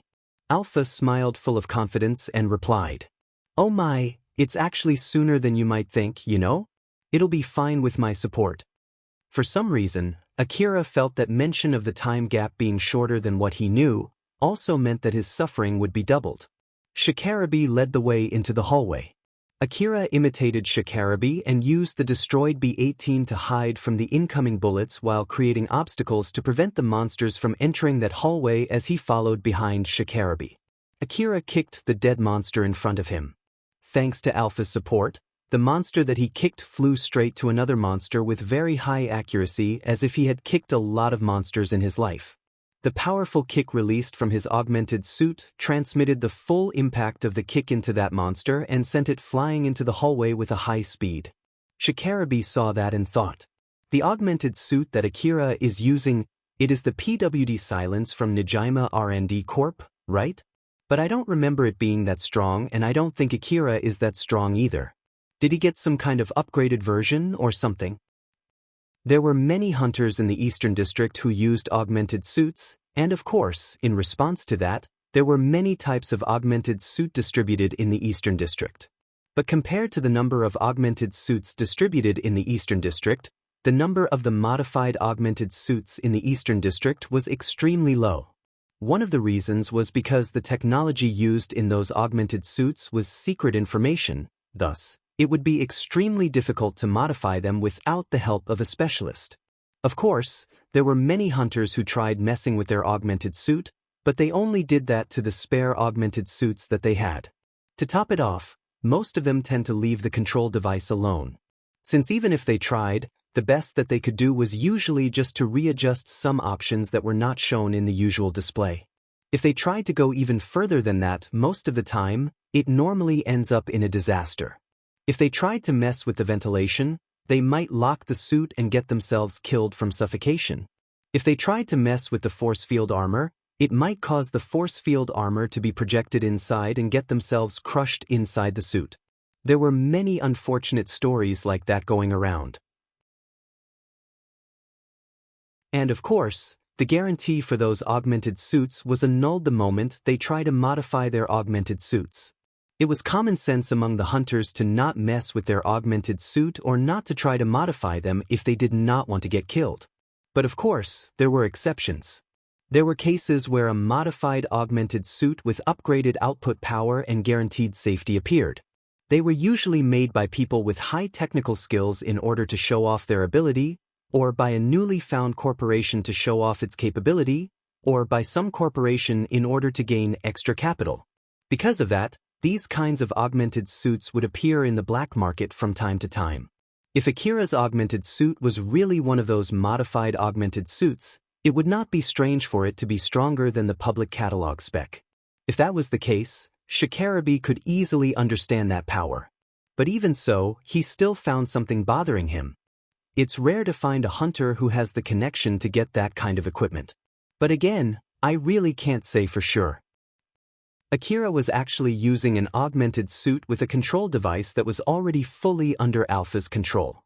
So looking from that point of view, it was not a mistake to say that he was using a modified augmented suit.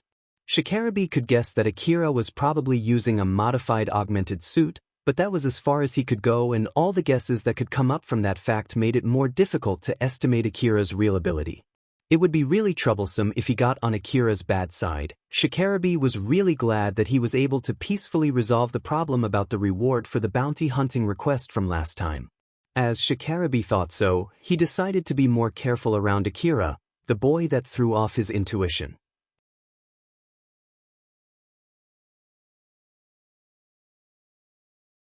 Chapter 127, The Ability to Evaluate with a Single Glance. Elena's team was waiting for Shikarabe's team to return back in a hall near the stairs. They already cleaned the room from any monsters, and they were in the middle of barricading the other hallways by piling the dead B-18 monsters. Elena, Carol, and Sarah were able to casually kick around the dead B-18 wreckages that were pretty heavy. It was thanks to Sarah's nanomachine-enhanced body, Elena's augmented suit, and both for Carol's case. Due to her side job, Carol enhanced her body with nanomachines so that she could fight even when she had nothing on her. Moreover, it was also to enhance the beauty of her body to help her seduce men. Because of that, she spent a lot of money to enhance her body with nanomachine. Then to top it off, she was also using an augmented suit. Although Carol looked seductive with her already beautiful body wrapped in a sexy augmented suit, as if it was to belie her outer appearance, she was powerful enough to easily send the B-18 monster flying with her kick. It was thanks to the amalgamation of the old world technology that was close to magic. If not for her seductive outer appearance, it was easy to notice her superhuman strength. And for those who were not knowledgeable about how much such a modification would cost, they would be surprised when they hear the price tag. Most people got their attention diverted by her beautiful and charming outer appearance and did not think about the technical side of things. After they finished securing the hall, they then took a short break and lightly sighed. They had defeated the other monsters that came to the room, barricaded the entrance to the other hallways, and pushed aside the wreckages that were left inside that room. Elena scanned the area around the hall with her information-gathering device and checked the hallway that Shikarabe's team was pushing through. But she could not see any signal coming from that direction. Judging from the physical strength of Shikarabe's team, the strength of the monsters, and the distance to the room, if Shikarabe's team pulled back, she should be able to see them soon. Elena had no idea whether Shikarabe's team was having a hard time or they were doing well. Seeing Elena, who was looking in the direction where Shikarabe's team went with a worried expression, Sarah smiled at her and tried to calm her down. "Don't worry, they'll be back in no time. I'm sure that you also thought so when you let them go, right? But if you're saying that I thought the danger was acceptable, then the answer is yes. Since I'm sure Shikarabe has no plans to die here, so I'm sure that he won't make a mistake if he decides to retreat." Balancing risk and profit was the main job of the hunters. The moment Elena or Akira or any other hunters stepped into the wasteland, they would be putting their life as a gambling chip. As such, it was important to make sure that they would get profit worth risking their lives. Elena already evaluated the risk and decided that it was worth the risk. Although it was not like she had absolute confidence in her decision, she also did not unnecessarily doubt it either. She trusted that the decision she made was correct. But when she said that it would be fine, it would just be her telling that to herself. And if she said that she was worried, it would only cause her to doubt her own decision. Thus, she tried not to say anything to herself. But to Sarah, it seemed that Elena was trying to be strong, which was a rare thing to do for her. Sarah found it rather amusing as she smiled. Elena tried to hide her embarrassment as she sent an intense gaze at Sarah and jabbed. "What? Nah, it's nothing. Like I said, it'll be fine. It's true that it's rather worrying, but I don't think Shikarabe would go as far as to sacrifice his life to save the rescue targets. I'm sure he'll make the right decision when things get dangerous." Moreover, Akira is strong enough to even make Shikarabe invite him to hunt a bounty monster. As for that Togami, since Shikarabe allowed him to come, I'm sure that he's not that weak either. "It'll be fine, don't worry." Sarah might have guessed what Elena was thinking, so she used the words that Elena was avoiding. "Dino." Elena felt like Sarah just read her mind. She replied back rather clumsily, trying to hide her blushed face. Carol approached Sarah and Elena. She threw a smile at them and said, "It seems that we can get a short break here. It would be great if Shikarabe's team can return back while we have the leeway." Carol turned her face and looked at the hallway leading to the room where their rescue targets were as she said that. It did not seem like any monsters were going to come out from that direction. They wanted to believe that it was because Shikarabe's team was still pushing forward while killing the monsters on their way. I really hope they will return back safely soon. Right? Carol said so as if she was asking if Sarah and Elena also felt the same. From the way she sounded and the expression that she had, it seemed that Carol was simply worried about Shikarabe's team. Sarah replied back casually. It'll be fine, they'll be back in no time. As for Elena, she seemed to be somehow suspicious of Carol, but she agreed with Carol. You're right, I too hope they'll be back safely soon. Carol smiled as she confirmed that both Sarah and Elena agreed with her. But then she said something that might cause a worry. Well, 2 of the 3 hunters in Shikarabe's team are young boys after all. I guess it's understandable to be worried. I did see Akira's skill from up close and I know how strong he is, but for that Togami, I can't say I'm not worried. What do you think? Elena was the one who answered Carol's question. He at least has good equipment on him. As for his ability, well, Shikarabe allowed him to join, so I'm sure he's not that bad. Carol nodded in agreement with that evaluation. That's true. I also don't think he's that bad either, but I do think that Akira is still stronger than him. Elena and Sarah nodded in agreement with what Carol said. After Carol confirmed that, she then frowned and said, but, if we look at them from a glance without any prior information beforehand, I think Akira looks to be the weakest one, doesn't it? Sarah was a bit surprised. Is that so? Yep. That is if we only judge solely based on their outer appearance. Not to mention, his equipment seems to be the worst among them too. I actually can guess the ability of most hunters just from seeing them, and my guesses never missed that much until now. Or at least, that's what I thought. Akira is the first one who I was wrong about. Honestly speaking, I find that really strange. After all, I've never gotten my guess wrong by this much until now. It really made me lose my confidence. If she had not met Akira in the Saranthal building and fled together from that building, Carol would not have had the chance to see Akira's real ability. If she had met Akira carrying the same equipment in Kagamayama City, she would have thought he was just one of those common hunters in the Eastern District, and she would not be that intrigued by him. Carol then asked a question to Sarah and Elena. Hypothetically speaking, let's say if you meet Akira without any prior knowledge about him, do you think you'll be able to recognize his real ability? Elena and Sarah thought for a bit, looked at each other, and then started trying to analyze that question again. Sarah was thinking about how to answer Carol's question, while Elena was trying to probe why Carol asked that question. Both of them were thinking about 2 different things. Sarah smiled bitterly and answered first. I don't think I would be able to do that. It's true that Akira seems weak from a glance, and he sometimes seems nervous when exploring the ruins. If you ask me whether I can recognize his skill without any prior knowledge, I would say that it'll be very unlikely. As for Elena, she answered back with a common answer as if she was trying to give a neutral reply.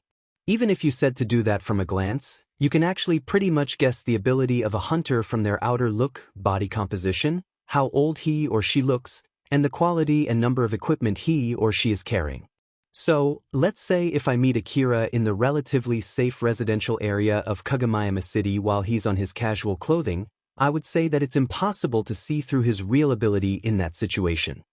Carol was listening closely to both of their answers. She then smiled as if she was satisfied. So, even Sarah and Elena can't do that too, huh? Well, I guess we're lucky to have met someone who hides his real ability like Akira in a situation where we can actually see his real ability, right? Yep, as I thought, we should hold it dearly. Sarah smiled and said, well, now that you mention it, we're indeed lucky. Elena's expression somewhat softened as she said, you can say that again. So let's do our best to properly do our jobs so that Akira won't cut his connection with us. Carol smiled and nodded, showing that she agreed too. As she was about to continue chatting in a good mood, suddenly, one of the piles of wreckages that they set up to barricade the room moved. The monsters that were on the other side of the pile were trying to either dismantle the barricade or push the pile off. Carol, who noticed it, slightly frowned as she clicked her tongue. She then immediately ran to that particular hallway with her gun ready in her hand and an obviously annoyed face. She stood in front of the pile and stuck her gun into that pile. She pulled the trigger while her gun was still pushed into that pile, aiming at the monsters on the other side of that pile. The muzzle flash flashed the inside of the pile as flashes passed through the small opening among the wreckages. The powerful piercing bullet easily pierced through the pile and hit the monsters on the other side. Carol kept her finger on the trigger as if she was venting her irritation. The piercing bullets easily shot down the monsters on the other side of the pile and turned them into extra obstacles, preventing other monsters from coming from that hallway. Carol whispered. It was obvious that she was angry since she got interrupted back there. Good grief, right when I have the chance to gather more info. Can't these monsters be a little more considerate? From that short exchange, Carol confirmed that Elena and Sarah also could not accurately guess Akira's real skill. Carol at least expected it until that point. Her real qualm was about Elena and Sarah, who did not find it strange how big the gap between how strong Akira looked and how strong he really was. That was the big difference between both of them and Carol.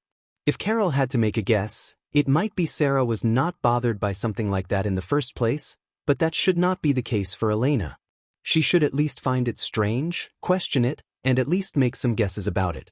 But judging from their expression and the tone of their voice when they spoke, Carol did not feel any trace of anything like that from both Sarah and Elena. So in short, Sarah and Elena should have the answer to that question, or at least, they should have a good guess to explain the reason why such a huge gap was created.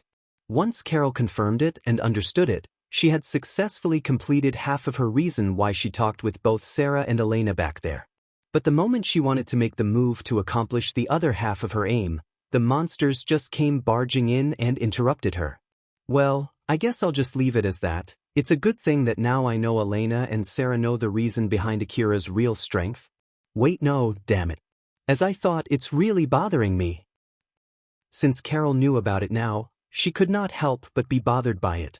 She then put all her irritation in her bullets and vented it toward the monsters that interrupted her.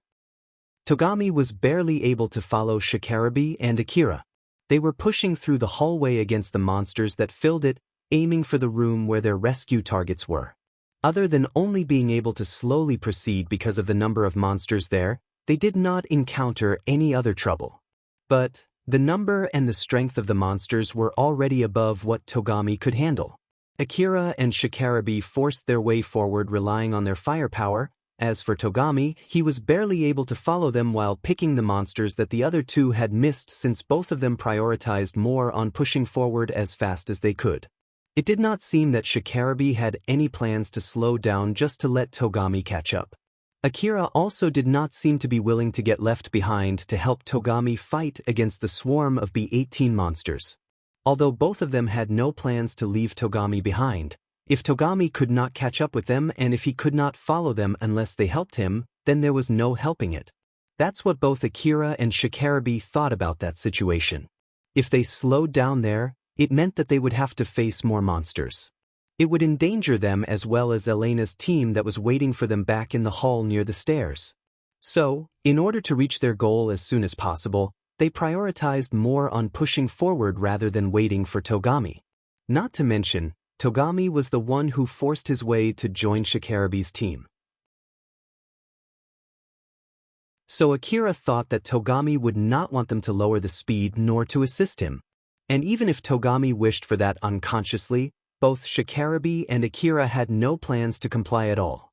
Togami became desperate and pushed forward. He did all he could as not to get left behind by the other two. After all, even he knew well that getting left behind in that situation simply meant death. Togami glanced at Shikarabe and Akira who were fighting the monsters in front of him. They were using the layout of the hallway and the wreckage of the B-18 monsters that they defeated to hide. They also kicked the dead monsters and used them as a shield against the incoming bullets as they did not show any hesitation at all in fighting the monsters in front of them. They sometimes showed themselves in the line of fire of the enemies, but they were able to shoot the enemies down way faster before they got shot as they kept their upper hand in that situation. Togami watched how the hunters who were better than him were moving around. It was as if they were showing the difference in their skills. Togami was making a dejected face. His desperate face was mixed with pain, envy, jealousy, regret, and disappointment in himself. But looking from the other people's point of view, Togami was actually doing pretty well. His sharpened concentration reached the end of his four limbs as he moved them around quickly, showing the skill that he had polished through daily training. Seeing how the other hunters who were better than him were moving around, he quickly imitated them and boosted his skill even more. Togami was using every single ounce of his power there. His movement was already above his usual limit. As he was working together with the other hunters who were better than him and trying desperately to catch up with them, plus from the daily training that he had gone through, his talent started to bloom there. Togami himself noticed that he was moving better than he expected. When he realized that, he could feel compliments for his growth starting to echo in the back of his mind. But that was not enough. It was far away from enough for him to have the same pride in himself that he once had. Togami could see how Shikarabe, who had better equipment than him, was moving very well suitable for someone who was using those powerful equipment. While on the other hand, there was also Akira, who although was using worse equipment than him, was able to perform really well. Even with his high-quality equipment on, Togami was barely able to catch up. This all meant that he was truly lacking in skills. This single fact prevented Togami from feeling satisfied with his current skill level. Right at that time, suddenly a B-18 monster flew to his right. Togami immediately froze up the moment he saw that monster. His reaction was late, as he tried to aim his rifle at that monster as fast as he could, but that monster had already fixed its aim at him first. The logical side of Togami shrieked that he would not make it on time. He prepared himself to welcome death. But suddenly, that monster crashed down in a single shot.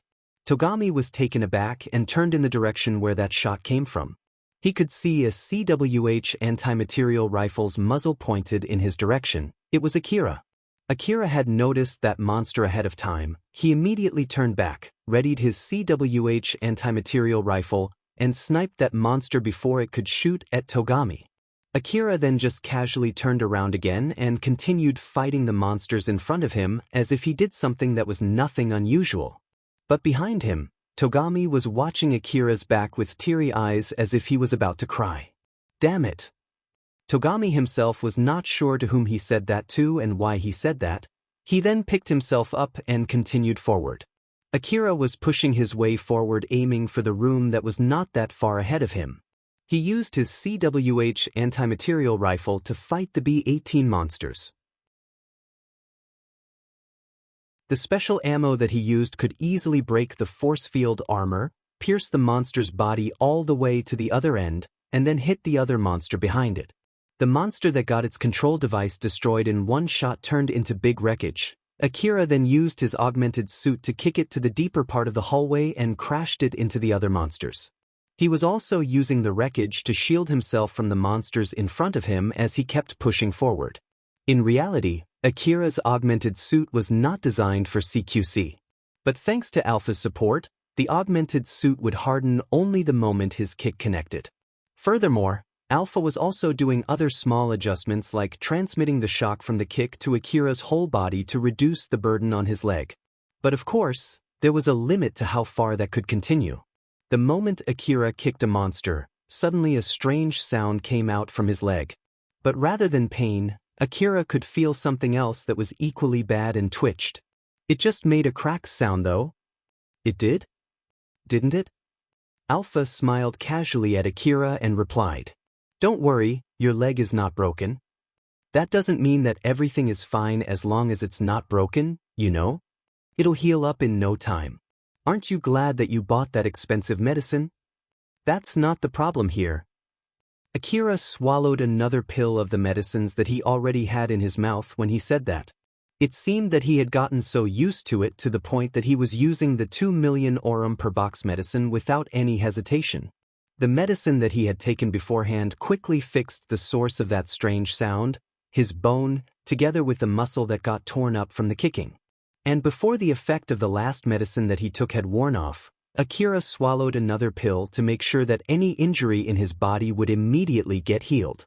The current situation was actually way above what Akira could handle. So in order to be able to face that situation, Alpha was controlling Akira's body through his augmented suit and moving his body around pretty violently.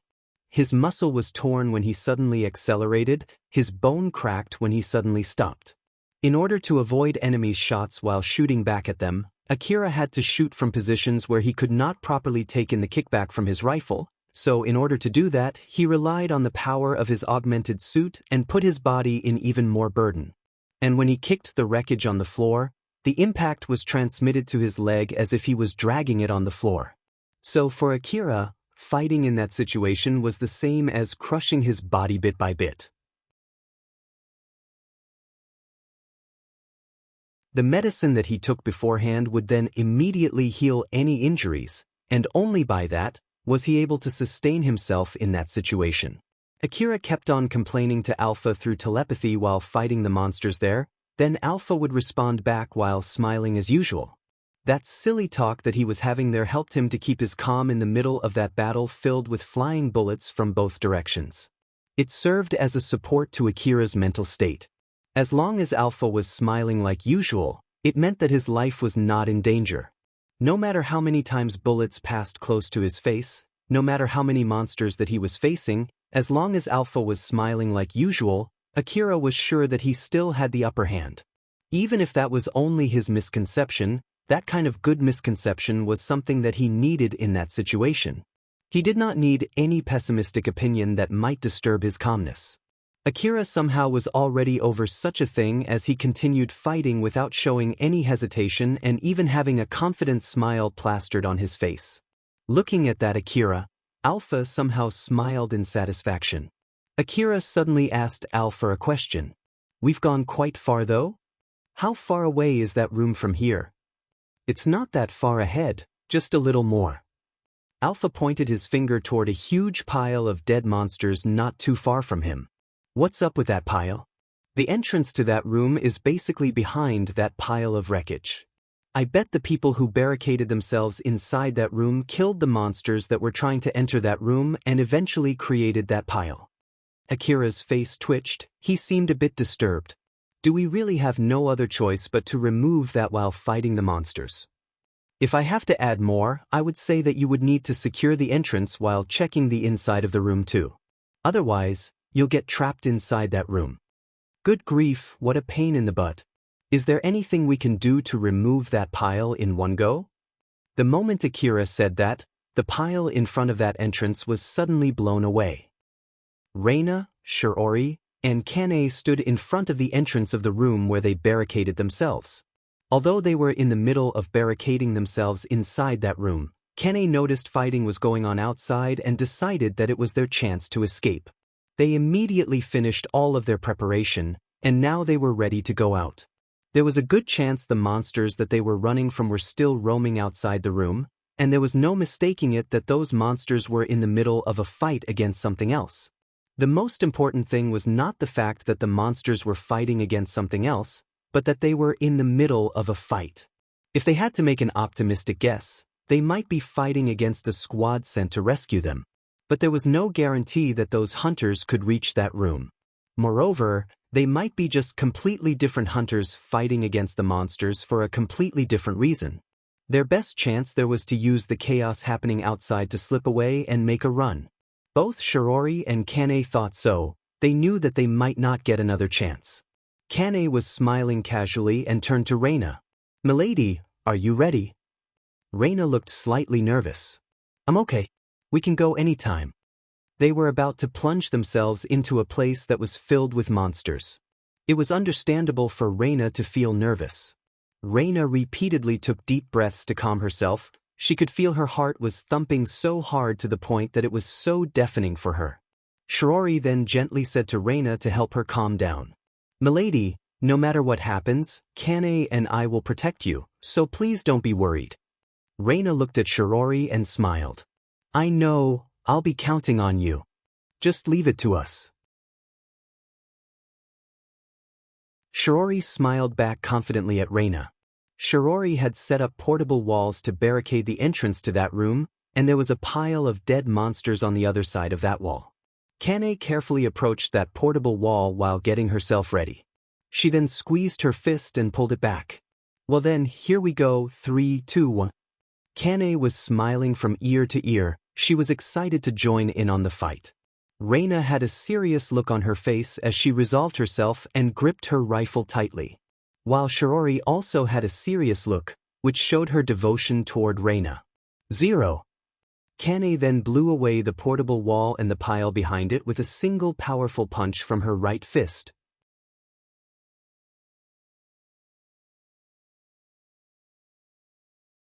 Chapter 128, Still Growing Hunters.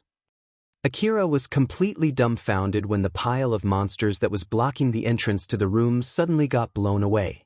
From there, Kane and Shiori jumped out. Kane immediately punched a B-18 monster while Shiori swiftly sliced a B-18 monster near them. The punched monster crashed into the wall with a loud banging sound, while the sliced monster was beautifully cut into 2 symmetric pieces and fell down to the floor. Akira immediately noticed that those were Kane and Shiori. Both of them also immediately noticed Akira too. Not too long after that, Reina also jumped out from that room. The moment she was out, she immediately looked around and checked her surroundings. Shikarabe quickly grasped the current situation and shouted, "We're heading back now. Akira, you take the rear. Togami, escort them back to the hall. Let's go." Right after Shikarabe gave that order, he immediately made a 180 degrees turn in order to secure the hallway back to the hall. Kane grabbed Reina's arm and pulled her along since it seemed that Reina still did not fully understand the current situation. She then glanced at Akira and spoke to him in a good mood. "I'll leave the rear to you." Kane was waving at Akira with her free hand and a big smile on her face. Reina was half dragged by Kane as she passed beside Akira. She was still obviously dumbfounded. Shiori elegantly stopped and stood next to Akira. "Is it all right to leave the rear to you alone?" "Just go." Akira did not hesitate at all. Both of them were busy, after all. Shiori slightly bowed at Akira before quickly catching up with Kane and Reina. Togami just stood there frozen for a few seconds. His brain could not process what just happened, but he eventually returned back to reality and flusteredly tried to catch up with the other hunters. Now Akira was left alone in the rear. Alpha was floating next to him while smiling. "Aren't you glad that you don't need to search inside that room now?" "You can say that again. We just need to return back now. Thank goodness we're in the last part of this search. It went better than I thought it would. I'm sure that the rest of the job is not that hard. You just need to return back with the rescue targets. But you should not lower your guard yet, okay?" "Yeah, I know." Akira pulled out his A4WM automatic grenade launcher and aimed it at the hallway. The A4WM grenade launcher immediately spewed out grenades. It was not a weapon designed to be used indoors. Even if the inside of the old ruined building was resilient, Akira still had to be careful using that rifle. Even though it was a powerful weapon, it would be meaningless if it ended up destroying the interior and blocking the hallway. That was why Akira did not use it until now. But he only needed to head back now, so Akira thought that it was even advantageous in that situation if he ended up breaking the wall and blocking the hallway to prevent the monsters from chasing them, so he pulled the trigger without holding back at all. Grenades flew from its muzzle into the hallway and swallowed the swarm of monsters coming from the deeper part of that hallway with explosions. The shockwave from the explosions did not have anywhere to escape inside the closed hallway, thus, it was blown right back at Akira. Because of that, a huge wreckage suddenly just flew right past Akira. Akira staggered as he gasped, "Whoa!" Alpha amusedly looked at surprised Akira and said, "That rifle is not designed to be used indoors, so you need to be careful." Smokes raised inside the hallway and blocked the view. Akira kept his eyes on that cloud of smokes from monsters, but he did not see any disruption in the smokes. So he then decided that it should be fine as he turned around and started running back while still keeping his eyes for more monsters. Reina, Shiori, and Kane were running following Shikarabe, who was guiding them back to the hall where Elena and the rest of the hunters were waiting.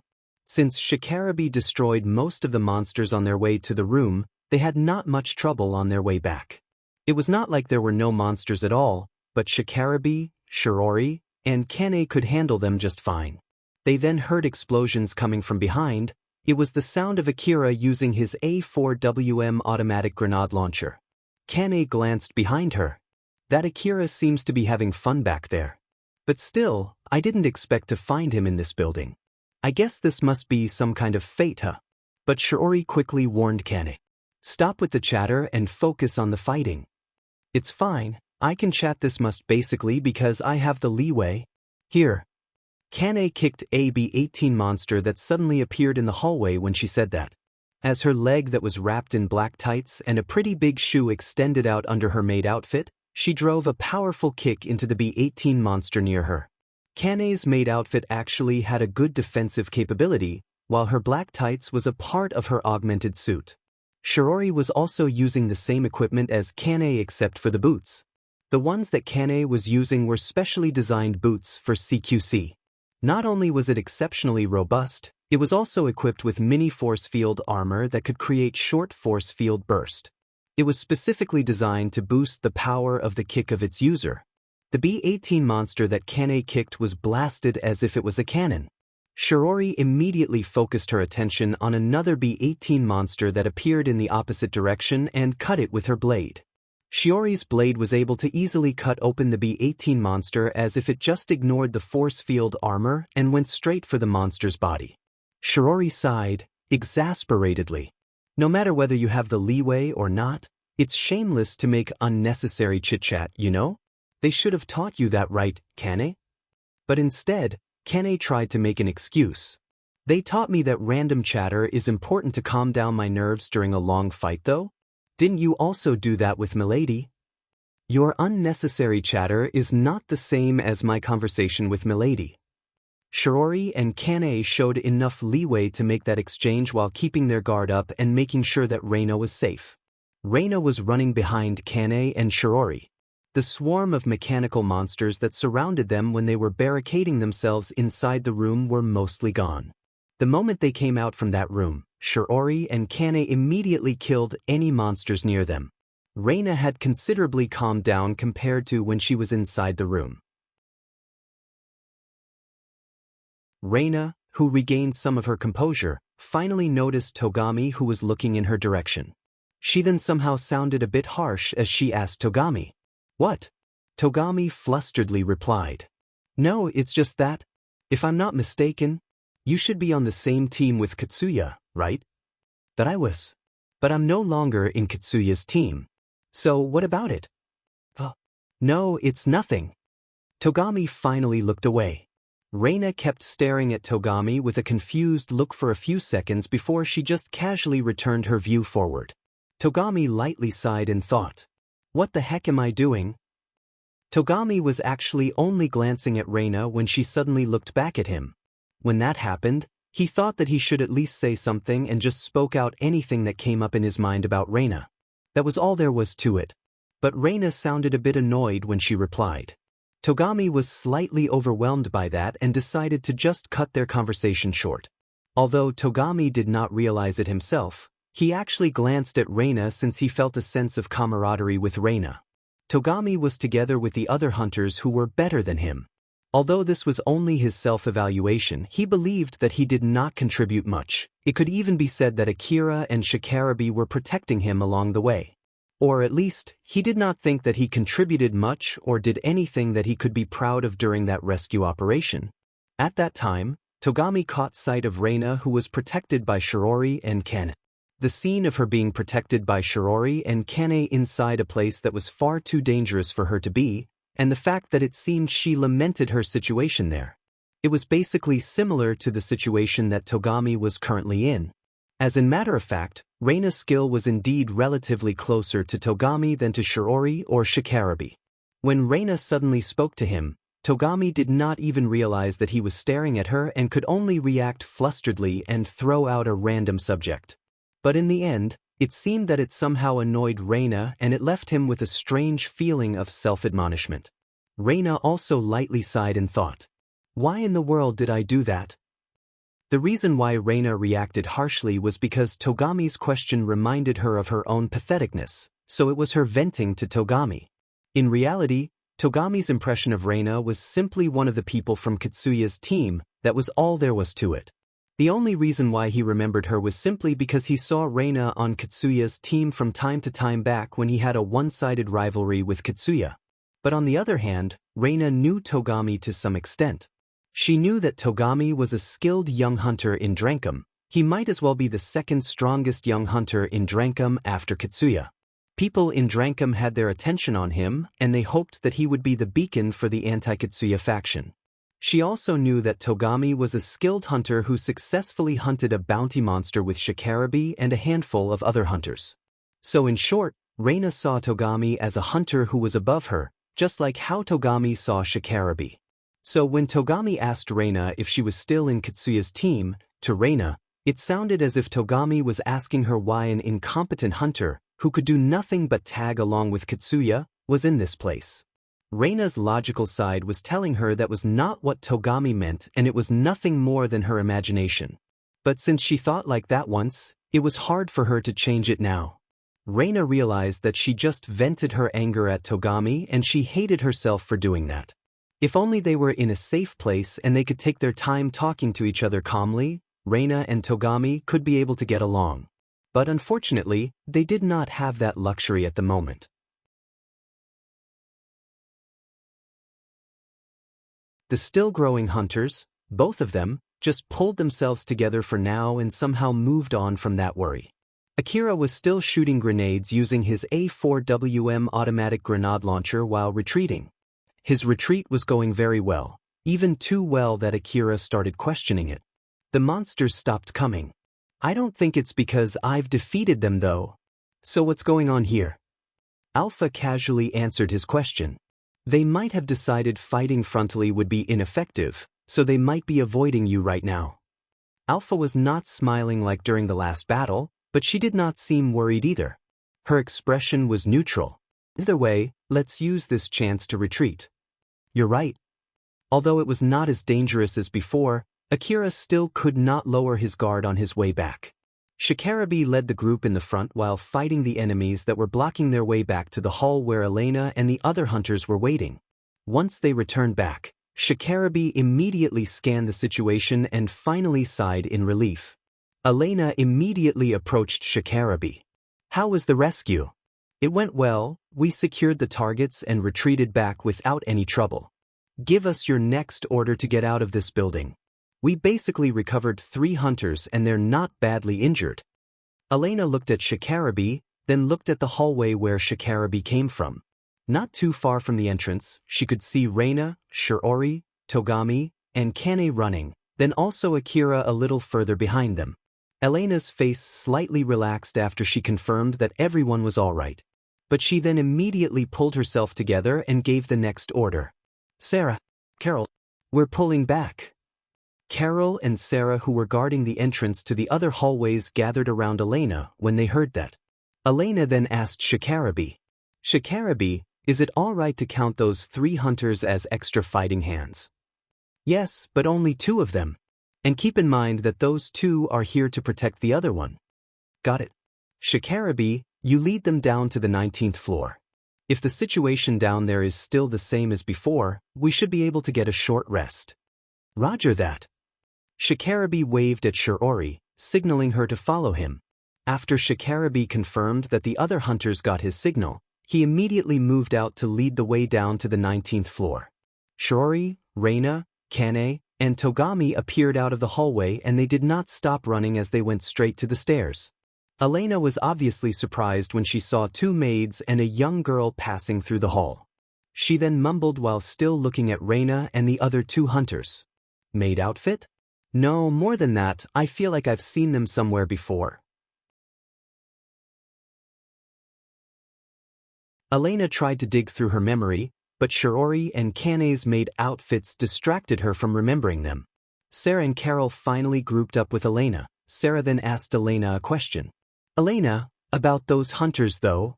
Sarah seemed to be thinking of the same thing as Elena, but Elena responded back, prioritizing her position as the leader of the team. They're the rescue targets. We'll also move out once we meet up with Akira. Shikarabe said that 2 of them are basically bodyguards for the other one and it's okay to count them as extra fighting hands. Since I sent Shikarabe down ahead, they should not face any trouble going down. We'll join with Akira to guard the rear while retreating too. After all, the monsters from the 30th floor might chase us on our way down. Sarah looked a bit bothered as she nodded. Carol also seemed a bit bothered. If my eyes didn't trick me, I saw two of them are in maid outfits though. Since we can count them as extra fighting hands, there should be no need for us to protect them. So just put that back in your mind first, and you can ask about things that have nothing to do with escaping from this building later. Okay. Sarah and Carol seemed a bit confused. Elena could understand their feelings. But it was not like she had the answer to that either, and it was not the place to ask that question now. So Elena decided to prioritize more on escaping that building and save any questions for later. Akira was running through the hallway, his face slightly relaxed the moment he saw Elena and the other hunters. It seems that Elena-san and the others didn't face any trouble either. Akira, keep running. It seems that Shikarabi and the rest of the hunters have gone down first. Alpha urged Akira to hurry up. Akira was a bit surprised by that but complied and started running faster. The moment Akira entered the hall where Elena was, one of the barricades that blocked the way to the other hallways suddenly burst open as a relatively big monster burst into the room. That big mechanical monster smashed its way through the barricade with high momentum. So the moment it broke in, the barricade was forcefully blown away, crashed into the ceiling, wall, and floor as they made loud banging sounds. One of the wreckages was even sent flying towards Elena even though she was far from that barricade. Although it really surprised her, she was able to nimbly evade the wreckage that flew straight at her. The same thing happened to Carol and Sarah, but they skillfully kicked the flying wreckages aside. The big monster was more or less tall enough and wide enough to block the whole hallway alone. It was wrapped with a robust-looking body. Although about 10 meters of its body had extended out of the hallway, it was not its full length yet. There was no telling how far its body extended down the hallway. Akira ducked and evaded the flying wreckage as he was running to where Elena was. He then quickly turned around, aimed his A4WM automatic grenade launcher at that big monster, and pulled the trigger. The grenades flew out straight to that big monster, stuck on its armor, and exploded. The impact forced that big monster down into the floor and kept it flat on the floor. But then a part of its lower armor suddenly peeled off and legs with wheels appeared under those peeled-off armors. It seemed that Akira was able to somehow stop that monster momentarily, but Elena immediately shouted at him, "Keep running!" Akira immediately ran toward the stairs and was about to go down the stairs. In that instant, a part of the monster's big body peeled off, exposing the guns under it. On the next moment, it shot indiscriminately inside the room as if to make sure that it hit all nooks and crannies around it. Loud gunshots followed with a barrage of bullets filled the room. It hit everything indiscriminately, wall, floor, ceiling, and even the wreckage of the other monsters. Akira, Elena, Sarah, and Carol quickly jumped down the stairs and barely avoided the bullet storm. It was a rather intense situation. They then hurried to catch up with Shikarabi, who went down earlier. The situation below the 30th floor did not seem to have changed much. There were no extra monsters at all. And since they already destroyed most of the monsters on their way up, they were able to quickly and safely go down. Sarah was still running when she suddenly asked a question to Elena. "Elena, did that huge monster not trigger your radar?" Elena frowned. "Sadly enough, yes. Not only the sensitivity of my information-gathering devices lowered in this building, the dead monsters that we used to block the other hallway were also producing weak signals that might have interfered with my information-gathering device. I'm sorry." It seemed that Elena felt responsible for that. Sarah just smiled at her and replied, "Don't worry about it. If you couldn't detect it, then there's really nothing we can do about it. It's not like I'm blaming you here, right, Akira?" Akira lightly smiled and agreed to what Sarah just said. "Yes, I agree with Sarah-san. So please don't worry about it." Akira then sent a glance to Carol, who understood what Akira was trying to say. Honestly speaking, she was not interested in blaming it on Elena at all, but at the same time, she also wanted to know why she could not detect a monster that big. Back then, Carol noticed that Akira suddenly ran faster. If Akira did that because he knew about that big monster, it would mean that he was able to detect a monster that Elena could not. But then again, Akira's surprise did not seem to be fake the moment he saw that monster. Although she still had some questions, it was not the time to ask those questions. Carol held her curiosity back as she smiled at Elena and said, "The fact that no one detected that huge monster means that it might have some kind of special camouflaging device that exploits the lowered sensitivity of our information gathering device. Or maybe that the setting adjusted to help to detect the smaller monsters is not good at detecting big monsters. But if we readjust the setting to focus more on detecting big monsters, we will have trouble with the smaller monsters instead. So I think this is where it's important to make a compromise. I'm just happy that we could survive that big monster without losing anyone." After saying that, Carol checked Akira's reaction. Akira seemed to be listening closely to her and nodded in agreement. It seemed that she made the right decision there to even put up a reason as to why Elena was blameless in order to score some point with Akira. As Carol thought, Akira seemed to lack common knowledge for hunters and he was showing interest in such a thing.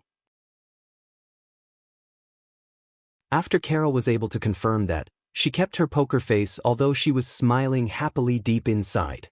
After Elena heard supportive words from her best friend that she was together with for years and a young boy that she got along well just recently, plus extra reasoning that Elena was pretty sure Carol said mostly for someone else, Elena pulled herself together and smiled.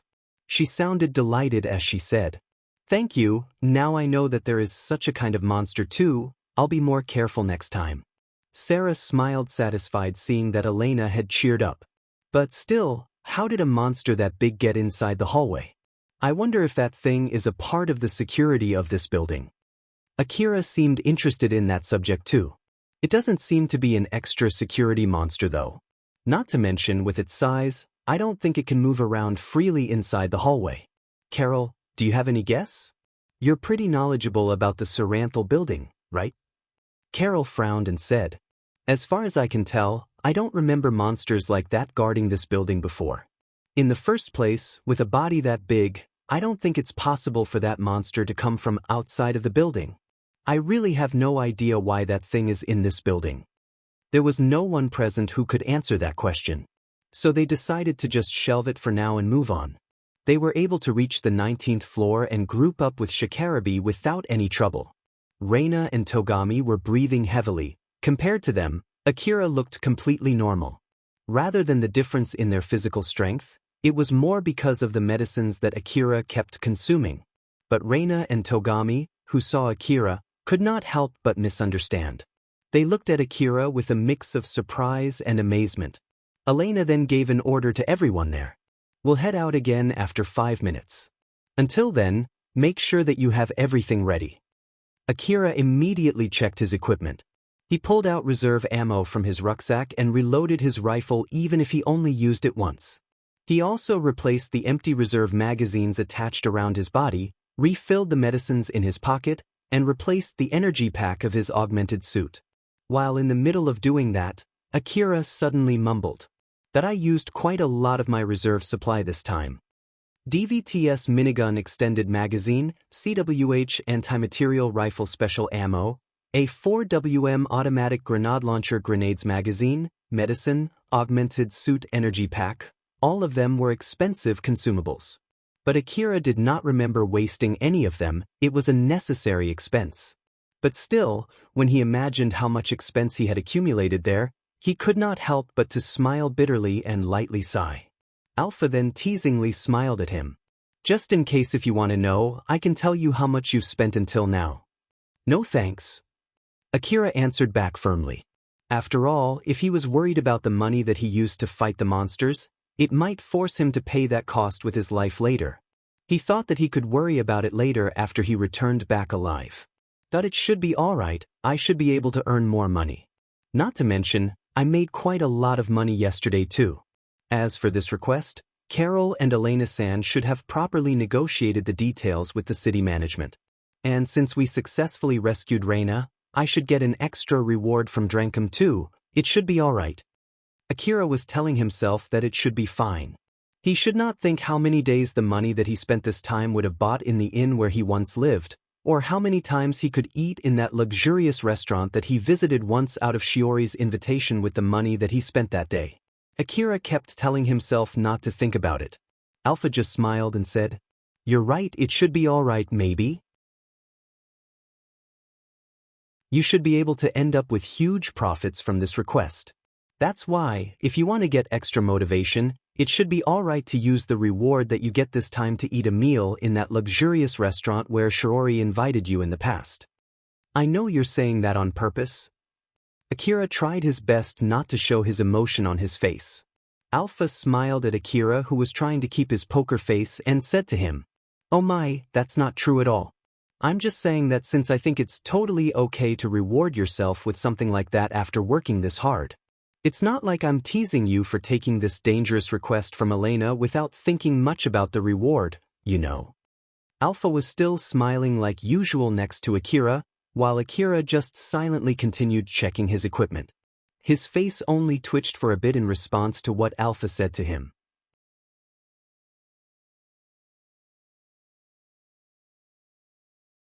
Chapter 129, Reinforcement Squad. Akira was still pouting after Alpha poked fun at him, but then Kane suddenly spoke to him as if she could not read the mood. "Akira, we meet again." "Yeah." Akira replied as if he was not interested in talking with Kane at the moment, but she ignored that. "But still, what a coincidence to meet you in this place. If you're going to come here, you should have come with us right from the start, you know? I'm here not because I planned to come here right from the start, and it's not like I came to this building to rescue you in the first place. You should ask Shikarabe for the details." "Is that so? Well, whichever the case, thanks for saving us." For some reason, Kane was looking at Akira with interest. In contrast to that, Akira looked at Kane with a little suspicion. It was because he had no idea why Kane was so interested in talking to him. To be more precise, it was just that Kane had no reservation when it came to approaching someone else, while on the other hand, Akira was being careful to anyone who approached him without any good reasons. Both of them simply did not suit each other. Kane was interested in Akira's strength. A part of it was because she could not figure out how strong Akira was. From the story that she heard, she knew that Akira could fight evenly against Shiori when she was using her trump card in the underground city of Kuzuzuhara Ruin. Shiori's trump card was a special accelerator drug that increased concentration, sharpened sense, and slowed down time perception. The price of using that drug was putting one's brain under immense stress that might render its user paralyzed for a few days, but in exchange for that, it could completely transform its user into a superhuman while that drug was still in effect. So, the only people who could fight Shiori in that state must be powerful people. But when Akira faced Katsuya during that incident with a pickpocket girl, even after Akira released an excessive level of killing intent, he ended up slowly retreating back. In reality, since Kane left that place with Reina and Shiori early, she could only hear what happened after they left from the other people. But from what she heard, it seemed that in the end Katsuya did not hand over that girl to Akira, and Akira just silently left. It was true that Katsuya was a powerful hunter, but compared to Shiori with her accelerator drug, he was obviously weaker. So, since Akira retreated back from Katsuya, then it would mean Akira was not that strong. While on the other hand, Shikarabe and Akira got pretty close to the room where Kane was hiding with Reina and Shiori. When she was about to go down the stairs, Kane glanced around to check the situation, and judging from what she could see, they would have fought their way through the monsters to get that close to that room, which meant that Akira must be pretty strong. And that Akira was now right in front of her. Kane was pretty confident in her ability to evaluate someone with her eyes. And from what she could see, Akira was indeed pretty strong for a hunter of his age. That was all there was to it, nothing more. So in short, Akira did not seem that particularly strong. She could not feel a trace of vigor, pressure, or aura that strong people usually had. He seemed to be just a common hunter like all the other hunters in the Eastern District. Kane had enough reason to think that Akira was not that strong, while at the same time, she also had enough evidence to believe that Akira was pretty strong. Because of that, Kane could not say for sure how strong he really was. She was smiling while guessing Akira's real strength. Yup, no idea at all. I can't really tell if Akira is strong or not. Honestly speaking, I want to poke at him to see how strong he really is, but as expected, I shouldn't do that in this situation. Kane's impression of Akira was simply someone whose strength was unknown to her. Even for someone like Kane, She knew that she had to prioritize her current duty at the moment. So in short, if they were in a different situation, she might have already poked at Akira right now. Kane honestly felt a bit bummed by that. Togami and Reina were really stressed out as they were trying to catch their breath, but after staying in that safe place for some time, both of them eventually were able to calm down. Once they had calmed down and had enough leeway to put some of their attention to the current situation, both of them immediately directed their gaze to things that bothered them the most. For Reina, it was Carol, while for Togami, it was Kane and Shiori. But technically speaking, both of them were bothered by the same thing, their appearances. Reina looked at Carol and thought, "What is with that augmented suit? It's really something? Or more like, no matter how you look at it, it's designed for seducing men, right? Although I heard that some old-world augmented suits have that kind of design, it's the first time for me to see someone actually using it. Is it just an augmented suit from the current era but with an old-world design? Or is it an old-world relic? Whichever the case, I'm impressed that she's actually using it. Is it a matter of getting used to that design? The curve is pretty intense too. Is it just that it looks intense simply because of the design?" Reina looked really bothered as she was staring at Carol's augmented suit. At the same time, Togami looked at Kane and Shiori's maid outfit and thought, "That thing is a maid outfit, right? And maids are those people who serve in a big mansion for rich people, right? So why are there maids in this old-world ruin? Are those maid outfits actually old-world relics with strong defensive power and they're using it in place of normal armor? But for some reason, they look pretty much used to it though. It doesn't feel like they're hunters. But Shikarabi said that our rescue targets are Drankum hunters, right? Wait, he might be talking about Reina and those two might be Reina's maid. But again, why would a hunter have maids?" Togami seemed so confused as he was staring at Shiori and Ken. Shiori was standing next to Reina, offering her a stamina drink. Reina thanked Shiori and drank it. Shiori noticed that Togami was looking in her direction, but she did not pay much attention to it. She herself understood that her maid outfit would attract some attention.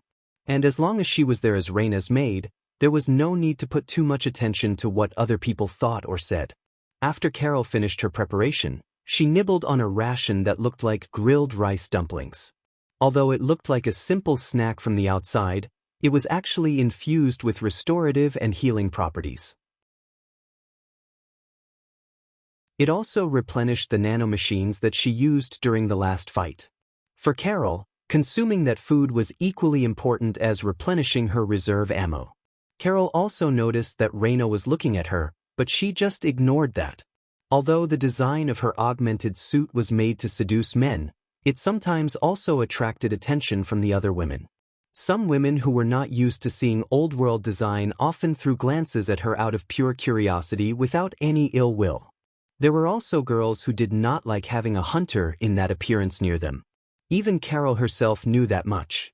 She thought as long as Reina did not complain or say anything about her appearance, then there was no reason to be bothered by that. Kane then turned to Togami, who was looking at Shiori, so she then looked at Shiori before shifting to Reina, who was next to Shiori. Since Reina was looking at Carol, Kane's eyes soon ended up on Carol. Kane was somehow smiling amusedly. She then threw a smile at Carol. "Whoa! That augmented suit is really something." Akira was caught by surprise. He did not expect that Kane would go and ask that question. Akira looked around and noticed that most of the hunters there had the same impression as him. Carol was lightly surprised as she turned to Kane. After all, to her, it did not seem like Kane was someone who paid attention to appearances. Carol smiled confidently as she replied to Kane's remark. "I won't deny that, but I don't want someone in a maid outfit to say that to me." Akira unconsciously nodded lightly. What Carol said did make sense, and Akira could feel that the other hunters there would agree with him. Kane smiled back and said, "This is a maid outfit. It would be great if you don't treat it the same as that augmented suit with a design that is obviously for seducing men. No matter how you look at it, your design sticks out far more than this. Or is that you're already used to that design?" Carol smiled and replied, "That's weird for you to say that when you voluntarily use that maid outfit and come all the way here to an old-world ruin when there are many armors out there with the same fighting capability. I don't know whose maid you are, but I wonder if that person doesn't think that it'll be sticking out. Or is it out of fetish or something? Kane and Carol were smiling at each other. Although it was not exactly a friendly exchange, it was not a hostile exchange either. It did not feel like they were challenging each other and picking a fight. As Akira was looking at both of them with a slightly troubled face, Kane suddenly turned to him and threw a question. Akira, which one do you think is weirder? Akira obviously looked troubled when Kane suddenly threw that question at him, but then Carol asked a similar question to him too. Oh, good idea. Akira, which one do you think is the weird one? Which one do you think's sticking out the most? Instead of answering their questions, Akira asked a question to both of them. Why are you both asking me? Kane and Carol replied with similar answers as if they had already decided to do that beforehand. Isn't it fine? It's just out of curiosity. Isn't it fine? It's just out of a whim. Akira looked around. Elena and Sarah were holding back their laughter. Shikarabi looked like he did not care at all. Reina and Togami looked at Akira as if they were waiting for Akira's answer, and Shirori was just standing next to Reina with a neutral face. Akira could feel an awkward mood drifting in the room. He then answered back honestly. Personally speaking, if it's on the first sight, I think the maid outfit sticks out more. For Carol's augmented suit, it's just a normal augmented suit with an old-world design after all. And I bet that it's not normal to see maids whether it's only an outfit or a real maid in the old-world ruin. Akira's response was extremely biased since he had already become used to seeing old-world design because of Alpha. His opinion might be very uncommon for people around his age. As in matter of fact, Reina and Togami were obviously surprised by Akira's answer. After listening to Akira's answer, Carol sported a winning smile. While on the other hand, Kane lightly waved her hand left and right while shaking her head too. She then spoke to Akira like a veteran talking to a complete beginner. Akira, it seems that you still don't understand how wide this world is. Akira casually replied. Yeah, I've been pretty much living in a narrow world until now after all. Sorry about that. Elena lightly giggled as she joined in. We should go soon, if you have the time for silly talk like that. I trust that you've finished your preparation, yes? Akira's expression turned serious. Yeah, I can go any time. Ready when you are. Kane sounded like she was in a good mood as she said that and returned back to Reina. Carol still kept her eyes on Kane when she answered Elena's question. Yeah, no problem here. Carol was looking at Kane as if she had a question in her head. I feel like she asked me that because she was probing for something though. Is it only my imagination? Is that simply out of habit? It doesn't seem her companions are bothered by that either. Carol just concluded that Kane did that simply out of habit and decided to stop thinking about it. Once Kane returned to Reina and Shirori, Shirori whispered to Kane. I don't know what you were planning there, but hold yourself from doing anything that might cause a fight. Kane replied back as if it did not bother her at all. Well, isn't it fine? It seems that Milady was wondering about it, so I was asking that question in her stead. It's no good you know, Milady. You should not stare at a hunter whom you don't know well that intently. Depending on that hunter, it might be interpreted as picking a fight after all, okay? Reina pouted and tried to deny it. That it's better than asking that question straight at her, after all, it's more or less the same as already picking a fight when you do that, you know. Kane was still smiling as usual when she replied back. I don't have any problem if she accepts it. That's the biggest difference between me and Milady. Milady, don't tell me that you think it's okay to be a bit cheeky just because we're protecting you and we'll definitely do something about it when things get bad. Don't tell me that's why you keep glancing at her. It's a big problem depending on whether you do that on purpose or not, you see. Reina could not say anything back. Although she did not do that on purpose, it was also true that she could not give a straight answer if she was asked whether she did that, thinking that Kane and Shirori would definitely do something about it if things went bad. Shirori lightly sighed. Just try to behave yourself. If you get ahead of yourself, I'll cut you. Yes, ma'am. Kane replied back in a good spirit. It was hard to say from her personality whether she responded positively to behave or that she was happy because it sounded like Shirori was willing to fight her. But at least, Kane decided to just shut up, so Shirori did not pursue any further. Kane glanced at Akira and thought. I tried to surprise Akira there with that sudden question, but it seems that he did lower his guard. It also seemed that he was pretty much relaxed while we were talking. As I thought, I guess that Akira is not really that strong, huh? Or was that only an act? Or is it that he's someone who totally changes when he's in the middle of a fight? I still don't have enough material to make any conclusion. Kane was thinking so as she lowered her evaluation of Akira. After all, that was what she could get from her own observation if she did not include stories that she heard from other people. Kane was smiling. She was hoping that there would come a chance when she could get better information to accurately predict Akira's real strength.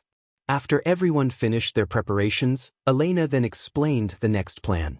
We'll go down to the first floor from here and escape the building from the front entrance. Let's hope that the squads securing this building are still alive. Shikarabi felt there was something strange in how Elena worded her plan. Is there any reason for us to worry whether the squads outside are still alive or not? Elena lightly nodded. Yes. You already know that I left mini information gathering devices on our way up to make sure that we have a safe escape route, right? So basically, the mini information gathering device on the first floor near the entrance got some signals. It seems that multiple entities entered this building. Carol then said to Elena, can you tell me exactly the shape of this something that entered this building? If they had a human-like form, then it might be the other hunters. Or at least, that was what Carol was hoping, but Elena lightly shook her head and said, unfortunately, the device was not able to identify their shapes, and the sensitivity is lowered inside this building. So I can't say anything about their shapes. The only thing that I can say for sure is that something came into this building. Although I did say multiple entities, it might be the same object going in and out of the building multiple times on purpose to trigger the signal multiple times. So I can't really confirm the numbers too. This time, Akira was the one who asked a question to Elena. Is there any chance that they are a reconnaissance team just like us or might even be the main rescue squad? That possibility is not zero. But if that's really the case, it might be the reconnaissance team. After all, it's unthinkable for them to send the main squad after sending us, the reconnaissance team, into this building without waiting for us to return first. Either way, just keep in mind that we might spot other hunters on our way down. Make sure not to shoot them by mistake. Understood. Akira nodded firmly. Elena lightly smiled and nodded back at him. Elena's face then returned back to her serious face. The real problem is if that's not the case, which would mean more monsters just entered the building, that would also mean that those monsters broke through the encirclement made to secure this building. There's a good chance the situation outside the building has turned dangerous. Although the possibility is pretty small, I recommend you to at least keep this in mind. After all, no one can tell what will happen from here on.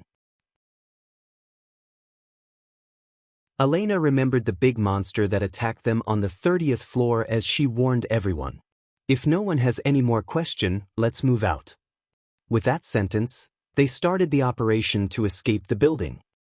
While on the first floor, two groups of hunters were debating each other. They were the group made of hunters from Drankum and another group that was made of hunters unaffiliated with Drankum. All of them were hunters who successfully hunted bounty monsters in the past. Back then when they were in the middle of debating on how to secure the Saranthal building, Elena's team finished their negotiation first and was sent ahead as a reconnaissance team. When that happened, there were two groups who felt that they got jumped ahead by Elena's team. The first group was the hunters not affiliated with Drankum and refused to be working under Drankum. They thought that sending Akira ahead was the decision that the Drankum side made. They thought that Drankum gave preferential treatment to that team, stating and excusing that they brought back useful information for the operation. That was not exactly wrong. Shikarabi did say that too when he negotiated with Drankum's side. As in matter of fact, the information that they brought in might have actually be used in that operation. So in order to calm them down, Drankum decided to make a compromise and send them as another reconnaissance team. The second group was the young hunters in Drankum that belonged to the Katsuya faction. To be more precise, they were able to get dispatched ahead because of support from within Drankum, from Mizuha. Mizuha was rather concerned by the fact that Shikarabi was the leader of the first reconnaissance team. She also knew well how much Shikarabe hated Katsuya's guts. She was worried that Shikarabe was planning to use the achievement from this chance to influence the composition of the main squad or even to change how Drankum would treat Katsuya. So in order to fight back against Shikarabe, Mizuha even made some compromises about the main squad so that she could send ahead another reconnaissance team to the Saranthal building. After that, both teams were sent to secure the first floor of the Saranthal building so that Elena's team would not be able to monopolize the rewards. They thought that it might be hard for Elena's team to do that since they had limited equipment and manpower, but it would be an easy job for them since they brought more people and carried better equipment. Of course, they could just gather information and bring it back too, but if they ended up bringing back the same information as Elena's team, then Elena's team, which would have returned back first, would claim the reward first. Although both groups of hunters were not that hostile to each other to the point that they would try to kill each other, there was no mistaking it that they would be disrupting each other's job. Even a small accident could immediately turn into a fight. The leader of each team was only barely able to calm their respective team down. Near the outer side of the front entrance to the Saranthal building, a hunter by the name of Kurosawa was shouting orders to his team with an annoyed face. His equipment and the aura around him clearly showed that he was a powerful hunter. Kurosawa was the leader of the team which killed the 1,500,000,000 Aurum bounty monster, Mai. He was taking the lead of the anti-Drankum team this time. Kurosawa looked at his watch and clicked his tongue. The 6th squad isn't returning back at all, although I told them to properly watch the time. Send the 8th squad in. Tell them to ask the squad securing the A, B, C, and D stairs if the 6th squad went to the 2nd floor without my permission or not. Another hunter next to him then replied, I bet they'll be back if we just wait a bit longer. Kurosawa glared at that hunter. We can't check their situation at all from the 1st floor. There are 3 possible reasons why they are late. First, they might be trapped somewhere and can't return back. Second, they might not be that competent to be able to return back as we originally planned. Or third, they might be pretty stupid as not to listen to my order. But whichever the case, we treat them as MIA. There's no need to wait for them. Alright, I'll send the next. Oh, there they are. The 6th squad stepped out from the entrance. Kurosawa signaled them to come with his finger. Once they stood in front of him, Kurosawa then asked them a question that was mixed with insult. From what I can see, it doesn't seem any of you are injured. Were you almost killed somewhere or something? The leader of that squad sighed and answered that question.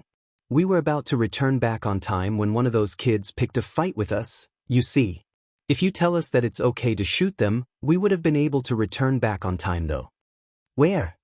Hallway C7. Kurosawa clicked his tongue again when he heard that. He then gave a signal for the 6th squad to just go and take a rest before he headed to where the Drankum side's leader was. The leader of the Drankum group immediately noticed Kurosawa. The other young hunters around him looked at Kurosawa with hostility, but Kurosawa did not care about them at all as he said to the leader of the Drankum group. It seems that some of your people picked a fight with my men. Can you at least properly discipline them? I don't mind if you want to keep on playing around here, but I have no plans to tidy up your mess. That young hunter glared back at Kurosawa as if he was trying to put Kurosawa under some pressure. If that's really the case, we're sorry. And also, stop saying something like that, everyone here is being serious. That young hunter responded back just like a hunter should. The impression that he was giving off was different compared to those new green hunters or former hunters. A skilled hunter would be able to immediately recognize his real strength and disregard his young age. That was also the case for Kurosawa. He knew that the young hunter in front of him was a rather talented hunter. Although for now he was nothing more than a skilled young hunter, it was only a matter of time until the young word get dropped. The young hunter in front of him might be a stronger hunter than him in the future, but that was still in the future, not now. Kurosawa looked down at the weaker hunter standing in front of him and said to him with mockery, I'm being serious here. If we objectively evaluate your performance, that would be the result. I'm not a Drankum hunter after all, so I'm not obliged to choose my words just to keep your mood, am I right, Katsuya-kun of Drankum? The leader of the Drankum team was Katsuya.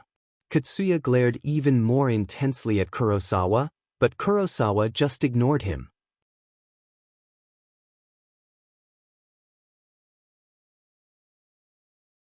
Chapter 130, Huge Turret. Kurosawa's group and Katsuya's group were in the middle of securing the first floor of the Saranthal building. But they were working completely separate from each other. They had agreed beforehand to operate separately to reduce the possibility of causing trouble, and they also agreed if any of them retreated, the other party could continue searching the building. And just like before, there was something inside that building that prevented people from making any contact from the inside of the building. Because of that, Kurosawa and Katsuya stayed outside the building to keep contact with Kagemayama City and the Hunter office while giving orders to their respective group. Eri, who was next to Katsuya, looked coldly at Kurosawa. Is that all? Kurosawa looked at Eri, his expression then returned back to normal. He could see a resolve from Eri's eyes, so he had no plans to mock someone with that kind of resolve. People like her were not to be underestimated no matter how weak they were. After all, they often used insult and mockery as fuel to strengthen their resolve, which eventually fueled their growth. And here I thought that they are just a group of stupid children who mistook the power of their equipment as their own skill when they defeated the bounty monsters. After all, they could only get those powerful equipment because of the extensive sponsor and support that they received. But it seems that's not exactly the case, huh? Kurosawa's evaluation of Katsuya's group had gotten better, although only slightly. He then faced the person who caused that change and said to her, "Yeah, that's it all. We've agreed beforehand to handle different areas to make sure that we don't disrupt each other. So just be careful next time. Later then." He already conveyed what he wanted to say and was sure that Katsuya understood that he wanted them to stop wandering into his area. Although at first he was planning to complain about other things too, he decided to back down as a form of respect to Eri. When Kurosawa was about to leave Katsuya alone, he suddenly stopped. He saw a girl come out running from the entrance of the Saranthal building. Kurosawa stopped thinking that it might be some kind of emergency, but judging from how that girl was running, it did not seem to be the case, so he decided to just forget about it and return to his post. That girl, Lina, ran straight to Katsuya and said to him as if she was venting her anger. "Katsuya! They mocked us again.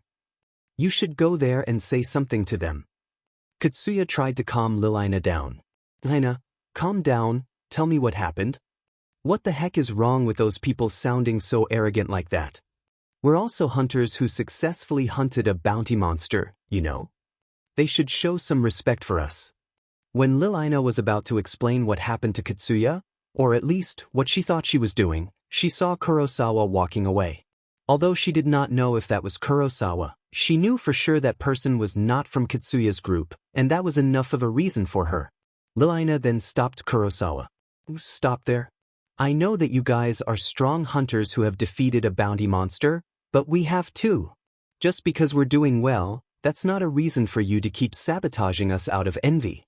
Kurosawa stopped. He looked obviously annoyed as he sighed and turned around. "So, where is it?" Lina seemed confused. "What do you mean by where?" "What a dunce. I also received a report that some hunters from your group picked a fight with my men, so I'm asking you where that happened." "Isn't it obvious already? It's on the first floor of the Saranthal building. Are you too stupid to even make such a simple guess? Saranthal building has multiple floors and it's pretty big. There are also countless individual rooms inside it. So where exactly is it on the first floor?" "It's not in a room, but in a hallway." "What about it? Which hallway? Is that even important? What's wrong with you and your stupid questions?" Lina talked back at Kurosawa with a prickly tone, venting out her anger at him.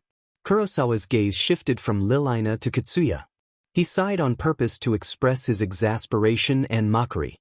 He then said to that Katsuya with a tone that obviously showed he was ridiculing Katsuya. "Saranthal building is a dangerous place where many hunters lost their lives after stepping inside. So, it won't be strange if you get suddenly attacked by a swarm of monsters out of the blue when you're inside the building. Not to mention, for an unknown reason, the sensitivity of information-gathering devices is significantly lowered inside that building, which makes it harder to accurately detect things around you. And with the inability to contact each other, hunters have no other choice but to only judge whether they are looking at friends or foes solely on their visions. So of course, hunters get more high-strung inside that building, and when you encounter another group of hunters roaming around in the same area, there's a good chance that it might cause misunderstanding and even fight too. So, in order to avoid unfortunate accidents, it's important to refrain from unnecessarily interacting with the other group. That's exactly why, for the sake of safety and profit, our operation areas are properly divided from the beginning, or at least that's what I understand. The patrol time and route are decided beforehand and we are properly following it. It's designed so that when any of us encounter someone else inside that building, they don't need to spend too much time checking if they're friendly or not and just can make an assumption that they are hostile. And if any of us can't return back on time, it can be assumed that there's a fight inside the building. The report that I got is saying that the fight happened in C7 hallway. It's obviously inside our territory and it's not a place that you can enter by pure chance. So as long as you don't enter it on purpose or unless you get lost inside the building, you should not be able to go there. Kurosawa's expression changed from mockery to hostility. I don't know whether it's just stupid hunters who entered that place on purpose or it was just stupid hunters who got lost inside that building, but in this case, we're basically not the one at fault even if we suddenly opened fire. Whichever the case, are you seriously sending such stupid hunters inside that building? Do you seriously want to pick a fight with us that much? Lilina was overwhelmed by Kurosawa's pressure, but she was somehow able to talk back. We just passed through it for a bit. There's no need for you to go that far, isn't it? Kurosawa's gaze was still fixed at Katsuya. The report said that my men got into a fight. So basically it meant that your men did not withdraw from that place and even caused the patrol squad to return late. I bet it's because your men did not let my men go, right? And you still said that you just passed through it for a bit? I see. I know it might just be a bit for you. I guess this is where our understanding of how important this kind of thing differs. You should get that straight first without roping us in. We're not hunters from Drankum, so we have no plans to tidy up after your mess. Kurosawa was exuding an aura that only those powerful hunters had. There was no trace of joking or mockery in his face. He was using a tone that he would only use to talk against people who he recognized as enemies as he spoke to the leader of the other group, Katsuya. Listen here, we have no wish to fight you because it's too much of a hassle to have to fight you while we have to fight the monsters too. So at least just don't get in our way. Don't make me decide that it's faster to just clean all of you from here and continue securing this building all by ourselves. This request is from the city management and you guys are hunters from Drankum, that's why we're holding back as much as we can, but there's a limit to that too. So sort your mess out by yourselves. Got it? After Kurosawa said that, he immediately ran back to his post without waiting for a reply since one of his men contacted him and told him to get back. Kurosawa was still looking obviously annoyed as he thought. Although there seemed to be some proper hunters among them, I guess the majority are still those stupid ones, huh? Can we really secure the Saranthal building while avoiding getting into a fight with them? Are we seriously going to work with them once the main squad is here? Good grief, I swear it's better if we just leave this operation to Drankum people without roping us too, isn't it? Kurosawa was thinking about what to do next as he ran back to his station. Lilina was overwhelmed by Kurosawa's presence, but once he left, her anger quickly welled up again. She was about to burst with anger even now. What the heck is wrong with that guy? Yamina tried to calm Lilina down. Lilina, I understand your feeling, but just calm down for now, okay? In contrast to that, Eri threw short but harsh words. Lilina, shut up. Lina was about to say something, but she stopped midway after she saw Yamina and Eri.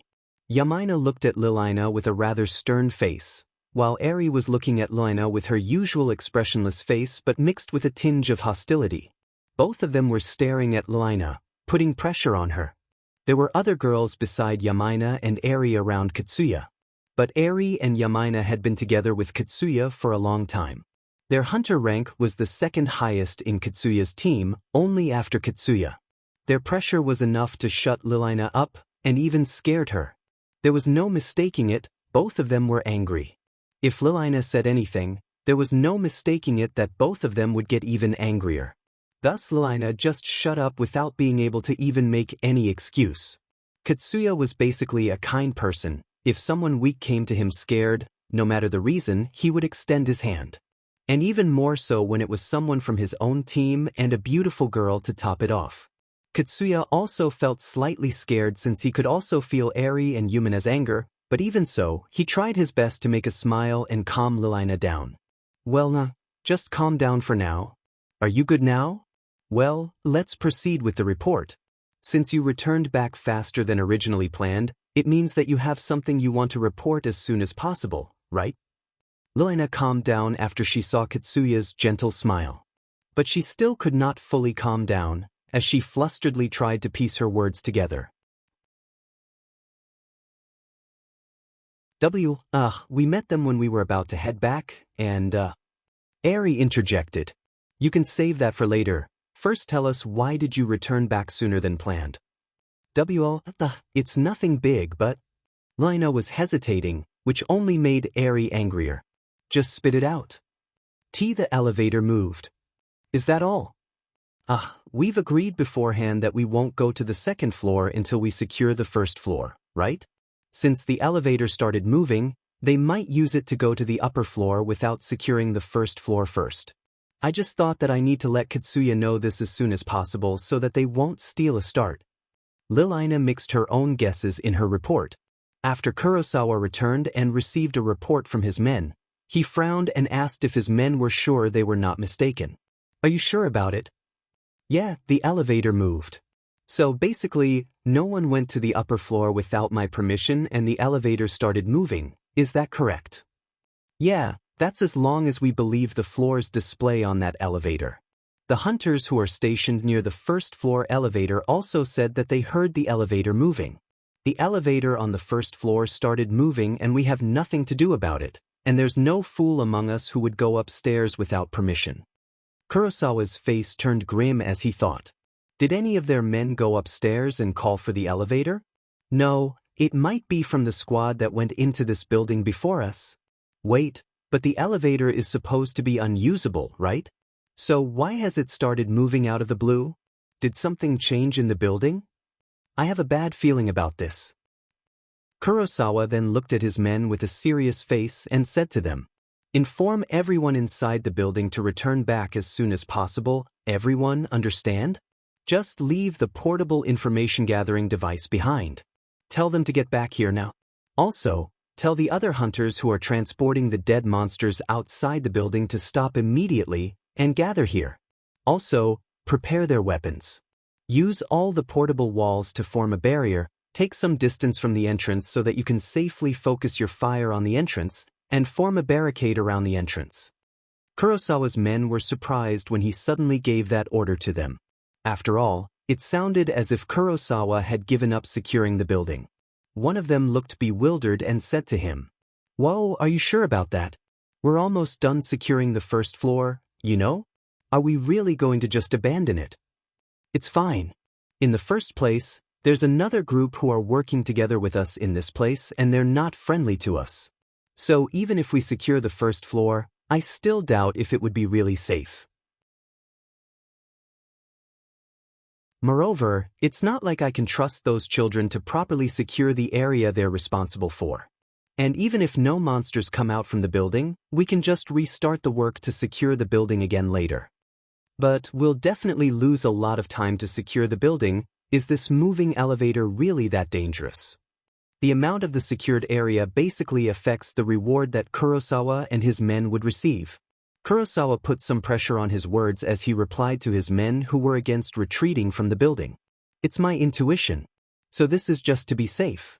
You've decided to work under me when you joined this team, so stop yapping and start working. I know that it's a coward's decision, but you accepted to join this team knowing fully that I'm a careful person.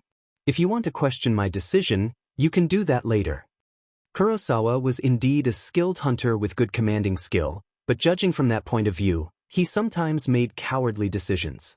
There were many occasions where he focused too much on pessimistic guesses during the ruin exploration and gave an order for his men to withdraw, although they could have gathered valuable relics if only they pushed just a bit further.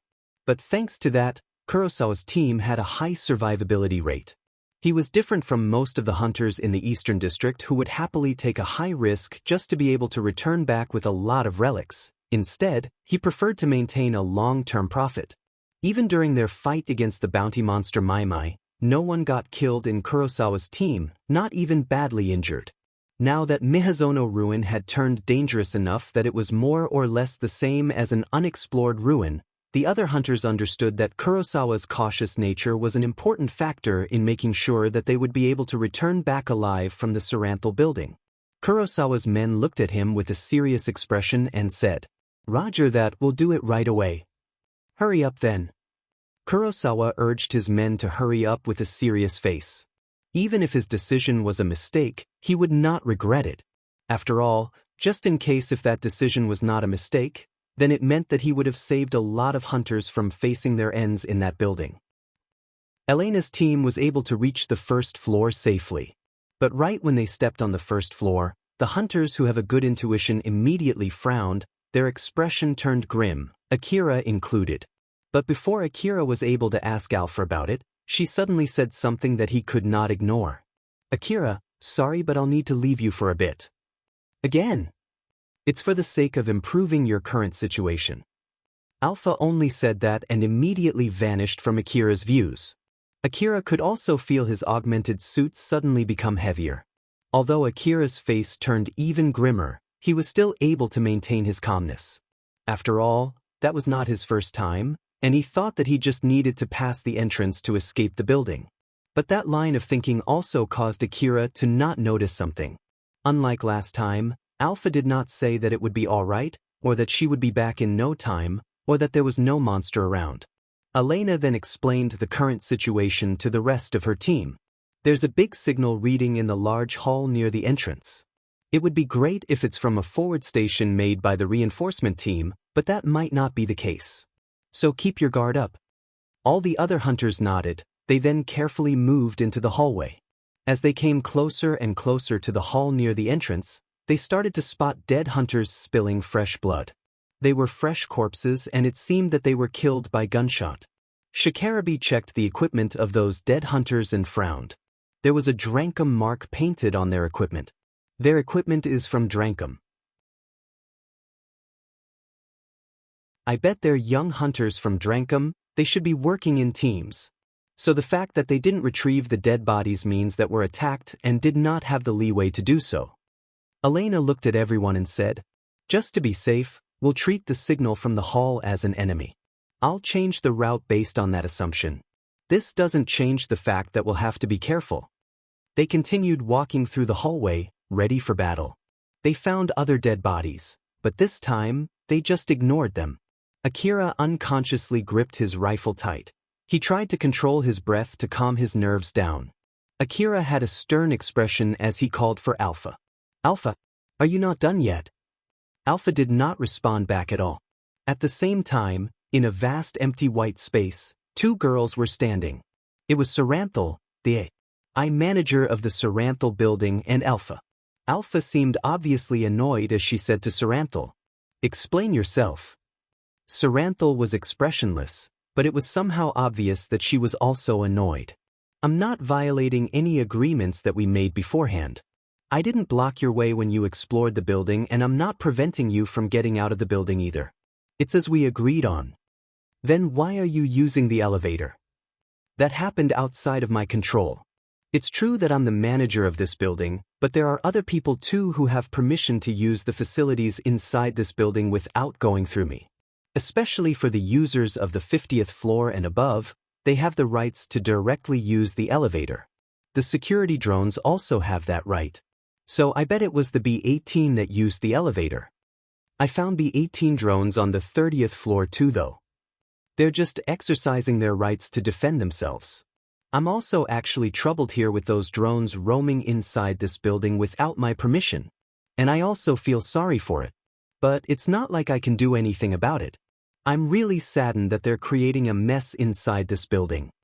Alpha and Saranthal continued talking to each other. None of them seemed to be willing to back down. Elena's team eventually reached the receptionist's desk near the entrance. They confirmed the current situation from the piles of rubbles and wreckage inside the hall and the holes in the walls. There were also many dead bodies lying around the hall. A fierce battle must have happened there. Those corpses were still clad in augmented suits and they were still gripping their rifles. The front hall of the Saranthal building had a tall ceiling and tall entrance doors. It even extended all the way until the third floor of the building. Elena's team noticed that there were other things inside that hall that was not there when they came into that building. Reina could not help but mumble the very thing that everyone there was thinking. What in the world is that? There was a huge mechanical monster in the front hall. It was so huge to the point that it was obvious it would not fit inside the hallway of that building. Heck, it would not even fit the entrance of the building. Its body was enveloped in armor plating. It did not have legs, wheels, caterpillar tracks, or anything that it might use to move its huge body. It did not seem that it would be able to move except by flying. And even if it could move, it would not be able to get into the building because of its size.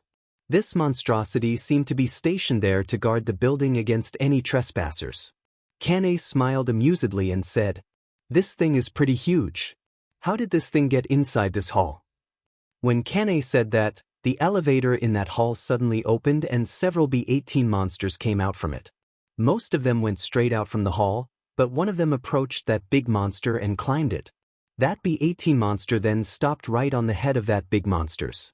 Then on the next moment, that B-18 monster suddenly exploded as if it activated its self-destruct protocol. Then one of the armor platings of the big monster slid open, multiple arms came out and gathered the wreckage of that B-18 monster and pulled them inside its body.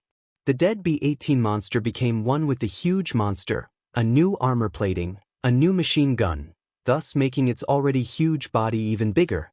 Elena nodded, her face was grim. "I see. So it's staying here because there are materials available here. It's one of those monsters that can fix itself."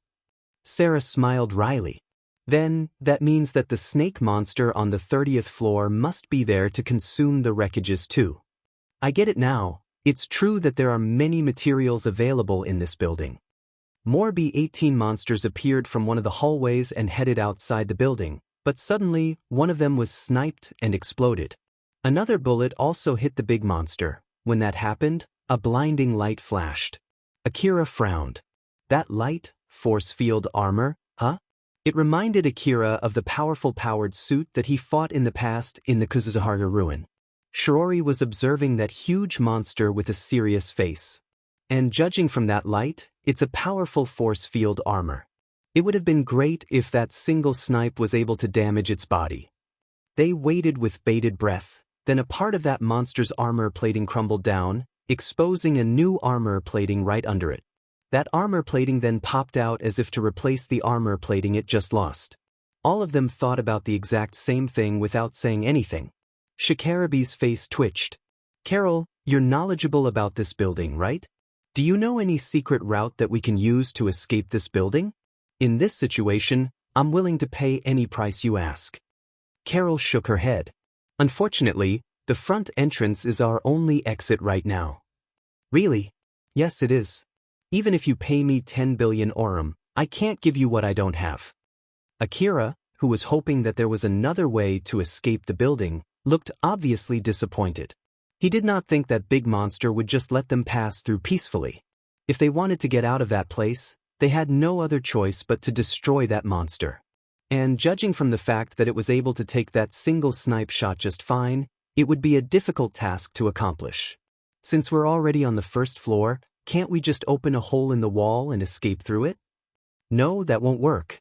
Carol also said that the entrance is our only logical choice.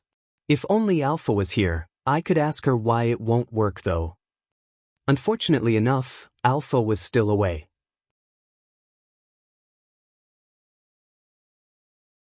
At this rate, Akira would have to fight without Alpha's support. Akira's expression tensed up as he tried to call for Alpha again. "Alpha, are you really not done yet?" And again, no reply at all.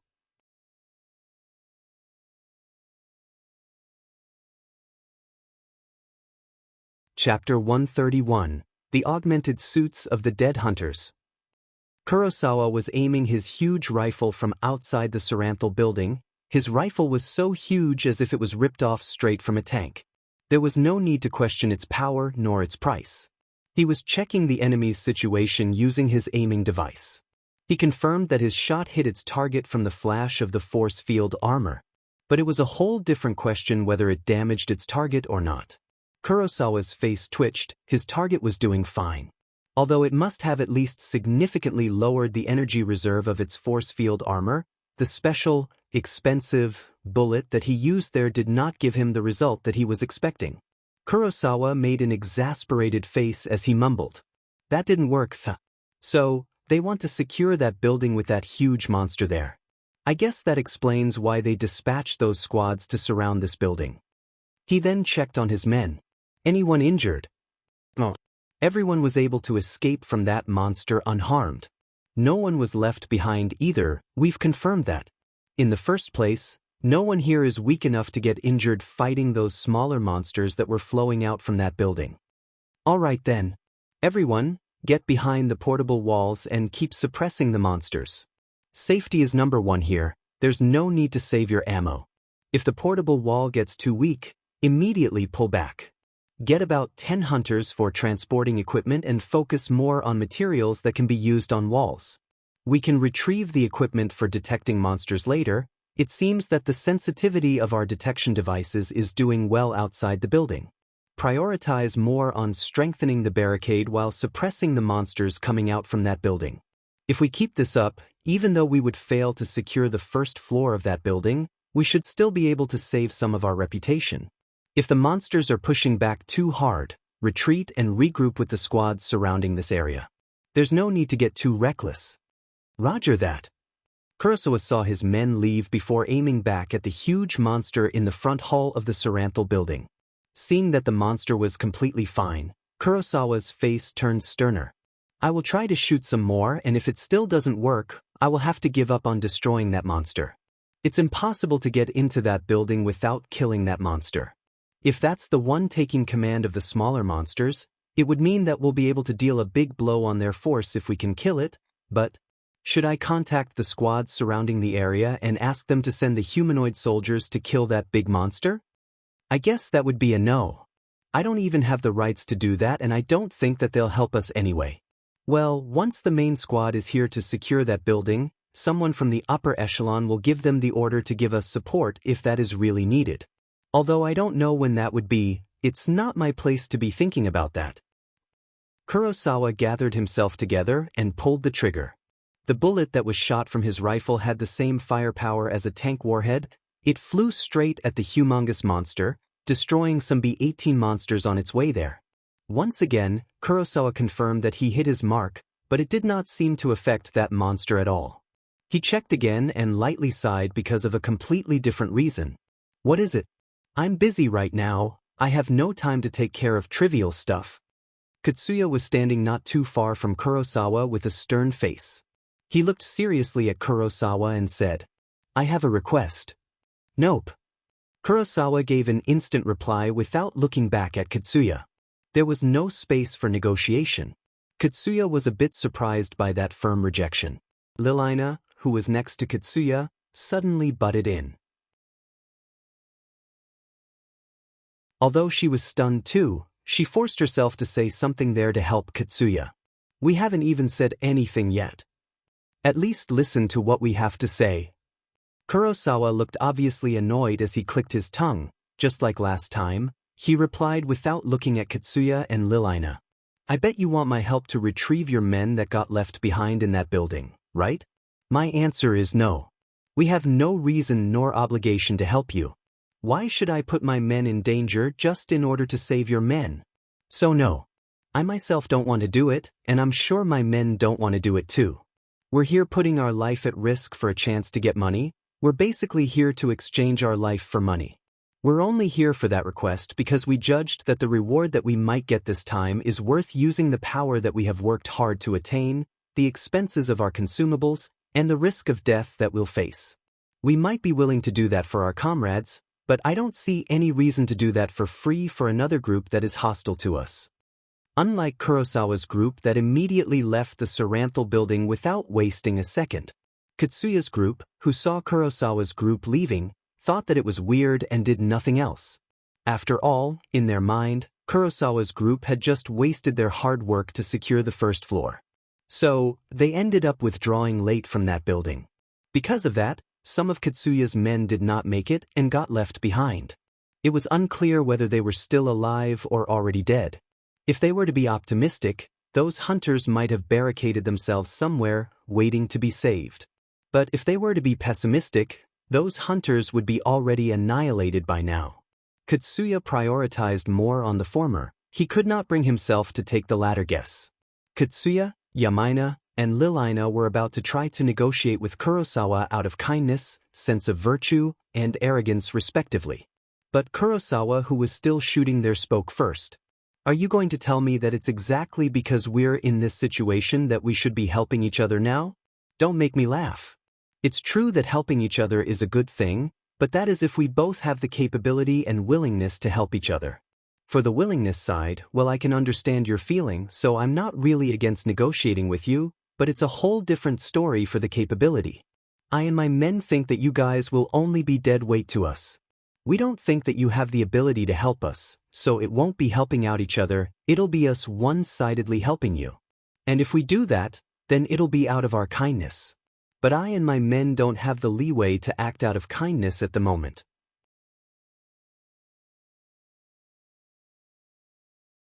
As a matter of fact, we're already helping you guys out by letting you guys use our portable walls.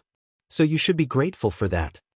To be honest, Kurosawa only allowed Katsuya's men use his group's portable wall since otherwise, Katsuya would only have two choices, either fully pull back his men, or lead them to a suicidal charge into the building. Both choices would lower the overall fighting strength of the hunters, and that would be disadvantageous for Kurosawa. Kurosawa was only letting Katsuya's men use his portable wall for his own profit. Katsuya tried to think of another solution out of his stubbornness, Yamaina tried to think of another solution using logical calculation, and Lilina tried to think of another solution out of desperation because of the sense of defeat that she felt there. Kurosawa continued. Are you telling me that you'll pay me then? But the answer is still no. When money is involved, it would be a formal request. I, as the commander of my men in this place, have no right to accept another request at the moment. If you insist, you should talk it out with those people in the hunter office who are negotiating on how they are going to form the main squad. It's useless to talk to me about that. That shut all of them up. They tried to think of anything that they could say there, but nothing came up. Kurosawa then continued. We're in no position and we have no reason to accept your request. If you get it now, then just shut up. You'll disrupt my concentration if you keep making noise here. You're basically bothering me by doing that, and if you keep bothering me, I'll have you removed first. After all, bothering the command here will expose the whole group to more danger. Just so you know, I have no qualms injuring you, so stop bothering me. Kurosawa did not even glance at Katsuya. But Katsuya and his friends obviously felt a sense of pressure and hostility emanating from Kurosawa. Katsuya, Yamaina, and Lilina could not think of anything to say in that situation. They just stood there in silence. Katsuya cursed his own weakness, Yamaina seemed immensely worried for her comrades that got left behind, and Lilina gritted her teeth in anger. Among them, Eri, who was silent and thinking up until now, suddenly spoke. In that case, I want you to take command of this group too. You can get all the credits while we're under your command.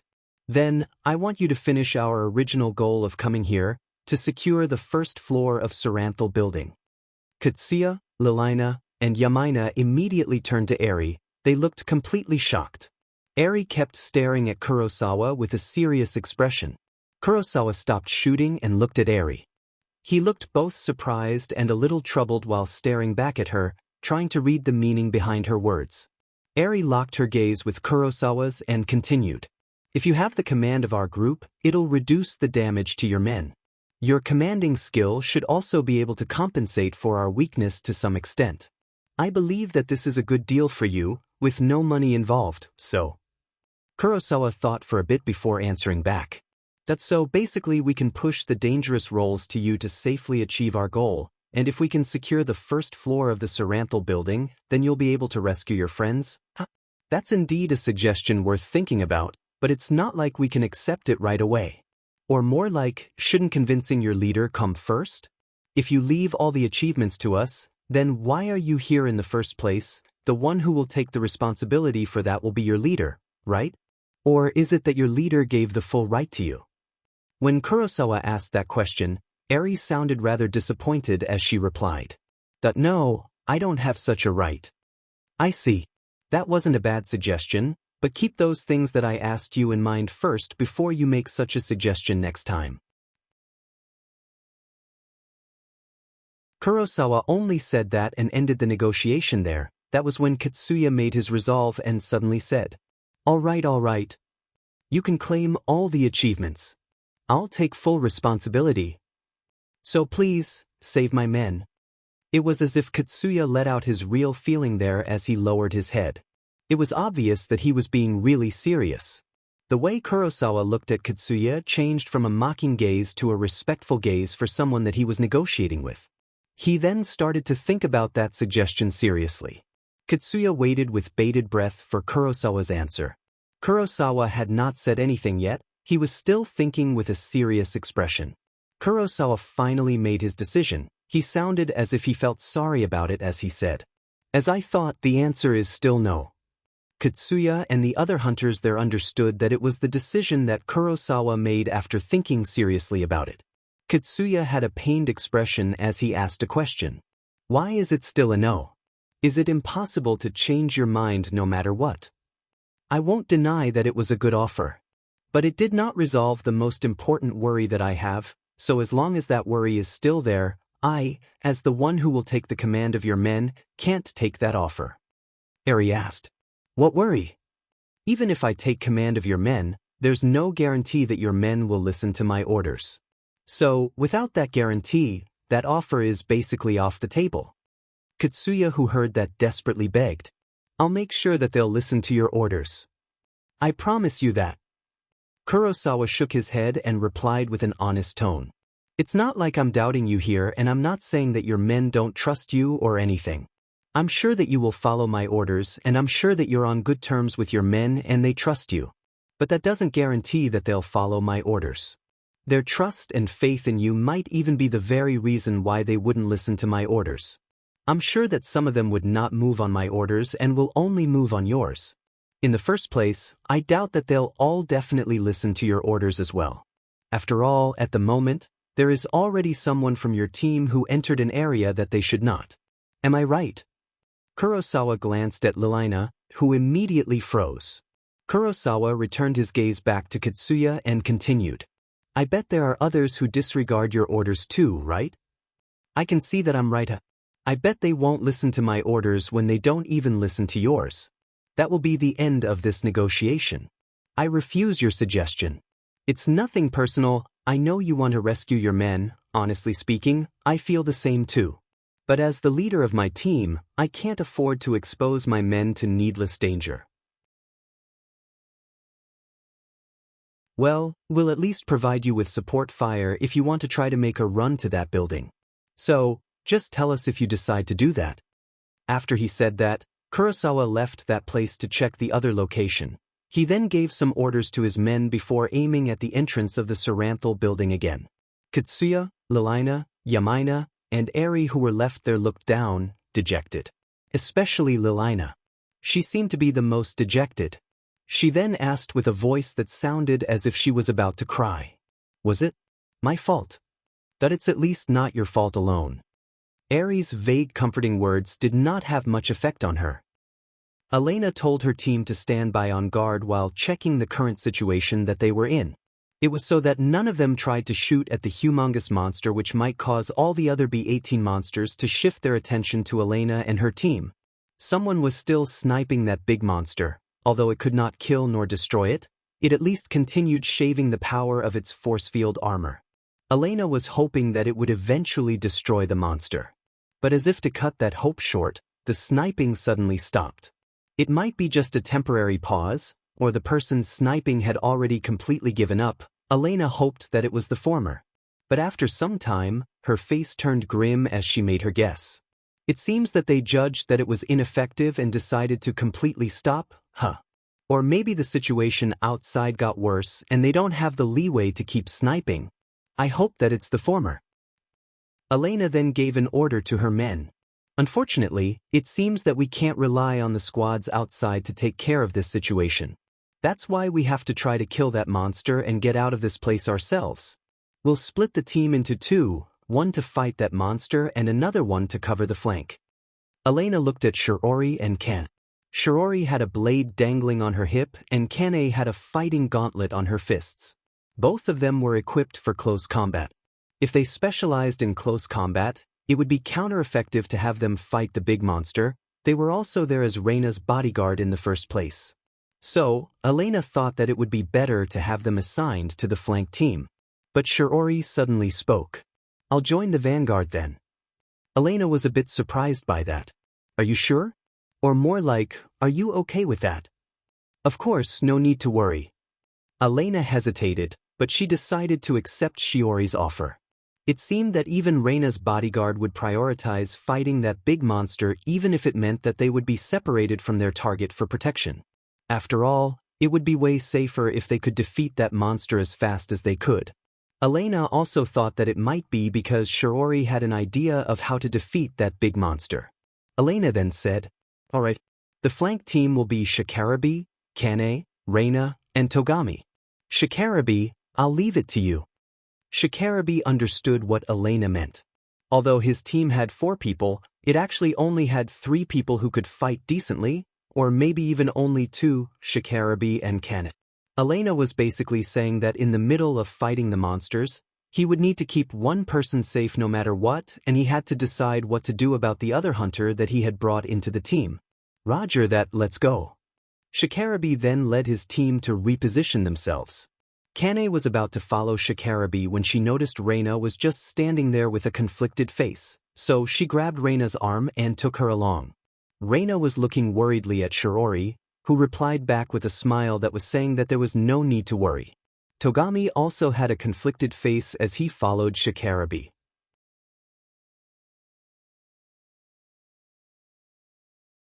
He was assigned to the flank team because Elena saw him as someone who was under Shikarabi, and it was not because Elena thought that he would be useless even if he was in the vanguard team.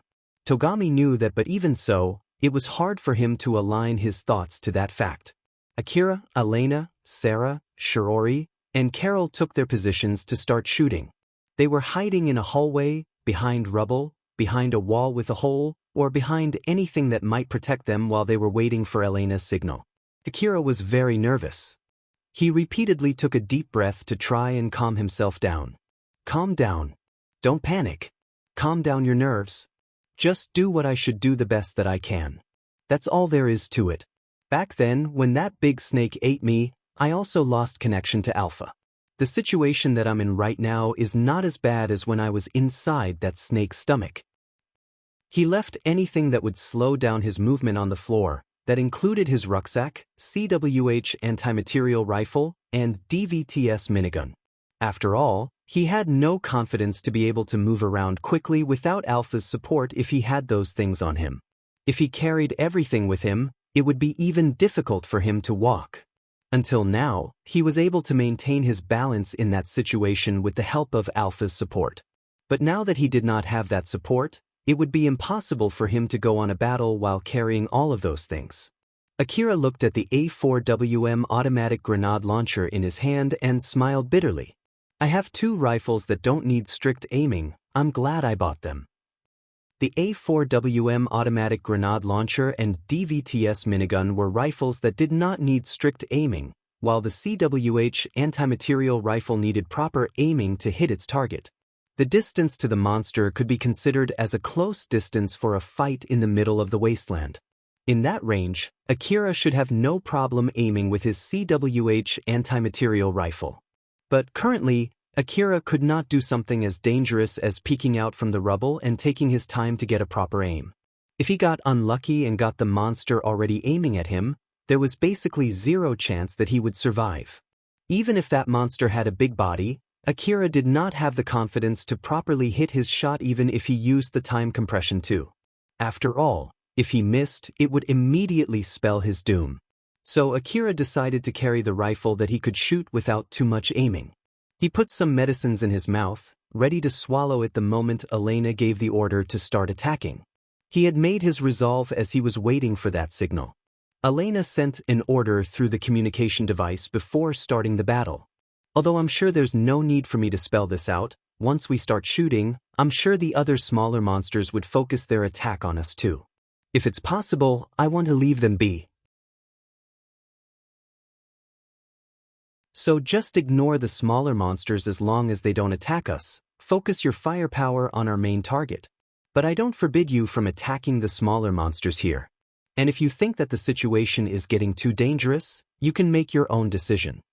On the other side of where Elena and her team were, a stream of B-18 monsters was still flowing out from the building to the outside, passing next to the big monster, and it did not seem that it would stop anytime soon. Well, let's go then in 5, 4, 3, 2, 0. Elena, Sarah, Carol, Shiori, and Akira started shooting simultaneously with that signal. In a big white space, Alpha and Saranthal were still talking to each other. Saranthal looked mildly annoyed as she said, "You asked me to let some visitors in, and this time, you want me to take that back? You're always like that. Even the access to the information on the common floor is supposed to be a secret, you know. How far do you want to trample over my right before you're satisfied?" Alpha answered back with a rather neutral expression, but there was a strong pressure emanating from her neutral face. "I ask nothing more than what I need. If you won't accept this peaceful offer, then I have no other choice but to resort to the non-peaceful solution." Saranthal glared at Alpha, but Alpha's expression did not change at all while she was waiting for Saranthal's answer. After a short silence, Saranthal answered back with an obviously hostile tone. "That I've removed the permission, you can go ahead and confirm it." Alpha smiled. "Yep, I just confirmed it, thank you for your cooperation. If that's all, then leave and never come back. Personally speaking, I also hope I don't ever need to come here again." Alpha then vanished from that space. After that, Saranthal showed an expression that she would never show to a visitor and released a deafening roar until she felt satisfied. Akira was desperately shooting back at the monsters. He gathered his focus, compressed his time perception, peeked out from where he was hiding, aimed his rifle at the big monster, and basically just shot his A4WM rifle pretty much randomly. He then immediately returned back to hiding before the enemy fixed its aim on him. He prepared himself to meet death every time he peeked out, and when he found the monster was already aiming at him, he would flusteredly return back to hiding. He moved from one hiding spot to another while listening to the sound of countless bullets ricocheting around him and the fear when he saw huge warheads mowing the location where he just hid not too long ago. Then from there he would start shooting again, rinse and repeat the cycle. If Akira did not have his time compression, he would not be able to confirm where the monsters were aiming and evade them on time. He might even get killed the moment he peeked out. He would not be able to do anything in that situation if he did not have that time compression. Good grief, I'm so glad I learned to compress my time perception. How long can I keep this up? Will I last until we can kill that monster? Every time Akira peeked out and shot, he could feel stress that almost crushed his heart and body.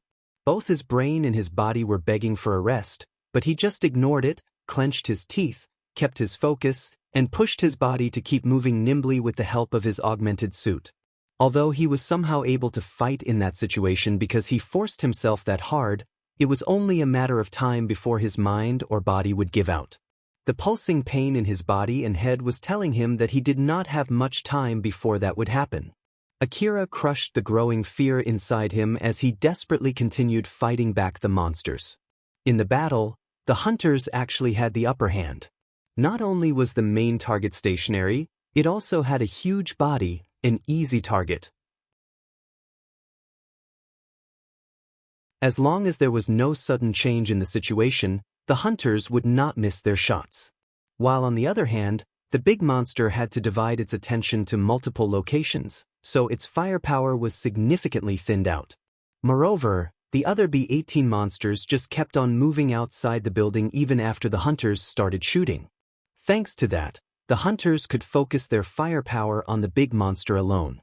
As the hunters there started to think that they would be able to win at this rate, they started to relax and lowered their guard. That was the moment when a sudden turn of events happened, as if it was waiting for the hunters to lower their guards. Although Akira did not have as much leeway as the other hunters, he also started to unconsciously lower his guard and look down on that big monster. That caused him to start looking around his surroundings, which would have been a dangerous thing normally. When Akira looked around and saw the dead bodies scattered around him, he thought that he would join them if he was not careful, and that made him realize that he had lowered his guard. Akira smiled bitterly. As he was about to focus back on fighting the big monster, that was when, fortunately, he noticed the change as his gaze was still directed at the dead bodies. The dead bodies that he was looking at suddenly moved slightly. One of them aimed his rifle at Akira. Akira instantly predicted the trajectory line from its muzzle and evaded it by pure reaction. The dead hunter pulled the trigger and Akira was barely able to evade that shot. Akira was completely taken aback. He quickly aimed his A4WM at that dead body and was about to pull the trigger, but he immediately realized that it would also injure himself if he pulled the trigger there. So he stopped his finger from pulling the trigger. Instead, he quickly swapped his A4WM rifle with his A2D assault rifle and shot at that dead hunter. Bullets barraged that dead hunter, destroyed its limbs, and blew its body away. But that short opening when Akira swapped his rifle gave enough time for that dead hunter to also shoot at Akira. Although it did not hit Akira's vitals, the impact and the pain from the hit threw Akira off balance. That short exchange with death caused Akira's brain to accelerate. In that slow-moving world, Akira immediately swallowed all the medicines that were already inside his mouth and pushed his body back up. Right when he was back standing, he noticed that the other dead hunters in the area already started moving on their own. When Akira was about to aim his rifle at the dead hunters that were carrying rifles, the dead hunters that were not carrying weapons immediately started running in his direction. Akira forced his body to move with the help of his augmented suit to evade it while enduring the pain that was rushing throughout his body. He prioritized shooting the dead hunters with rifles first. He sent a kick towards the head of a dead hunter that got too close to him and released a few shots at the other dead hunters at the same time. Akira was fighting back desperately and was able to barely repel the attack of the dead hunters. His fighting skill that he had polished through countless training allowed Akira to barely survive that fight. Back then, Alpha helped Akira by indicating the dangerous locations with red marks. Akira was in a wide open area, so he had no idea what made them dangerous. But right now, he was able to identify dangerous locations even if it was in a closed space. Although he no longer could see the trajectory prediction lines, he was able to quickly predict where the enemies were aiming. They might be nothing more than his imagination, but Akira let that sensation take over his body as he continued fighting back. But when he saw one of the dead hunters kept attacking him although it had lost its head, Akira finally realized something. I see, it's the augmented suit, huh? So just like me, someone else is controlling their augmented suit. Akira thought that the dead hunters would stop moving if he crushed their heads, but it seemed that he was too naive. Good grief, I guess everything is possible inside the old world ruin, huh? So basically, still moving dead hunters are normal over here. Akira kept on fighting as he thought that the current situation really reminded him that the old world ruin was an amalgamation of things that were out of common sense. You're tuning in to the Passion Pages YouTube channel. We're so grateful for your support, and don't forget to subscribe to join us on this incredible journey through captivating stories. Your generosity through donations truly makes a world of difference, as it's the primary source of revenue that allows me to expand and enhance this channel for you. Thank you from the bottom of my heart for being a part of this adventure.